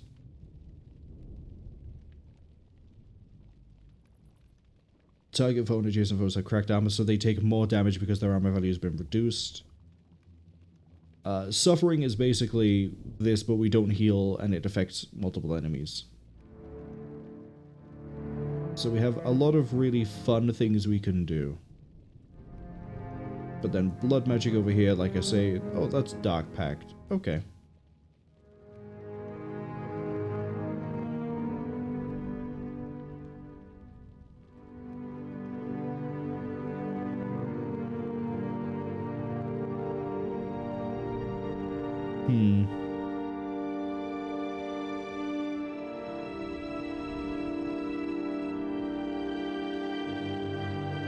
Beast skills, we have quite a few options here. What have we got for expertise? 75% chance to block attacks. Okay. Alright, I have lightning reflexes.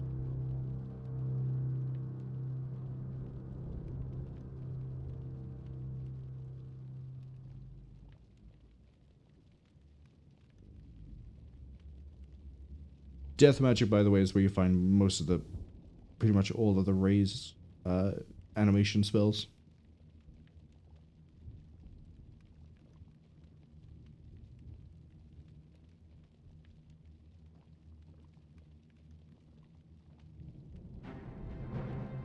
I don't know if there's actually anything I want to pick up now.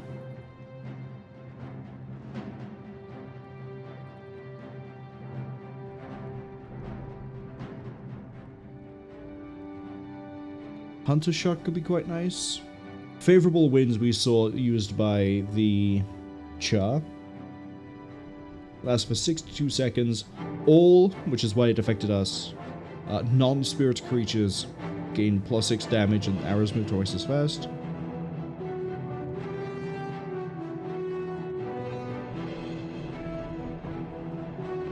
Lose energy. Interrupt and daze them.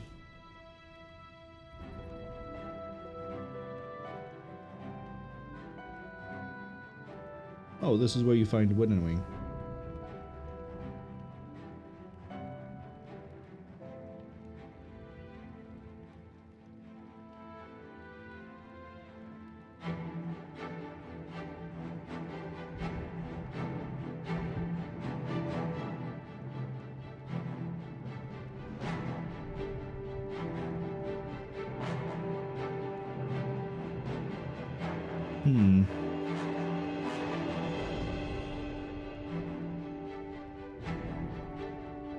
I say I don't want to buy anything just yet because I know we're going to pick up some skills for free. I'd like to see what we get.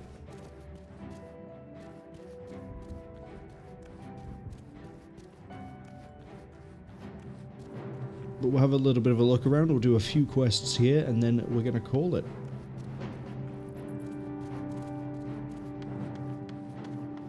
So you've been promoted, Titus. Congratulations.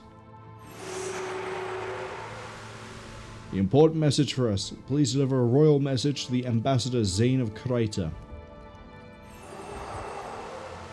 You can rely on me. But we should probably not go out by ourselves. This is where the mercenaries come into it. If you don't want to, as I say, if you don't want to run around with people, we could just take mercenaries.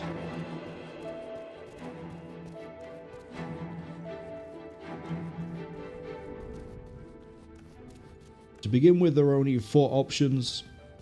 Mage, healer, archer, fighter. It's always a good idea to have a healer. You can only have one of every type.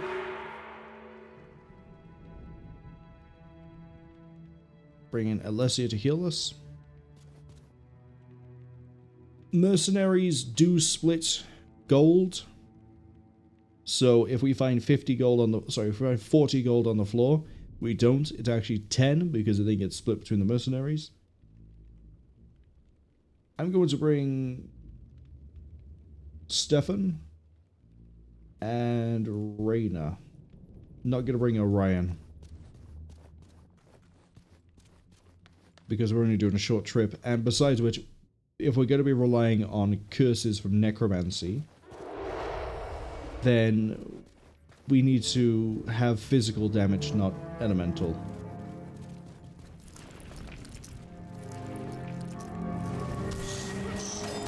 Cass says, bacon. Ends up with bacon, have you, Cass? Well, I was going to find enemies are going to be using more skills, and every skill they use, you can... Well, I say every. Most of these skills you can probably find for a character. All enemies are now going to be based off of professions. They're not just going to be nondescript NPC with health and damage.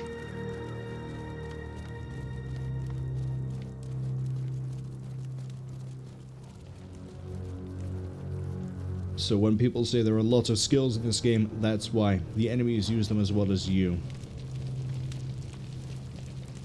Ah, Prince Rurik has welcomed them to Ascalon.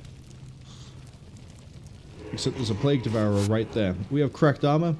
We have minus 20 to a minimum of 60, but it doesn't affect us because we're below that level anyway.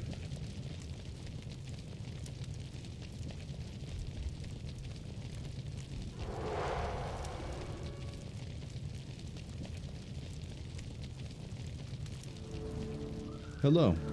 We hear you want to help. Vile touch and penetrating attack, yes please. Travel south to Regent Valley and find Torrin.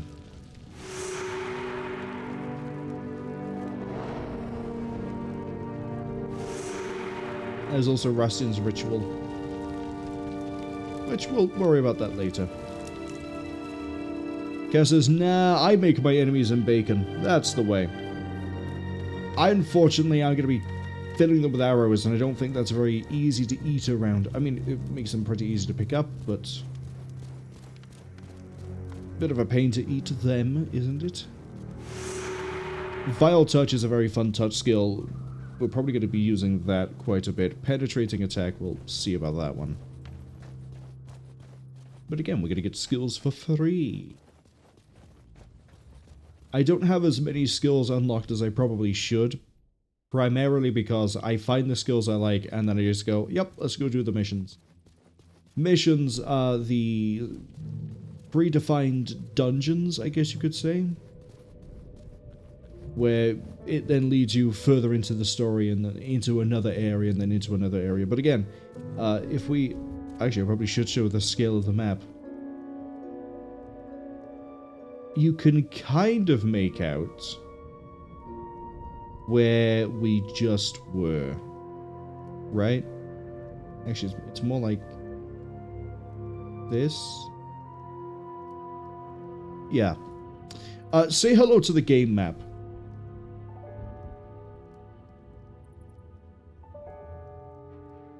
This is it. This is all of it. This is everything. Here. Factions and Nightfall have their own maps.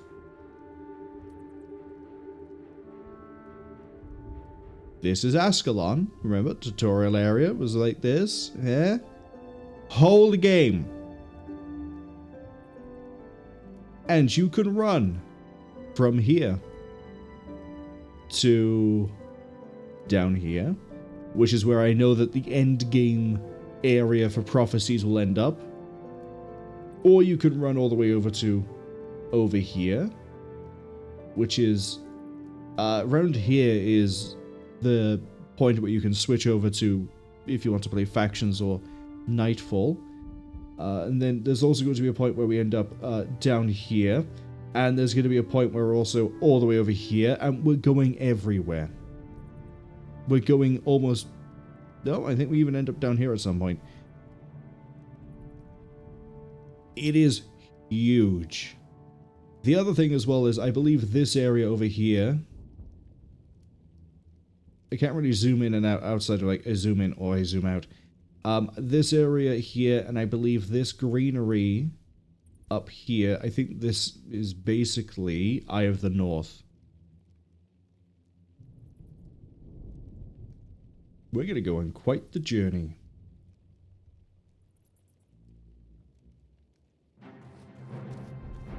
Let's go get my free skills. And then...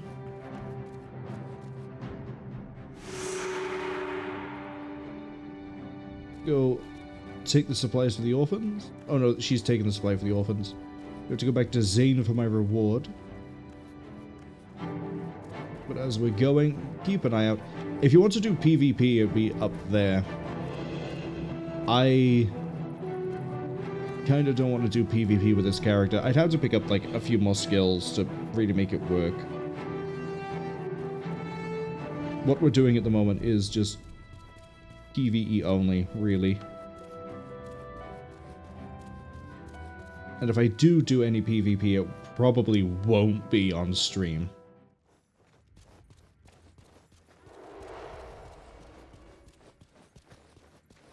Hey, King Adelburn.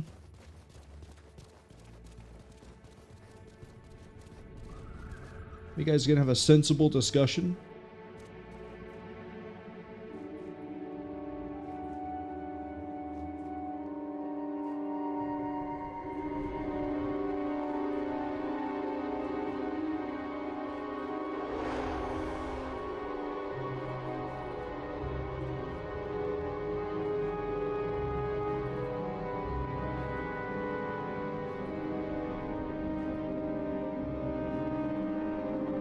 Just gonna let these guys argue.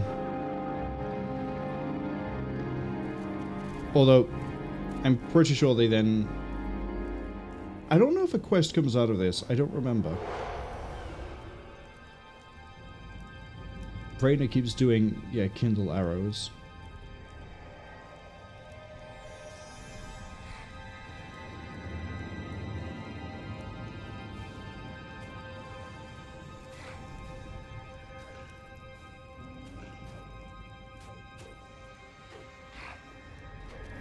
Oh good, Rurik has decided he wants to go fight a gargoyle.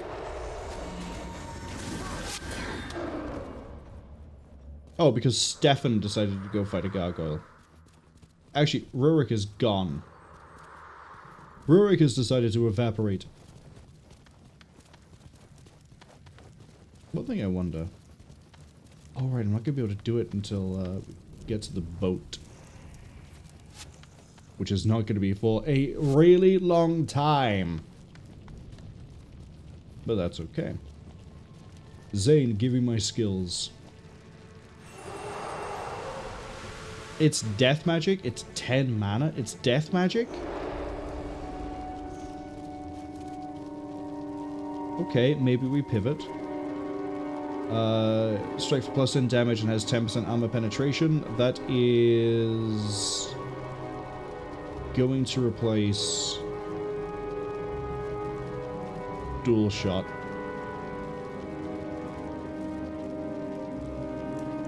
We don't need multiple hits yet. Okay, before we wrap up, don't worry about guild registrars or guild emblemer. Don't worry about them. He wants us to go defend the wall. We're not going to do that here. That is just the push for players to go and do the mission to advance the story. We're not doing that. We're going to sort of full clear areas as we see fit, and then keep going. I always love that art piece. And then keep going. Simon the Scribe over here kind of really... in the ruins of a cathedral. These are all the gods, by the way. All of the gods. There are 6 of them. 5. I can't count. I thought there were 6.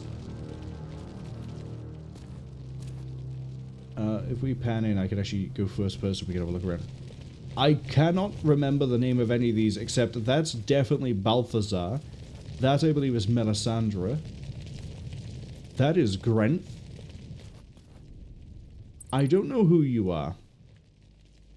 That might be Duena. But again, my knowledge of things like lore is pretty sketchy.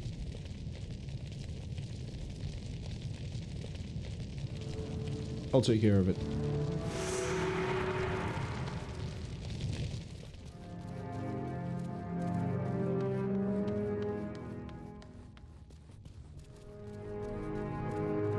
And then you have a big dragon over there.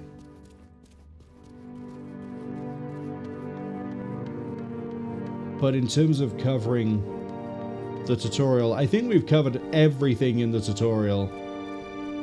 Then lost the PvP fight. And here we are now. In a whole new world.